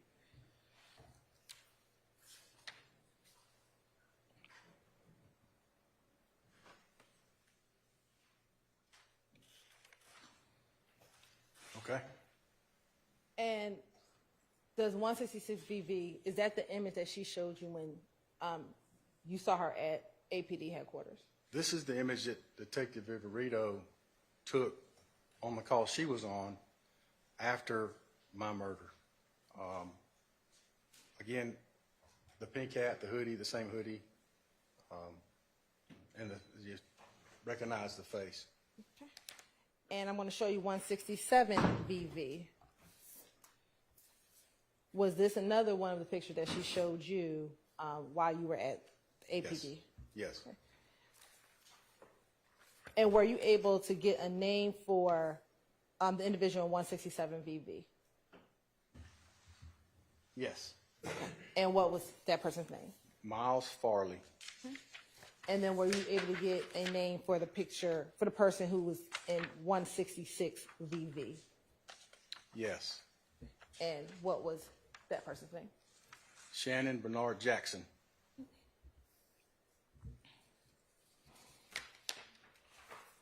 And were you ever able to get a name for the third individual who was in the beige jacket and the green hoodie? Yes. And what was that name? Quamarvius Nichols. Now, were you also shown pictures of any vehicles by Investigator Viverito? Yes. And what picture did she show you?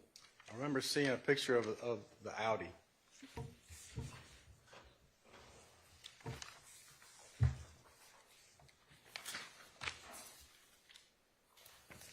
Now, after looking at the surveillance video, looking at the LPR readers, and speaking with Investigator Viverito, did you request any other assistance as related to your investigation? Detective Grimsley helped me with, once we determined the tag numbers of the Audi and the Ford Fusion, we discovered that the Audi was a rental car. Detective Grimsley, who was in auto crimes and has connections in regards to that, I asked him to help, and he made this, it was a rented from Alamo. He contacted Alamo, or put me in touch with a person from Alamo to give me the rental information for the Audi. And were they able to provide you that rental information? He did, yes. I'm going to show you what's been admitted as 186 VV. A. Tell me if you recognize 186 VVA. Yes. And how do you recognize 186 VVA? This is the information, or it's a copy of the information I received from the rental car company. And who was the renter of the vehicle? It's indicated here it was Shannon Bernard Jackson. And was that the same person that you had identified from the two surveillance videos? That's correct, yes. Excuse me, from the surveillance video from the picture. That's correct, yes. Did you ultimately take out warrants in this case? I did. And who did you take out arrest warrants for? For Cormavius Nichols, Shannon Jackson, and Miles Farley.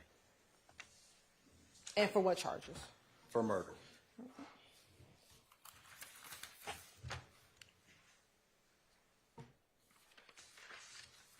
Now, is there any significance to you as a homicide detective or investigator in the fact that a suspect vehicle is a rental vehicle?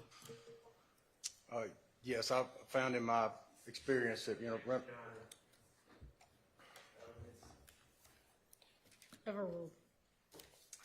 it's been my experience that rental vehicles are quite often used when there's a crime going to be committed, or they're planning on doing a crime.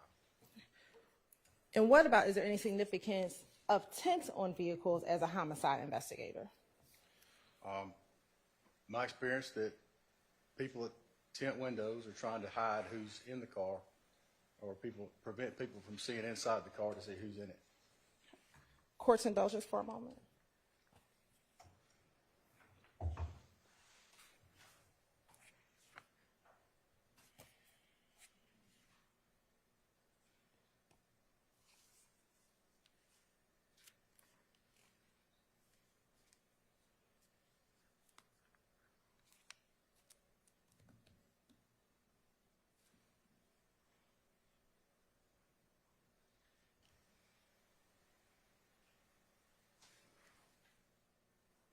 No further questions.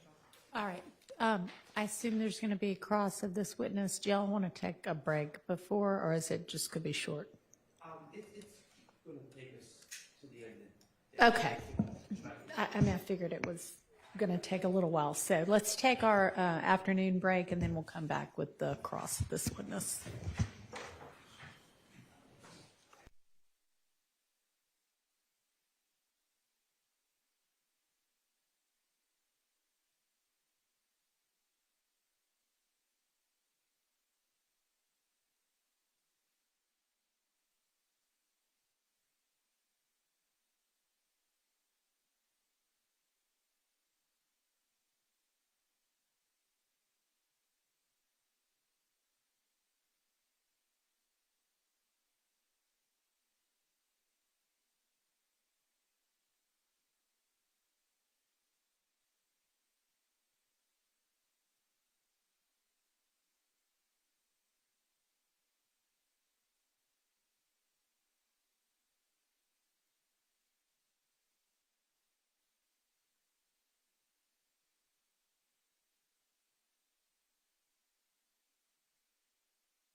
reason why someone would rent a car?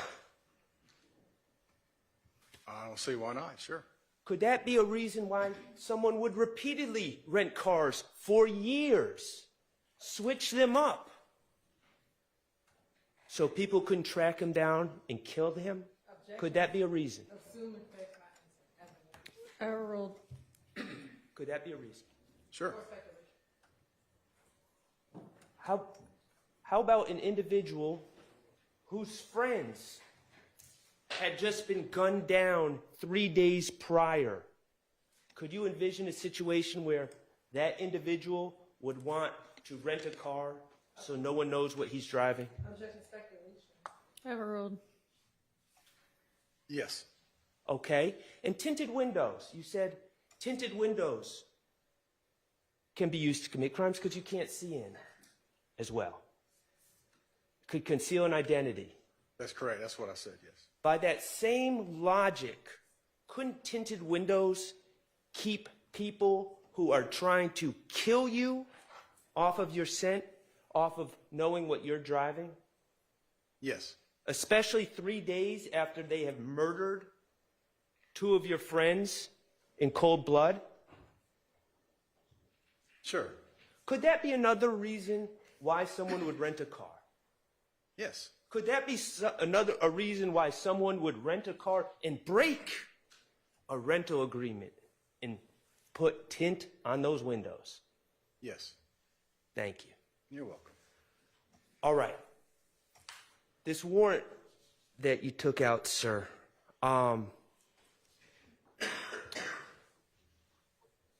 for the rest of Mr. Stillwell, you charged him with murder, the murder of Shamal Drinks, correct? That's correct. Okay.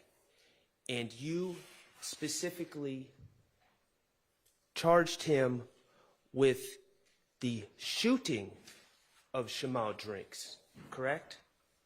I'd have to look at the wording, but I think he used the word partaking. May I approach, Your Honor? You may.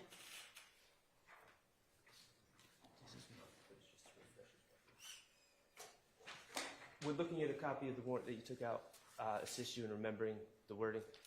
Sure. Grab the wrong one.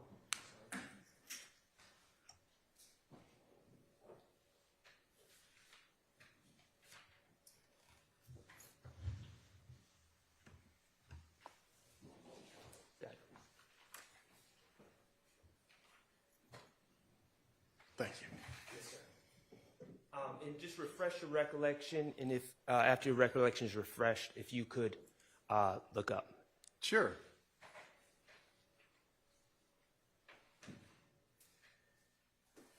Yes.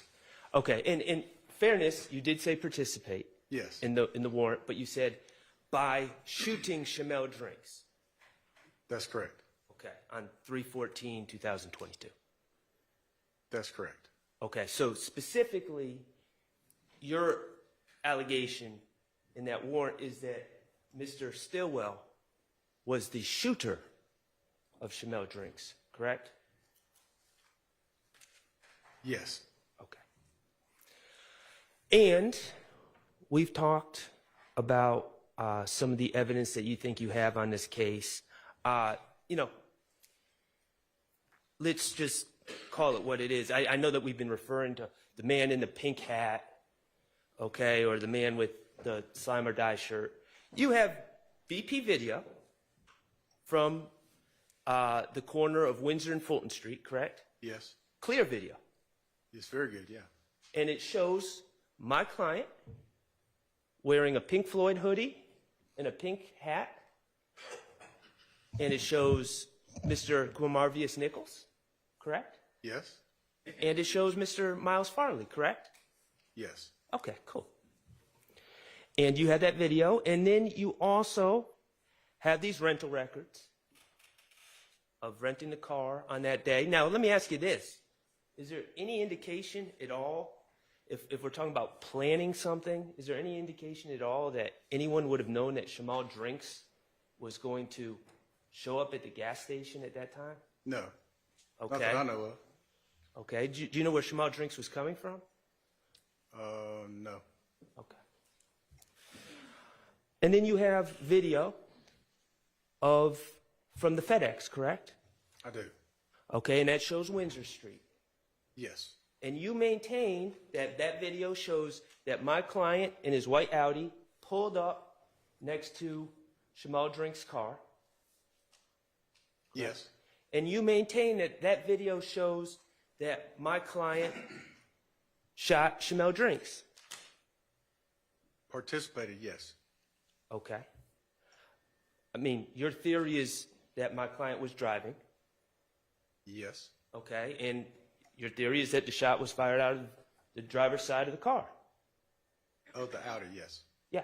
Your theory is that Shannon Stillwell was in that white Audi and shot Shamal Drinks at that stoplight. Yes. And your contention is that video, that FedEx video, will back that up, ultimately. That's my conclusion from my investigation, yes. Okay, cool. All right, so let's go back to where this investigation started. Evening of 3/14/22. Okay. Okay? And you see this red car with this gentleman inside who's sadly deceased, correct? Yes. Yes. And you arrived before the body was removed, correct? That's right. Okay. Now, this is your crime scene. I know that you weren't the first one there, were you? No. Okay, but this is your crime scene. Yes. So you're in charge of knowing the status of the crime scene and where everything was at the time it was first discovered. Ultimately, yes, I am. Okay. So, let me ask you. The Nissan Versa, the red Nissan Versa, before anyone came to the assistance, before Mr. Cheeseborough showed up, was that car still on? When I was there, I don't remember it being running, no. No, I'm asking, since it's your crime scene, when the first people showed up, to your understanding, it's your investigation. I wasn't. Speculation calls for hearsay. Is he the lead detective? Okay, well, overruled on the speculation, and would your report contain all of that? It doesn't, if the car was on or not. I know the lights were on. As far as the car was running, the door was open when I got there. That's the next thing I'm going to ask you. Yeah. Okay, so you're not Sounds certain. like he didn't know. So you're not certain. Okay, so the car was running. Or is Obviously, that what you're not certain of? Obviously, it was running when he pulled into the stoplight. When I got there, I don't recall if it was running. I know the lights were on, the door was open. I don't recall if the car was still running or not. When you got there, the When I lights got of the there, car were on and the door was open. The lights were on. Right, the lights of the car were on and the door is open. When we say the door, we're talking about the driver's side. That's correct. Front door. Okay. Now my question is, before you got there, before anyone got there, was that door open? That front driver's side door to the Versa? It's my understanding it stayed closed until the paramedics or EMTs opened the door to check on the victim. Okay. How about Mr. Drinks's feet? Were they on the brake? I believe they were, yes. How about the gas? Was one foot on the brake and one foot on the gas? I don't recall that. You don't know, or are you saying no, that's not true? I don't know. Okay. Fair enough. And when one of your first tasks was to determine the identity of this gentleman, correct? It's one of the first things, yes. Okay, and you weren't the only one there. There were other officers there, correct? Yes. And among those officers was a representative from the gang unit, correct? Yes. Okay, Investigator Flores? May have been. I don't recall. Okay. Either way, even with the assistance of the gang unit on scene and all APD resources, no one recognized this gentleman, Mr. Drinks. He was not officially identified until we did the fingerprint scan. Right. And that was about 1:06 a.m. that next morning, correct? It was while we were on scene. I don't know exactly what time it was. Okay, fair enough. Miss Hilton, if you could do me a favor, please. Could you publish, I'm sorry, Mr. Abadi said he was going to help me. You're going to help me with something else. Thank you. 107 Victor Victor. Thank you, Miss Knight.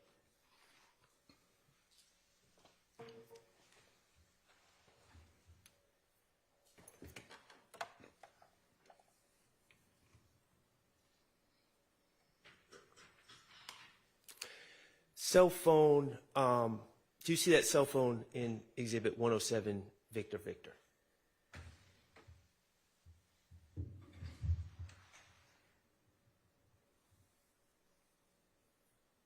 Is it the one in the pocket there? Is that what that is? Yes, I see it. Oh, it's on his arm. I do, yes. Plugged in. Do you see that cell phone? I do, yes. Okay. As an investigator of homicides, do you often collect cellular phones? Yes. And that's from victims and suspects, correct? Yes. Okay, and in reality is cell phones, if you're able to get into the cell phones and have authorization to get into cell phones, they have a wealth of information, correct? Sometimes they do, yes. They can have call logs. They can have contacts, correct? Yes. They can potentially have tracking information, who you're in contact with. Places you've been. Yes. You can learn a lot about a person from a cell phone, correct? Yes, you can. You can learn who their friends are. Yes. You can learn who their enemies are, potentially. Potentially, yes. Okay. In this case, as lead investigator, you are aware that actually 2 cell phones belonging to my client have been seized in this case, correct? I believe so, yes. And their contents have been extracted, correct? Yes. Okay. Now, Mr. Drinks, as lead investigator, did you ask the crime scene tech or crime scene tech Davis or any other individuals to seize or to collect Mr. Drinks' cell phone? Yes. Okay. And were you ever able to analyze the contents of Mr. Drinks' cell phone? I don't recall that, no. Okay. You don't recall ever seeing the contents? No. Okay. So as far as you recall, we don't know who is in Mr. Drinks' contacts? No. We don't know what he's been texting about leading up to this incident? No, I'm not aware of it. Okay. We don't know of anyone that he's had disagreements with or squabbles with or anything like that from his cell phone? I'm not aware of any of that, no. Okay, and you're not aware because not saying that none of that exists in his cell phone, but you just haven't seen the contents of his cell phone. That's correct. Okay. All right. I want to talk to you about these videos, if that's okay. Sure. And Mr. Abate, I'm going to ask you to just be on standby in case I need to publish anything. Thank you. Detective, we had the BP video. That's correct. Several different camera angles. That's correct. Okay. Including outside at the pumps, inside the store from different angles. That's correct. Okay. We had the King's Liquor video. Yes. Surveillance video. And then we had the FedEx video. That's correct. Okay. Let's talk about the BP video first. And I'm not going to replay all the videos.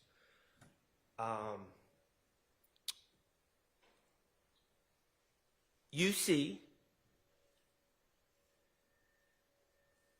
my client, Shannon Stillwell, in the pink hoodie and pink hat, arrive in the white Audi, correct? Yes. And the white Audi that was rented in his name, That's correct. and the white Audi that he told Investigator Viverito on March 16th, yeah, that's the Audi I'm driving, correct? That's correct, yes. Okay. And it did have tinted windows, didn't it? Yes. All right. You see him arrive at the store, and then you see Mr. Quamarvius Nichols arrive in a Ford Fusion shortly thereafter, correct? Yes, sir. Mr. Nichols pumps gas. Yes. Okay. Mr. Farley is an occupant of Mr. Nichols' car, correct? That's correct. Okay, they all enter the store. They're on video. Yes. Okay. Mr. Farley's wearing a Slime or Die shirt. That's correct. Okay. Do you know anything about Mr. Farley's background or history? No, sir. Okay. Do you know that he's a clothing designer? No idea. That he creates those shirts, those slime shirts, and sells them to the public? Okay. Okay. You were not aware of that before today? No, sir. Okay. So you see those three individuals go in and out of the store. First, you see Mr. Nichols go up to the register with Mr. Stillwell, correct? That's correct. All right. And in these videos, in all these videos, you don't see anyone with a handgun or anything like that. No, sir. You don't see anyone that seems to be irate or upset, do you?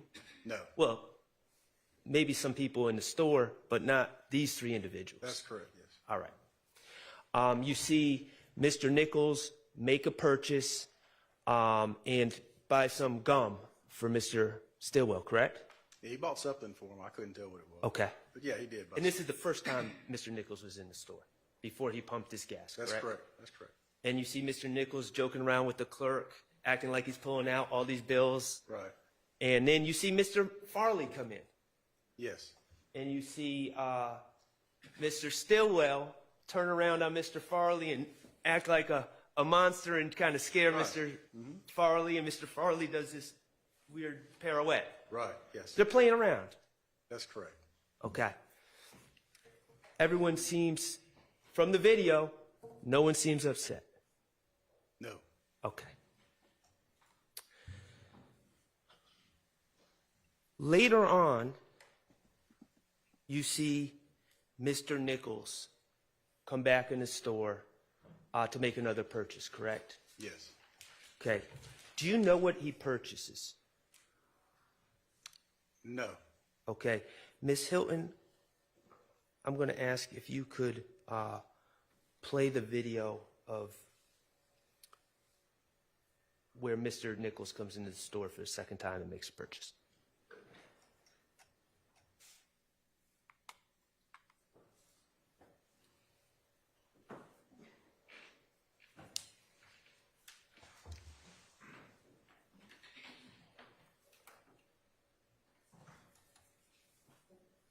If you could play that. Are you able to see what he is purchasing?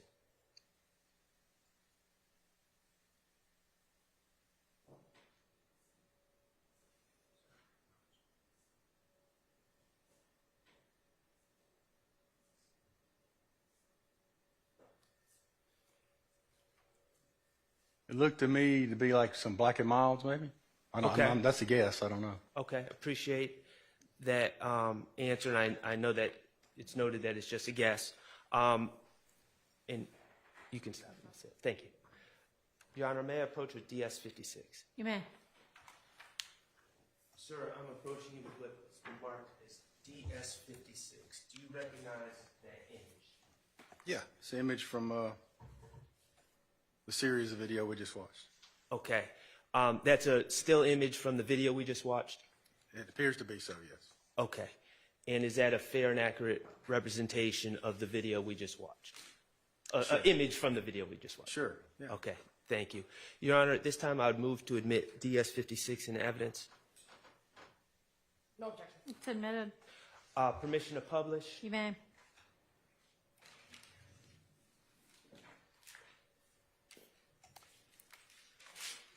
Could those be backwoods blunts. Yes. Okay, and do you know what backwoods are? So like a little cigar, isn't it? Something like that. Okay, is it also something from your experience that can be gutted and used to roll a marijuana blunt? Yes.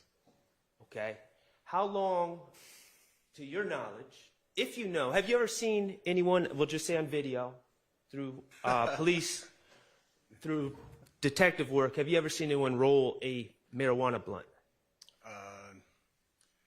I'm aware of how it's done. I've never witnessed it. Okay. It takes some time, correct? I would Depending on assume. how experienced you are? Yeah, I would assume it would, yes. Okay. And is this purchase made right before Mr. Nichols returns to his car? Yes. When he's sitting there for like 4 minutes as idle, as Miss Hilton said? Yes. Okay. Do you know, yes or no, whether what was going on in that car with Mr. Nichols was Mr. Nichols was sitting there using those backwoods to roll himself a marijuana blunt? Do you know? I don't know. Okay, thank you.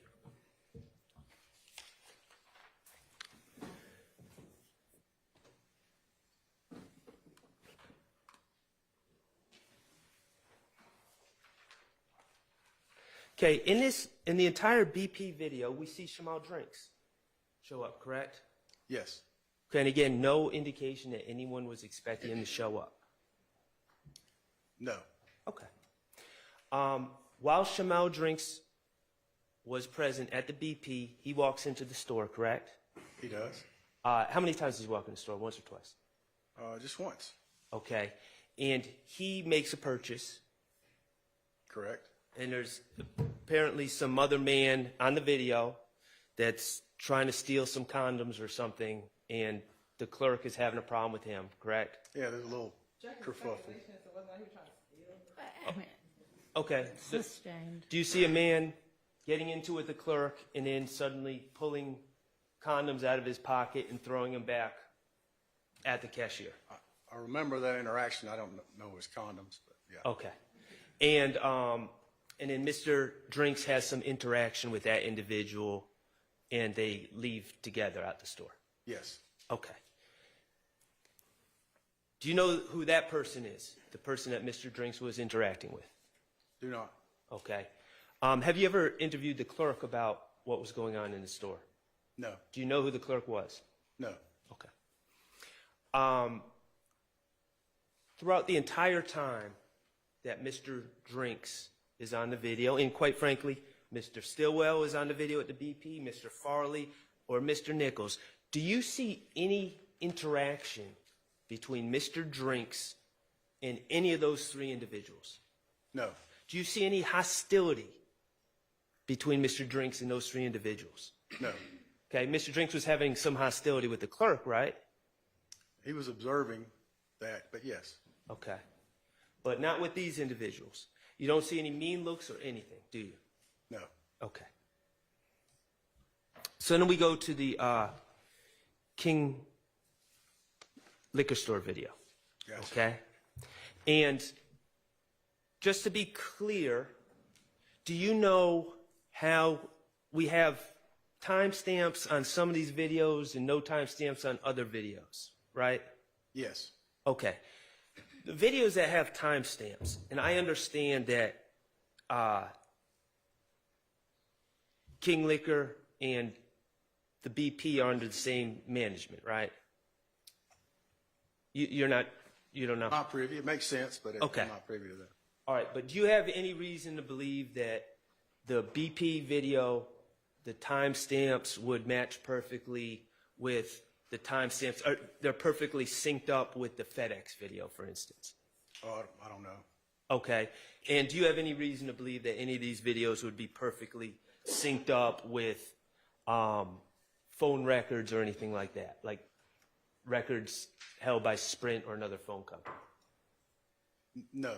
In your experience as an investigator, businesses that have these surveillance systems, there are times, you know, you can get an hour of footage, but the time on that footage can be off, correct? It can be, yes. If not set correctly, yes. Okay. All right. In the BP video, besides the Ford Fusion, the Nissan Versa, and the Audi, did you note any other vehicles of interest that piqued your curiosity in the BP video? No.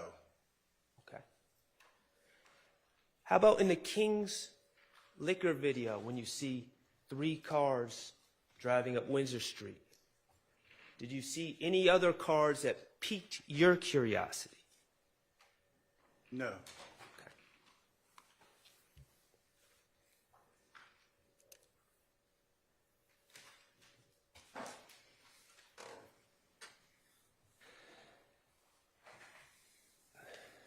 Let's talk about the FedEx video. We do see the red Versa go up to the left lane, correct? Yes, we do.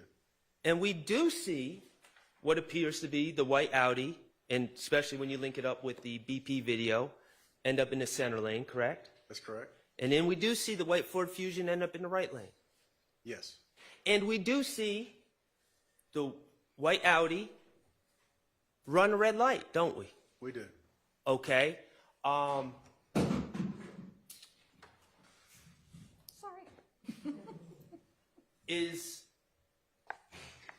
Do you know anything about the history of the attempts on Mr. Stillwell's life?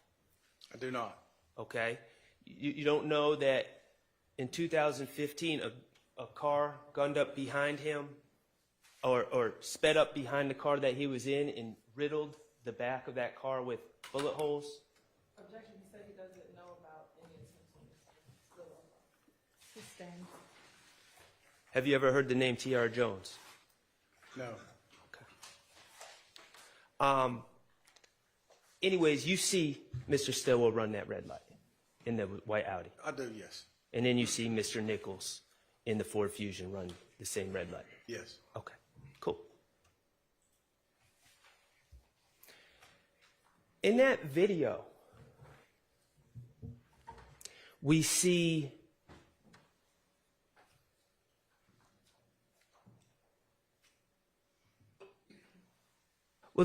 I'll get there in a second.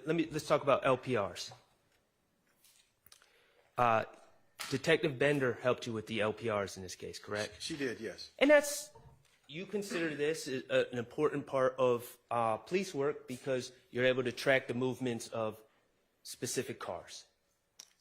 Yes. And you, at that time, felt that the white Audi was a suspect car, correct? I did. And you wanted to track its movements. Yes. And you thought the white Ford Fusion was a suspect car. I did. And you wanted to track its movements. I did. And Detective Bender was able to get you all that information about the movements of those cars, or I shouldn't say the movements, but different places in time and different times where the LPRs picked up those license plates throughout those 2 days that you ran them. I believe it was 2 days. Yes. Whatever she found, she was able to identify the tag numbers and the cars and where they were, yes. Okay. As lead investigator, besides the Versa, besides the Audi, and besides the Fusion, did you ask Detective Bender to run LPRs on any other specific cars that you may or may not have seen in any of those videos? I couldn't ask her to run something I didn't see, and there was no other cars. No. No other cars that piqued your interest? No, sir. Okay. All right. You were able to obtain the rental agreement for this Audi, correct? Yes, sir. And you're aware that Mr. Stillwell rented this car on 3/14 at approximately 3 in the afternoon? Well, let me check. Yes.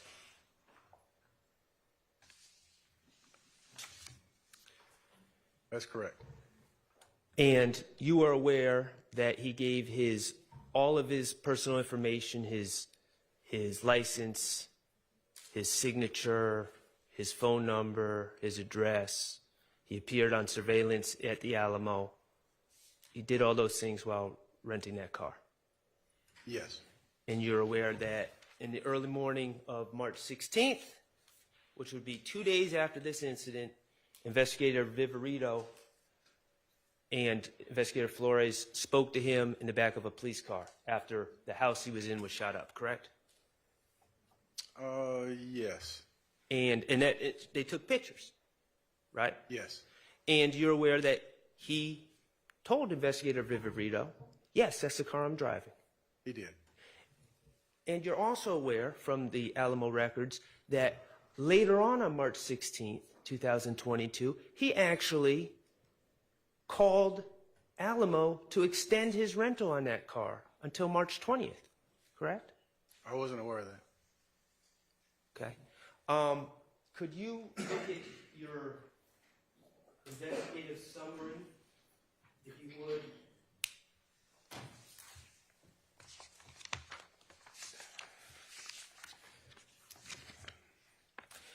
And I'm going to refer you to page 19. Okay. Okay, does page 19, it's page 19 of 25. Yeah, at the very top you're talking about? I'm about 2/3 of the way down. Do you see a notation, 16 March 2022, 1337? Shannon wants to extend the rental or the rent. Yes, I do see that. Okay. And then at 1337, they talk about a rate, and then Shannon agrees. That's correct. Okay, so under your theory, my client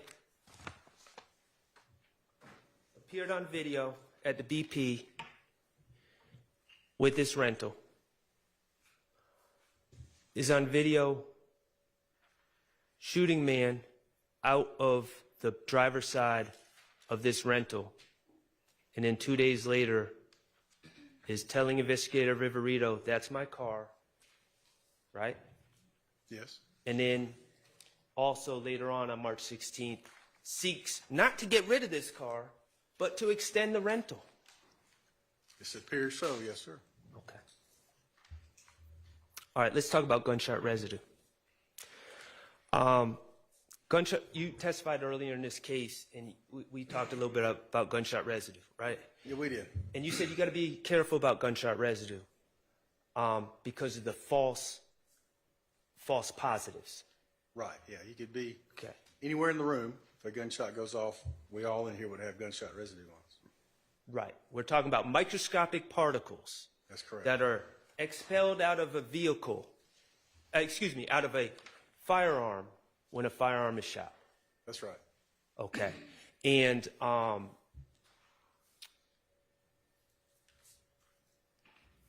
these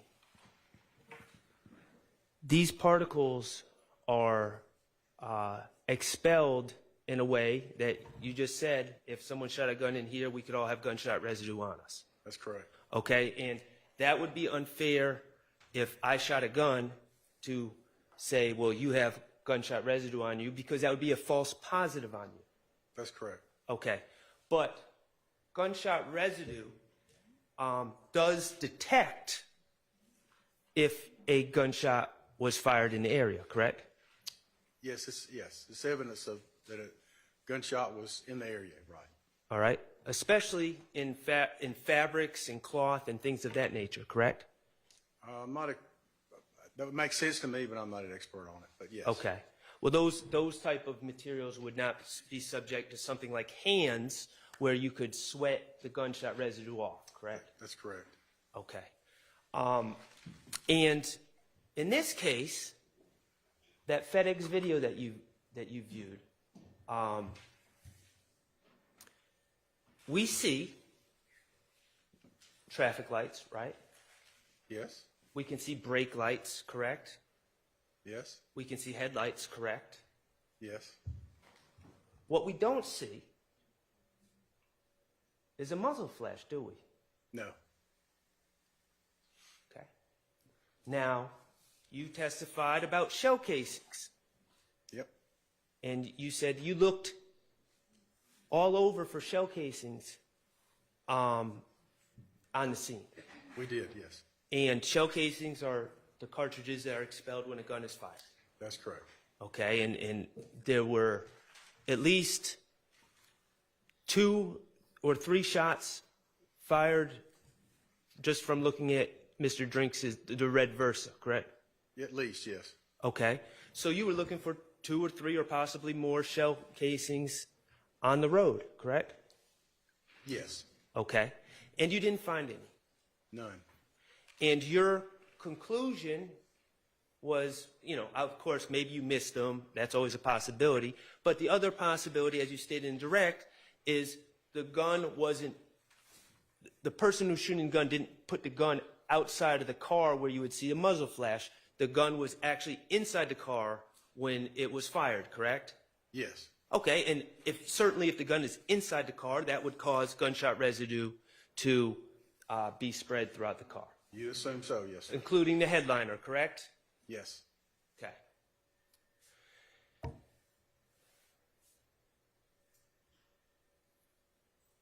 You decided to collect the headliner.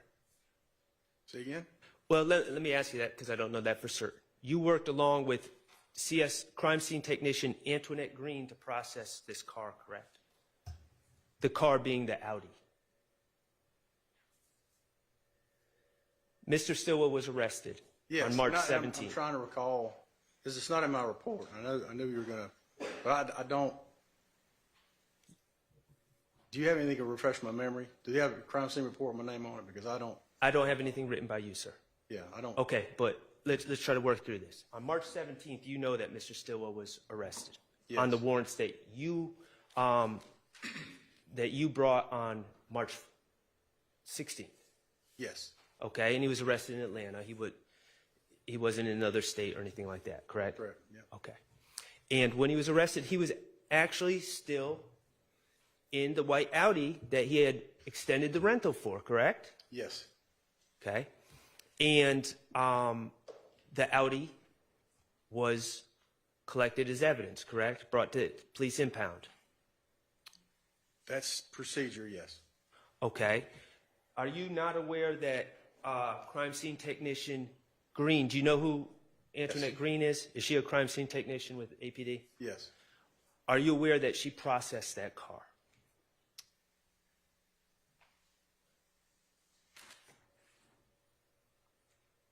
I don't recall for sure. I know I've done several cars with her before, but in this particular case, I don't recall being with her to process the car. Do you understand? This particular car. Do you recall a headliner was collected in this case, correct? You do know that? I do not. You don't know that the headliner of the Audi was collected as evidence in this case and analyzed? It makes sense that it would be, but I don't. Okay. I don't recall that, no, sir. In your experience, your expertise as an investigator, a homicide investigator, a headliner would be a very appropriate piece of the car to collect, to check for gunshot residue. Again, yes, sir. It makes sense. I'm sorry I don't recall. And it should have gunshot residue in it if a gun is fired from within that car, correct? If it has not been cleaned, yes. Okay.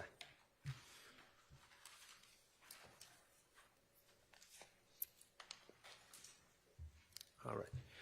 Do you know, as we sit here today, whether or not a GBI analyst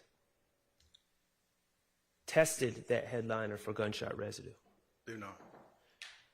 You don't know what the results are either, do you? No, sir. Okay.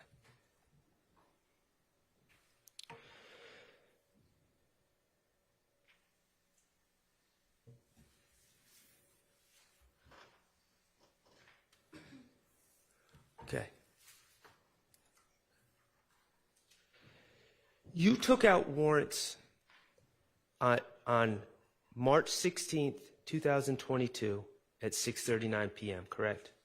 For my client as well as Mr. Nichols and Mr. Farley.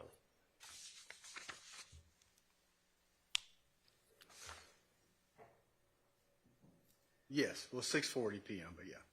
Okay, 6:40 p.m. On the And that was 16th, yeah.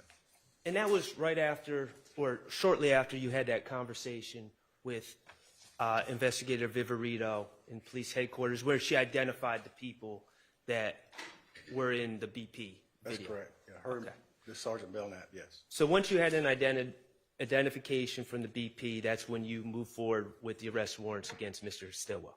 That's correct. Okay. All right. Well, I want to talk to you about your analysis of the FedEx video. You have your report in front of you, correct? I do. Okay. At the time that you swore out these warrants against Mr. Stilwell, you had never even viewed that FedEx video, had you? I don't think I got that till afterwards. I did speak with a representative who described it to me and sent me some still shots. Okay. And I'm gonna go to page 14, going into 15 of your investigative report. Okay. On page 14, going to 15, you write, as of the writing of this report, and this report was written on 3/20/22, correct? Well, that's when I started it, but yeah. Okay, so you started this report 4 days after you you obtained the arrest warrants for Mr. Stilwell. That's correct. You started this report 4 days after that.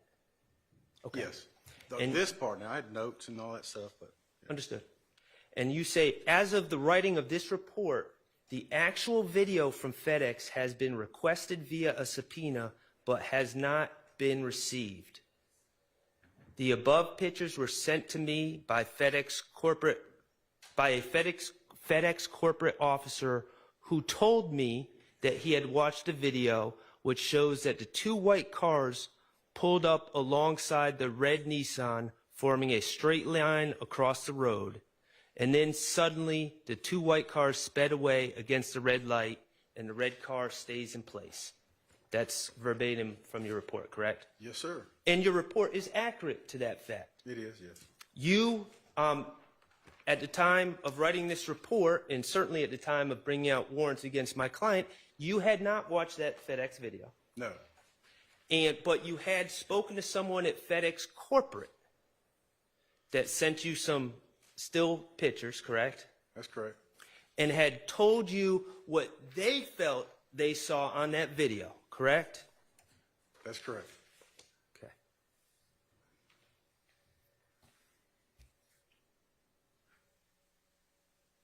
Who was that FedEx corporate officer who analyzed this FedEx video? I don't remember. Do you know that person to have any law enforcement training? Not familiar with it. Okay. Do you know how many times that person watched that video before giving you his or her conclusions about what the FedEx video contained? No. Okay.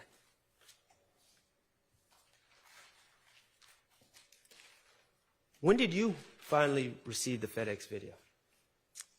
I don't recall exactly when I got it. Do you remember what month?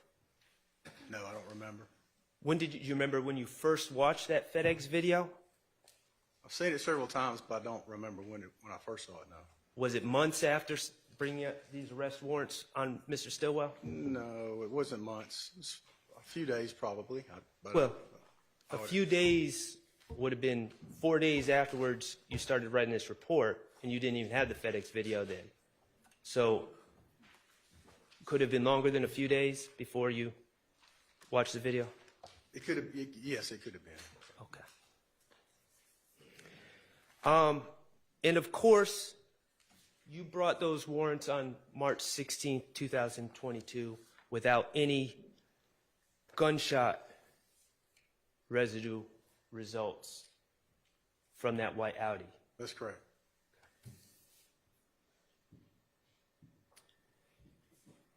You said you saw a car in that video, the FedEx video.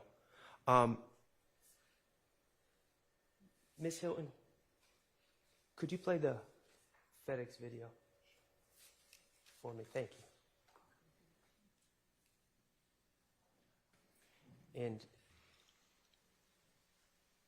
it can be 101:20. We can start.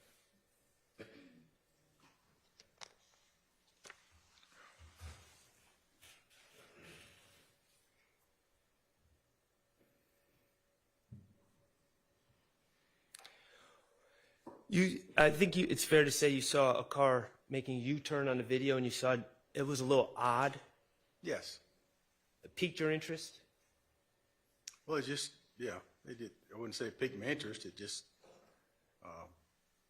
went with the situation, I guess. I think you said you thought, on direct, you testified, you thought that the person driving that car may have heard or seen something, correct? Yes, I did. And the reason you say that is because that person driving that car abruptly made a U-turn. Yes. Okay.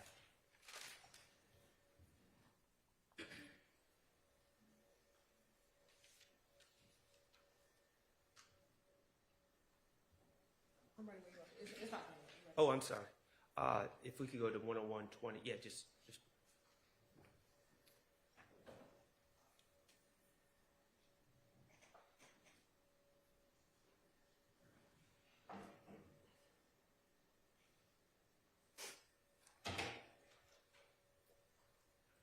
That's that's the red Versa pulling up, correct? Yes, sir. Okay, and that would be the white Audi. Yes. And that would be the white Fusion pulling up on the right lane, correct? That's correct.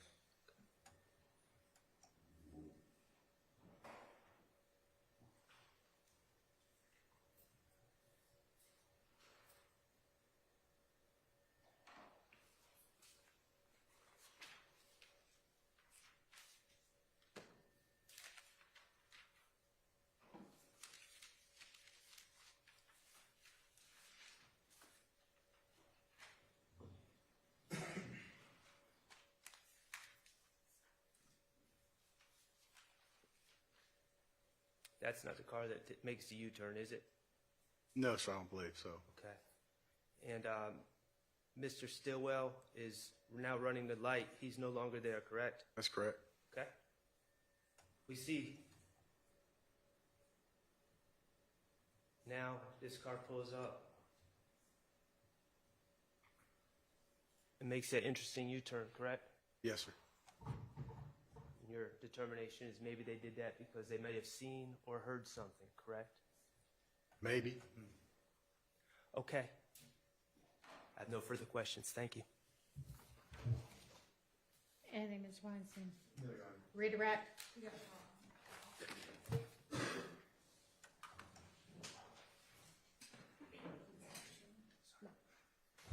I actually want to start right here at the FedEx video.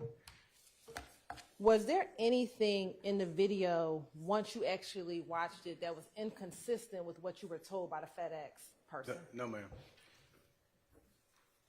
In the video we just watched, prior to Mr. Stillwell fleeing into the red light, was the white Fusion and the Audi stopped for a moment before fleeing into oncoming traffic? Yes.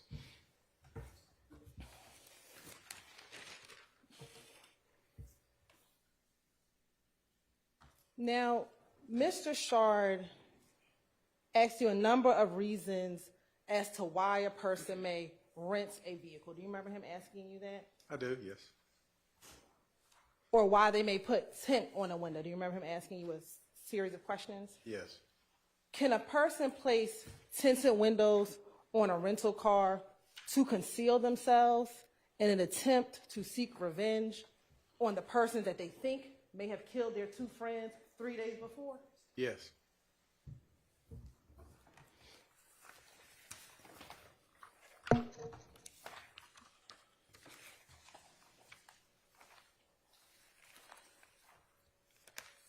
Mr. Shard asked you a series of questions about whether or not someone may be rolling a blunt in a car or things of that nature. Do you know if while they were sitting in the car, both the individuals in the Audi and the individuals in the Ford Fusion, if they were maybe talking to each other in the car? Do you know if they were doing that? I do not know. Do you know if the people in both cars were on FaceTime with each other? Do not know. Do you know if the individuals were in the car planning at that time to kill someone? Do you know if that was happening? I do not know. Mr. Stillwell, the Audi was backed in. Is that fair to say? Yes. And if the Audi was backed in, did they have the vantage point of seeing Mr. Drinks when his car pulled into the gas station? Yes. Did the Audi, because it was backed in, have the vantage point to see Mr. Drinks as he walked into the gas station? They did, yes. Did the Audi, because of his vantage point, see when Mr. Drinks left the gas station and got back into his car? Yes. And was it the Audi that immediately pulled off once Mr. Drinks' car pulled off? Yes. And then the Fusion followed? That's correct. And that was the same vehicle in which Mr. Jackson, it appeared, was the driver? That's correct.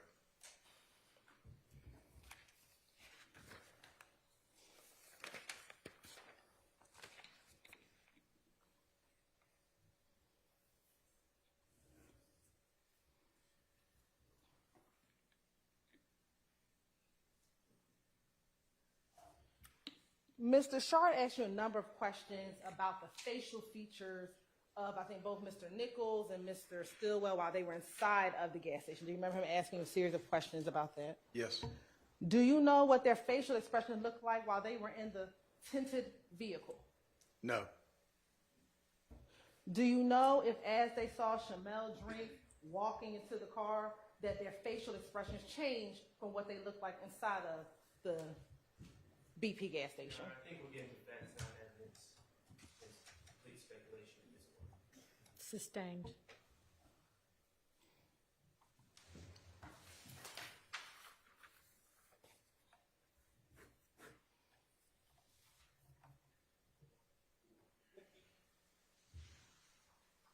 Now, I want to show you what's already been admitted as State's Exhibit 118 BV.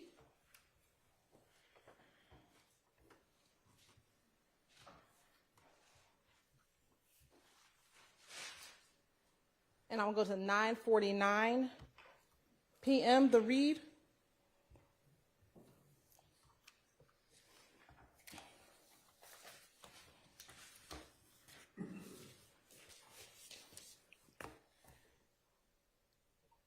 And does that read say Windsor Street and Richardson Avenue?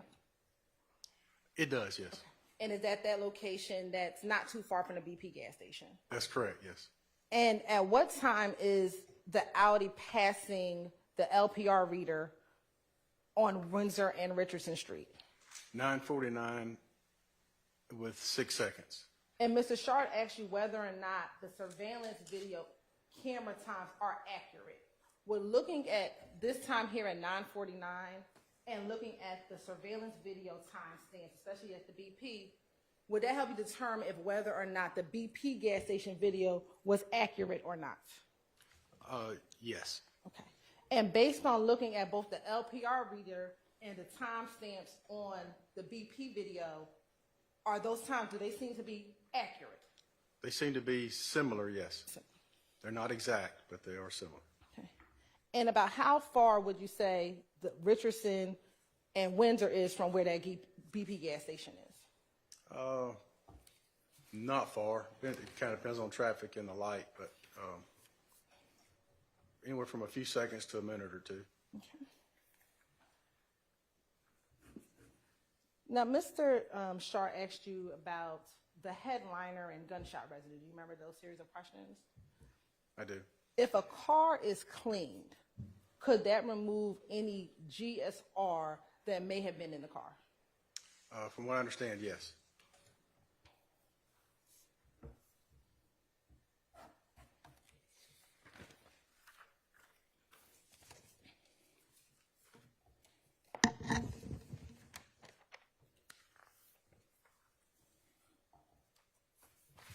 Now, looking at the BP video and FedEx, did any other car besides the white Audi and the white Fusion that immediately followed the the red Versa, was there any other car that immediately followed the red Versa out of the BP gas station? No, ma'am. Were there any other cars that pulled up right next to the red Versa outside of the Audi and the BP and the Fusion? No. Was it after the Audi and the Fusion pulled up right next to the red Versa, and after they left, the red Versa just sat there for about 27 minutes? That's correct.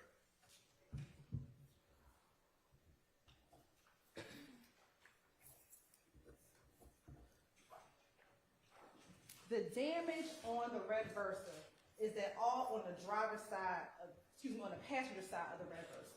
That's correct. And is that the side of the vehicle closest to the driver's side of where the driver's side of the Audi would have been? Yes.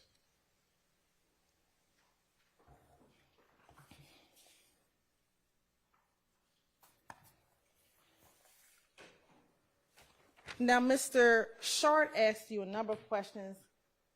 Why would someone keep the rental car, or why would they say that the car was their car with a car with a name? Do you remember some questions similar to that? Yes. At the time in which Investigator Viverito was speaking to Mr. Jackson at the house that got shot up, had you and Investigator Viverito talked about your investigation? No. Had you shown Investigator Viverito your surveillance video by the time that she was talking to Mr. Stillwell at that house? No.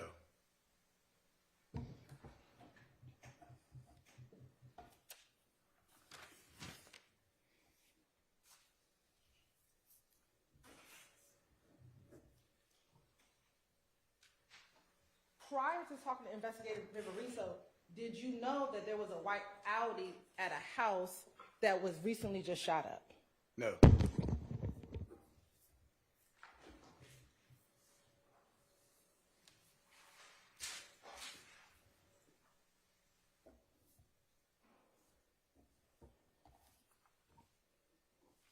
Did you know that Mr. Stillwell was in a pink Floyd shirt prior to talking to Investigator Viverito while she spoke with him at the house that got shot up? No. Did you know that Miles Farley was with him at the house that just got shot up in the same clothes prior to talking to Investigator Viverito? No.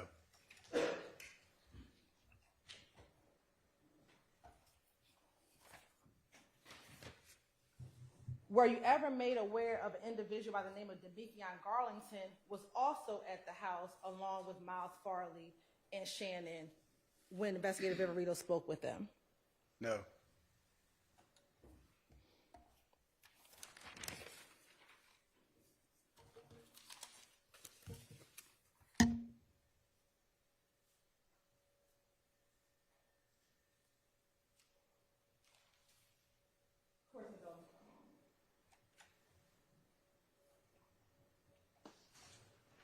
With the red Versa, did you ever learn if that was a rental car or not?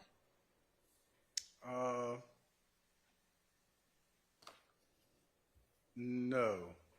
It was. I don't believe it was. I believe it belonged to one of his family members. Okay. That's right. I didn't get it. I believe it belonged to one of Mr. Drake's family members. The red car. I think, if I recall right. Did the Versa have any tinted windows? No.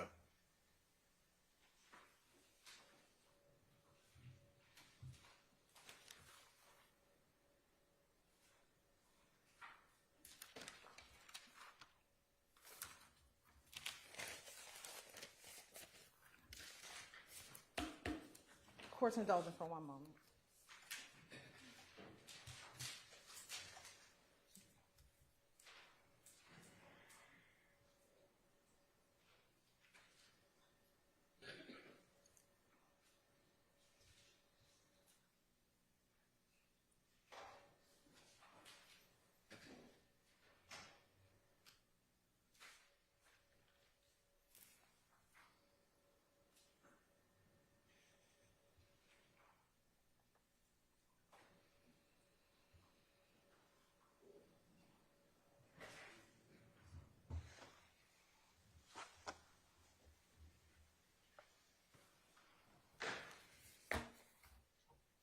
Mr. Shard asked you about Mr. Stillwell's conversations with Investigator Viverito at the home. Do you remember him asking you about the conversation Mr. Stillwell had with Investigator Viverito when she met with him at the house?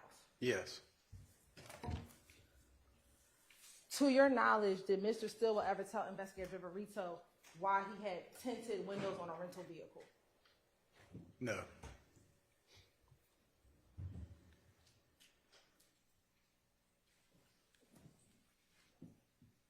Did he ever tell Investigator Viverito why he put tints on the car within a few hours of renting the vehicle?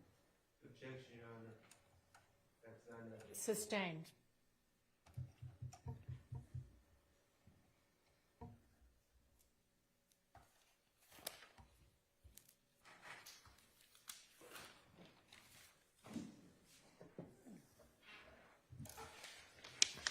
Mr. Shar asked you about seeing a muzzle flash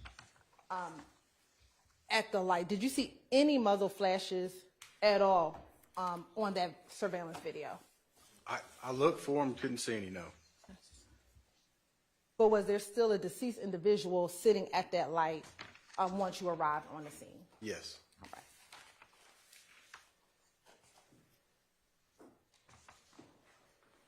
And do you have any knowledge if Mr. Stillwell told Investigator Viverito when he put those tints on his vehicle? I do not. I have no further questions. Repass? No. Okay. Thank you. Thank you. Thank you. All right, you're excused. I believe y'all got one more witness. He's going to be long, but we can start. What? We can start him, yes, he's going to be long, is what she said. We can start. How long? About an hour and a half. To an hour and a half? Wish y'all had kept a shorter witness. Okay, I guess we'll stop for the day. I mean, I don't know who the witness is. Detective Vampire.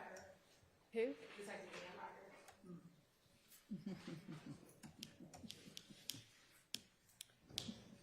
All right. Yes. I mean, I'd really like to stop court in, for the day in the middle of a witness, so I'd rather not do that. I mean, unless nobody cares, we can knock out 40 minutes.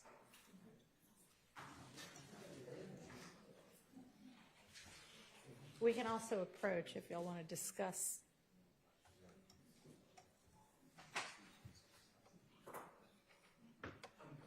I'm fine. You're fine either way.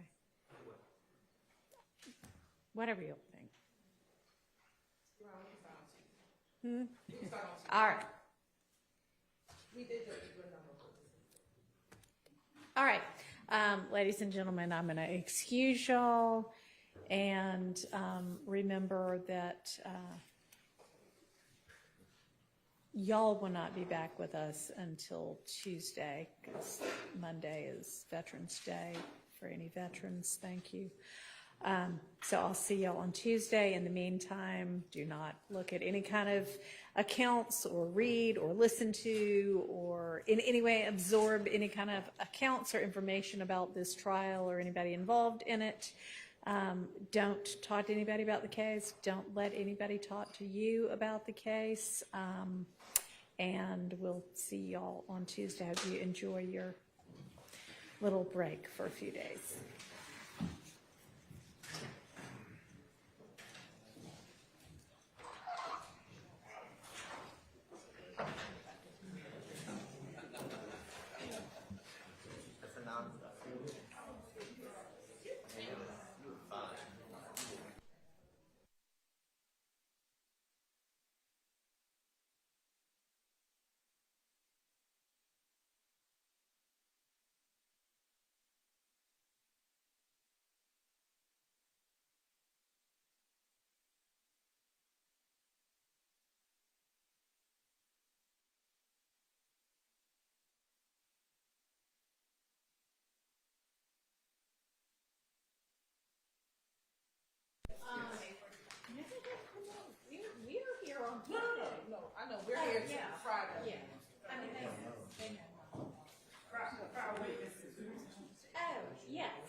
No court tomorrow. Friday, we're doing non-jury matters, and I need a list of what we need to cover by that time, and then by Monday, I need at least preliminary jury instructions.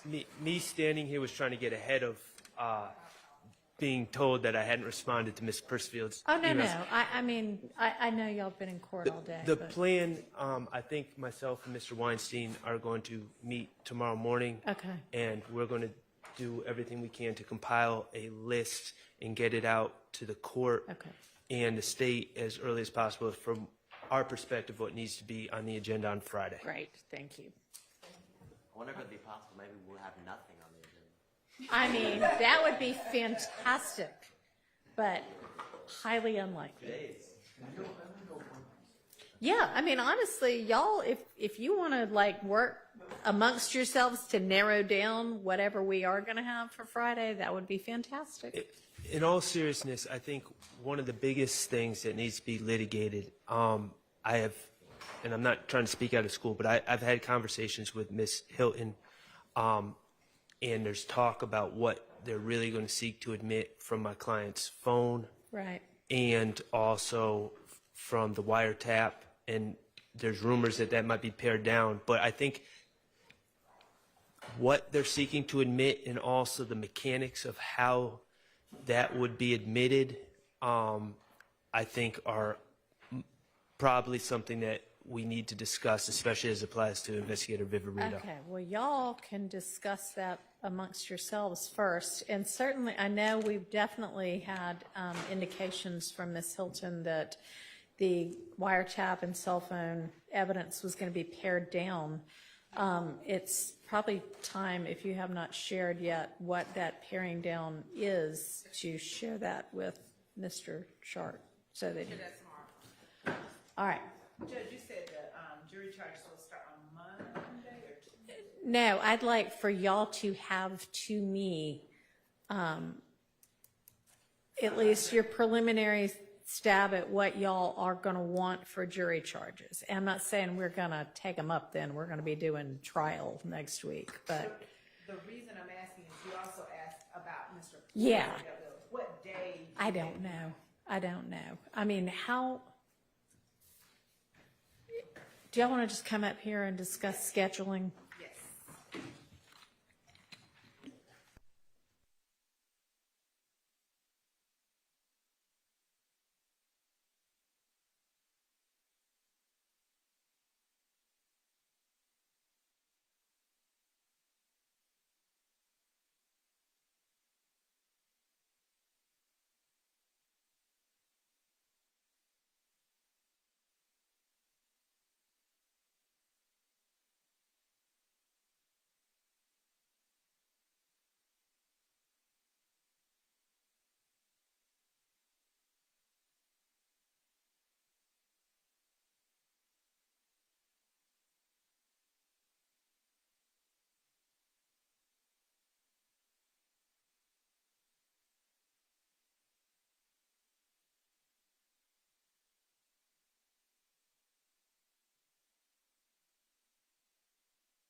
record, that was just some scheduling matters which we needed to talk through. So if there's nothing else, court's adjourned, and I will see y'all Friday at 9.